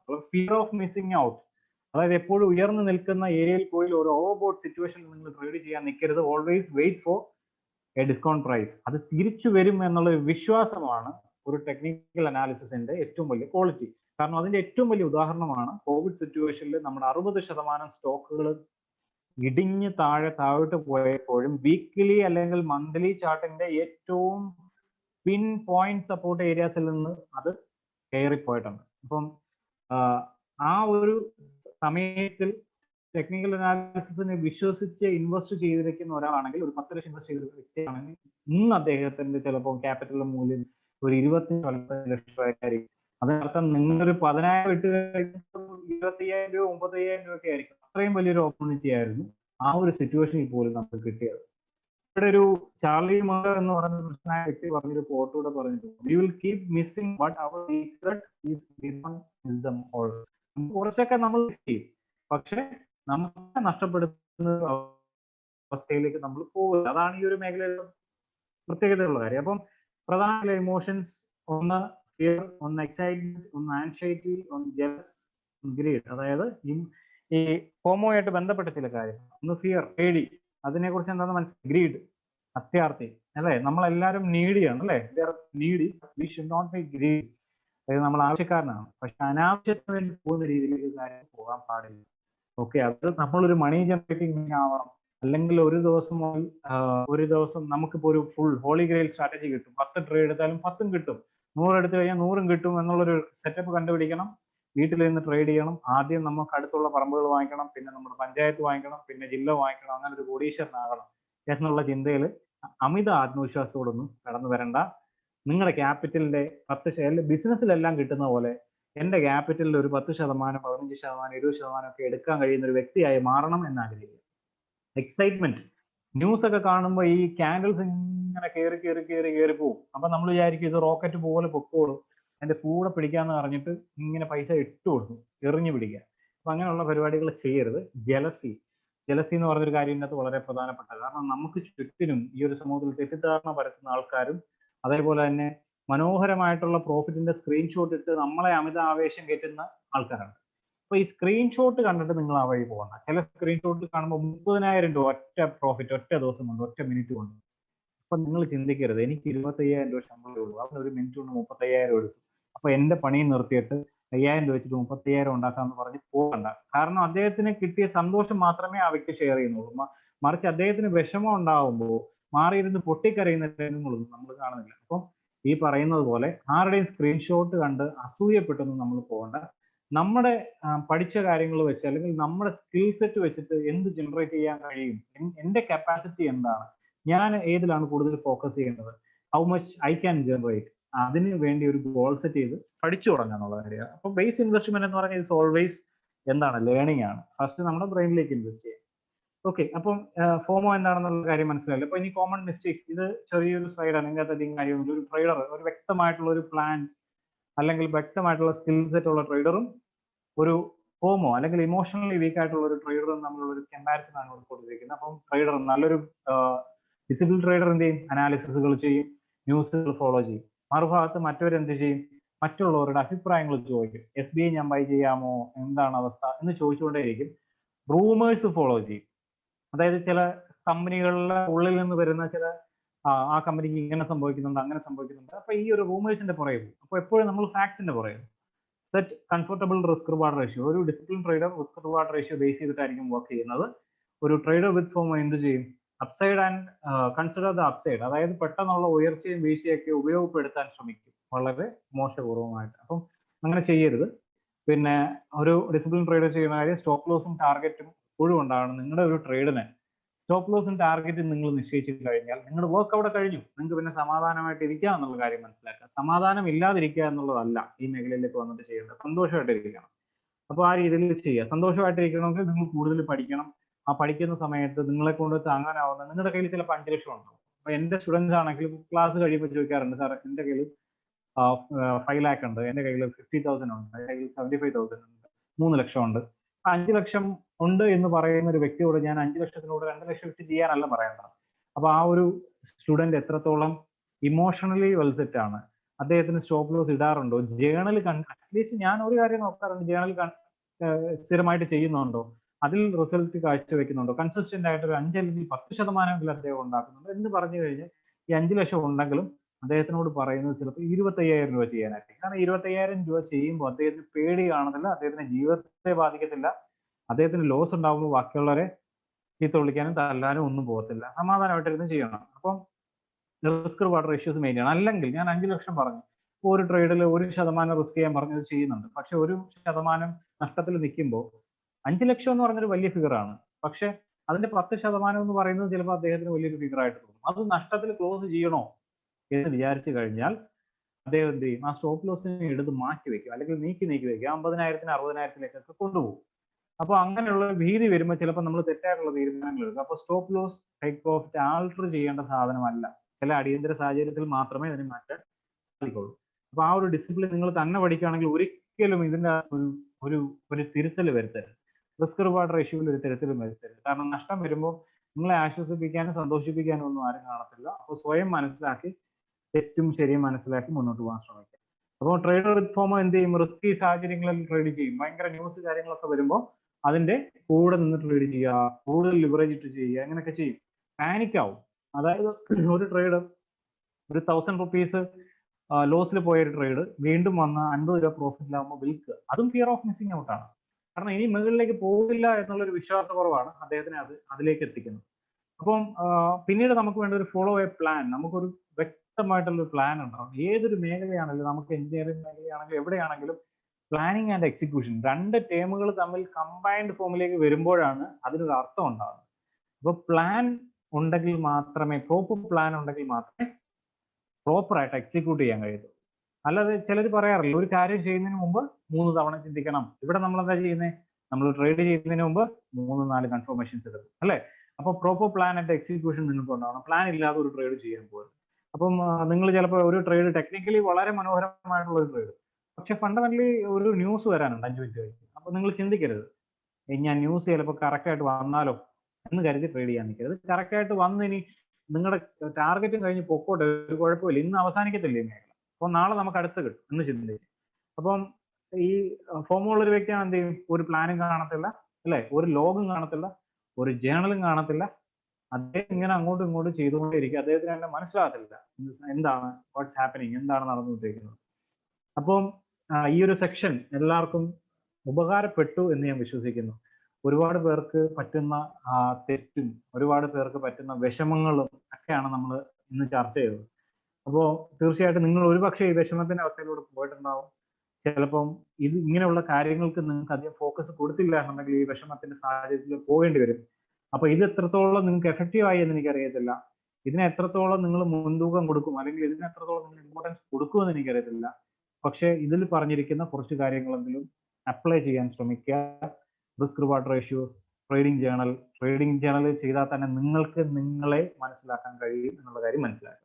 അപ്പം ഒരു ചില പോയിന്റുകളോട് പറഞ്ഞ് നിർത്താം. എപ്പോഴും നമുക്ക് ഇനിയും അവസരങ്ങൾ ഉണ്ടാവും. ഇത് നിങ്ങളുടെ അവസാന അവസരമല്ല. അതുകൊണ്ട് ഒരു ട്രേഡിലേക്കും എടുത്തു ചാടി ഒന്നും ചെയ്യരുത്. അപ്പം ഒരു ട്രേഡിംഗ് പ്ലാൻ നിങ്ങൾക്ക് ഉണ്ടാവണം. ആ പ്ലാൻ അനുസരിച്ച് പോകണം. അല്ലാതെ അല്ലെങ്കിൽ നമുക്കൊരു ഗ്രോത്ത് ഉണ്ടാകത്തില്ല, അല്ലേ? നമ്മൾ ഇപ്പോൾ ഒരു കമ്പനിയിലൊക്കെ ജോലി ചെയ്യുകയാണ്, അല്ലെങ്കിൽ നിങ്ങളൊരു തൊഴിൽ മേഖലയിൽ ഉണ്ടെങ്കിൽ നിങ്ങൾ പെർഫോമൻസ് അല്ലെങ്കിൽ ഇത് കാര്യങ്ങളൊക്കെ രേഖപ്പെടുത്തി മുന്നോട്ട് പോകുമ്പോഴാണ് നിങ്ങൾക്ക് ഗ്രോത്ത് ഉണ്ടാകുന്നത്. അതൊന്നും ഇല്ല എന്നുണ്ടെങ്കിൽ എപ്പോഴും നമ്മൾ ഒരു ചെറിയ വേതനത്തിൽ ചെറിയ ജോലി ചെയ്ത് മുന്നോട്ട് പോകേണ്ടി വരും. അപ്പോൾ emotion, taking out the emotion is the key to success, അല്ലെങ്കിൽ കീ ഓഫ് ട്രേഡിംഗ് എന്നൊക്കെ പറയാറുണ്ട്. ഇമോഷൻസിനെ കുറിച്ചാണ് നമ്മൾ ഇത്രയും നേരം പറഞ്ഞത്. എന്താണ് ട്രേഡിംഗ്, എന്തുകൊണ്ട് വിശ്വാസക്കുറവ് ഉണ്ടായാൽ എന്താണ് പ്രശ്നം, അപ്പോൾ നിങ്ങൾ എന്തൊക്കെ സ്വഭാവ ഗുണങ്ങൾ ഉണ്ടാക്കി എടുക്കണം എന്നുള്ള കാര്യങ്ങളെ കുറിച്ചാണ് പറയുന്നത്. അപ്പൊ ചില ഇമോഷൻസിനെ നമ്മൾ പുറംകാല് കൊണ്ട് തട്ടി എറിയണം, ചിലതിനെ മുറുകെ പിടിക്കണം.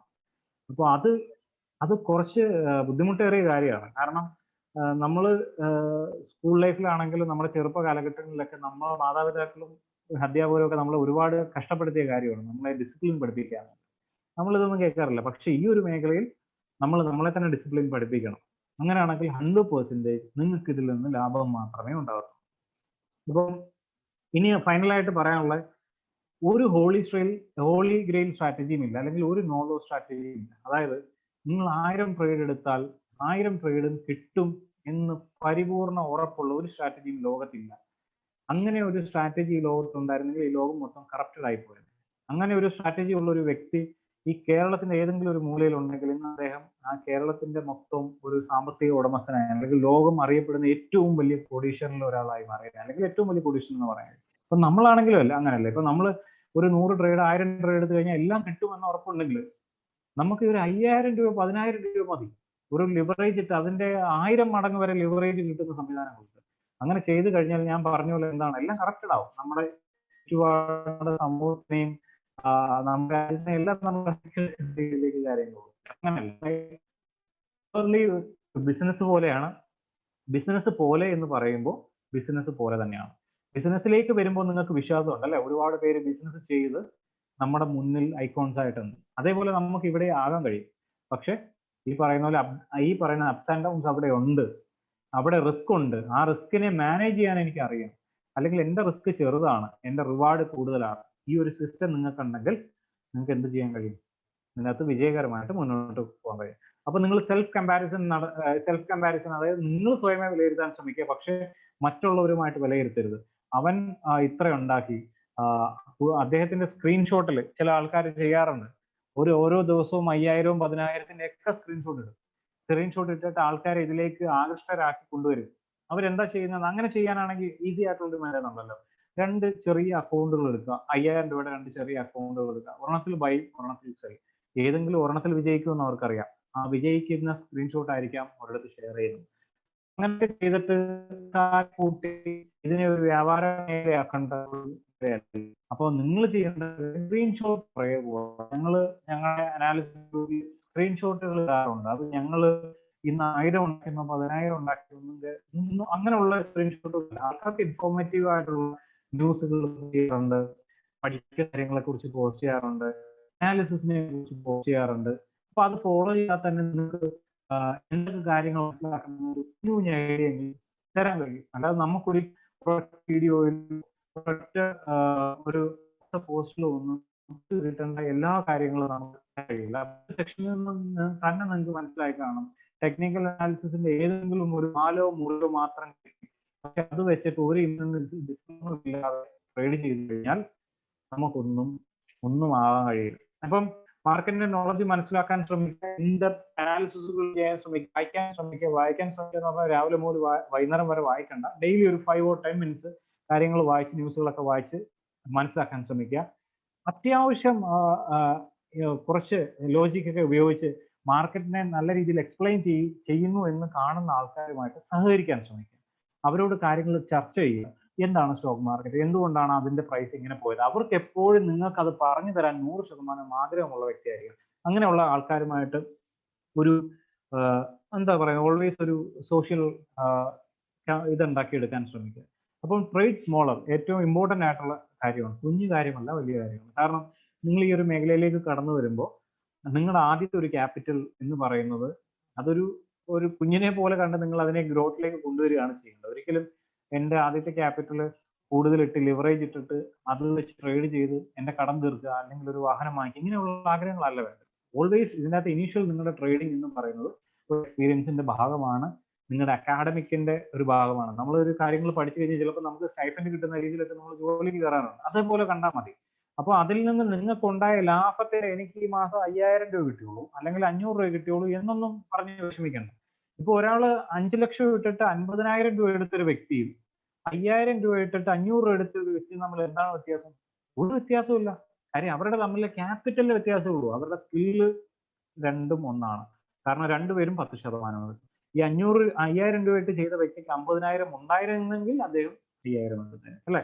അപ്പം focus on percentage of your capital. നിങ്ങളുടെ ക്യാപിറ്റലിന്റെ എത്ര പെർസെൻറ്റേജ് നിങ്ങൾക്ക് എടുക്കാനുള്ള പ്രാപ്തിയുണ്ട്, അല്ലെങ്കിൽ എത്ര എടുക്കുന്നുണ്ട് എന്നുള്ള കാര്യങ്ങൾ വിലയിരുത്താൻ ശ്രമിക്കുക. ഓക്കെ, അപ്പോൾ ഇത്രയും കാര്യങ്ങളാണ് നമുക്ക് ഈ ഒരു സെക്ഷനിൽ പറയാനുള്ളത്. പ്രതീക്ഷിച്ച പോലെ തന്നെ നമ്മുടെ സെക്ഷൻ കുറച്ച് നീണ്ടുപോയി. ഓക്കെ, ഇപ്പൊ ആർക്കെങ്കിലും എന്തെങ്കിലും ടെക്നിക്കൽ ഇഷ്യൂസ് അല്ലെങ്കിൽ സൗണ്ട് ബ്രേക്ക് ആവുന്നു അല്ലെങ്കിൽ സൗണ്ട് കേട്ടില്ല ഇങ്ങനെയുള്ള ഇഷ്യൂസ് ഒക്കെ ഉണ്ടായിരുന്നെങ്കിൽ നമ്മളിത് റെക്കോർഡ് ചെയ്തിട്ട് നമ്മുടെ യൂട്യൂബ് ചാനലിൽ ഇടുന്നുണ്ട്. നിങ്ങൾ യൂട്യൂബിലേക്ക് കയറി ഫൺ ഫോഴ്സ് എന്ന് സെർച്ച് ചെയ്താൽ മതി. അപ്പൊ അതിനെക്കുറിച്ചുള്ള കാര്യങ്ങളൊക്കെ ഞാൻ ജാസിം സാറിന് കൊടുക്കുകയാണ്. സോ എല്ലാവരും വെയിറ്റ് ചെയ്യുക. So section Jasim sir conclude ചെയ്യുന്നതായിരിക്കും.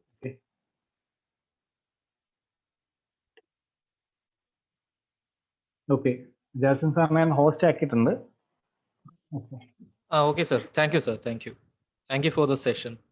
ശരിക്കും പറഞ്ഞാൽ ബിഗിനേഴ്സ് ആയിട്ടുള്ള ആളുകൾക്ക് വളരെ ബെനിഫിഷ്യൽ ആയിട്ടുള്ള കാര്യങ്ങളാണ് സാർ പറഞ്ഞത്. കുറച്ച് നീണ്ടുപോയി, പക്ഷെ അത് വളരെ ബെനിഫിഷ്യൽ ആയിരുന്നു. അതുകൊണ്ട് ഇപ്പൊ സാറിന് എന്തോ ഒരു വിഷമം ഉള്ളതുപോലെ തോന്നി കുറച്ച് സെഷൻ കൂടിയത് കൊണ്ട്. പക്ഷെ അതില്ല, വളരെ ബെനിഫിഷ്യൽ ആയിരുന്നു എല്ലാ കാര്യങ്ങളും. ശരിക്കും പറഞ്ഞാൽ തുടക്കക്കാരായിട്ടുള്ള ആളുകൾക്ക് പലതരത്തിലുള്ള യൂസ്ഫുൾ ആയിട്ടുള്ള ഇൻഫർമേഷൻ ആണ് സാർ പാസ് ചെയ്തത്. അതുകൊണ്ട് തന്നെ സാറിന് ഒരു നന്ദി പറയുന്നു. Thank you so much.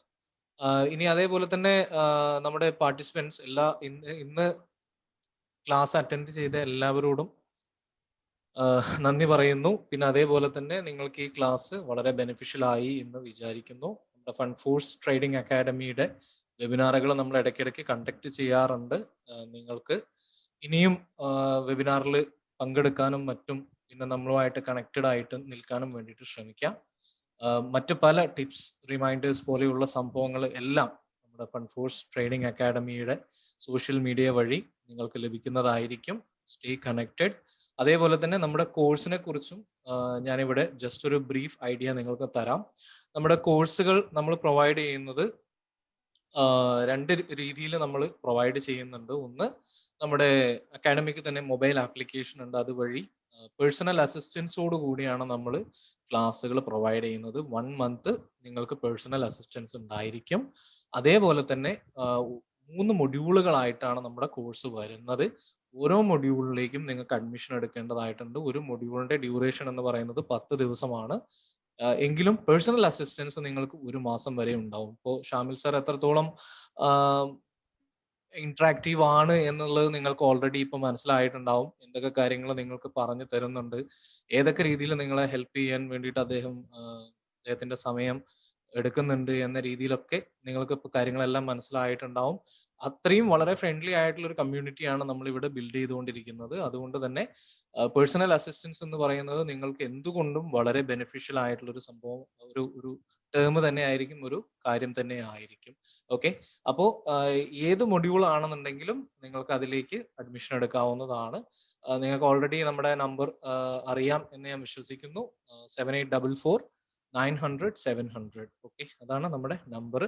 അതിൽ നിങ്ങൾക്ക് ഞങ്ങളെ കോൺടാക്ട് ചെയ്യാം. പിന്നെ അതേപോലെ തന്നെ 2 രീതിയിലുള്ള ക്ലാസ്സുകൾ എന്ന് പറഞ്ഞത്, നമ്മൾ മന്ത്ലി ഒരു ഓൺലൈൻ, അതായത് ലൈവ് ക്ലാസ്സുകൾ നമ്മൾ എടുക്കുന്നുണ്ട്. പക്ഷെ അത് ബാച്ച് ആയിട്ട് തന്നെയാണ് നമ്മൾ എടുക്കുന്നത്. ഇനി അടുത്ത ബാച്ച് നമുക്ക് വരുന്നത് 28th ശേഷമാണ്. ഇപ്പോൾ ഒരു ബാച്ച് ഓൺഗോയിങ് ആണ്. അതല്ല, നിങ്ങൾക്ക് നിങ്ങളുടെ സമയത്തിനും മറ്റു കാര്യങ്ങൾക്ക് അനുസരിച്ച് കൂടുതൽ ആളുകളും ഞങ്ങളോട് ചോദിക്കാറുള്ളത് ഓൺലൈൻ, അതായത് നമ്മുടെ നിങ്ങൾ എപ്പോഴാണോ ഫ്രീ ആവുന്നത് അപ്പോൾ ക്ലാസ്സുകൾ കേൾക്കാൻ പറ്റുന്ന രീതിയിലുള്ള സെഷൻസ് ആണ് നമ്മൾ മൊബൈൽ ആപ്ലിക്കേഷൻ വഴി പ്രൊവൈഡ് ചെയ്യുന്നത്. അതുകൊണ്ട് തന്നെ അത് നിങ്ങൾക്ക് വളരെ ബെനിഫിഷ്യൽ ആയിട്ട് നിങ്ങൾക്ക് തോന്നുന്നുണ്ടെങ്കിൽ അതും നിങ്ങൾക്ക് ഓപ്റ്റ് ചെയ്യാവുന്നതാണ്. ഓക്കെ, അപ്പോൾ നമ്മുടെ കോഴ്സിനെ കുറിച്ച് ഇത്രയുമാണ് എനിക്ക് പറയാനുള്ളത്. ഡെയിലി അപ്ഡേറ്റ്സിനും മാർക്കറ്റ് അപ്ഡേറ്റ്സിനും ഒക്കെ ആയിട്ട് നിങ്ങൾ നമ്മുടെ social media fund force academy, Facebook, Instagram, Twitter, പിന്നെ അതേപോലെ തന്നെ നമ്മുടെ യൂട്യൂബ് ചാനൽ നിങ്ങൾ ഫോളോ ചെയ്യുകയാണെങ്കിൽ വളരെ യൂസ്ഫുൾ ആയിട്ടുള്ള കാര്യങ്ങൾ, നമ്മൾ അപ് ടു ഡേറ്റ് ആയിട്ടുള്ള കാര്യങ്ങൾ അതിൽ പോസ്റ്റ് ചെയ്യാറുണ്ട്. നിങ്ങൾ ജസ്റ്റ് ഒന്ന് നോക്കിയാൽ മതി, നിങ്ങൾക്കത് വളരെ ബെനിഫിഷ്യൽ ആയിരിക്കും. തീർച്ചയായിട്ടും ഞങ്ങൾക്ക് ഉറപ്പുണ്ട്. ഓക്കെ, സോ ഇത്രയും പറഞ്ഞുകൊണ്ട് നമ്മുടെ വെബിനാർ ഞാനിവിടെ അവസാനിപ്പിക്കുകയാണ്. സോ ആർക്കെങ്കിലും ഇനി എന്തെങ്കിലും പറയാനുണ്ടെങ്കിൽ അത് പറഞ്ഞതിന് ശേഷം വൈൻഡ് അപ്പ് ചെയ്യാം. Okay, thanks a lot. Okay, welcome.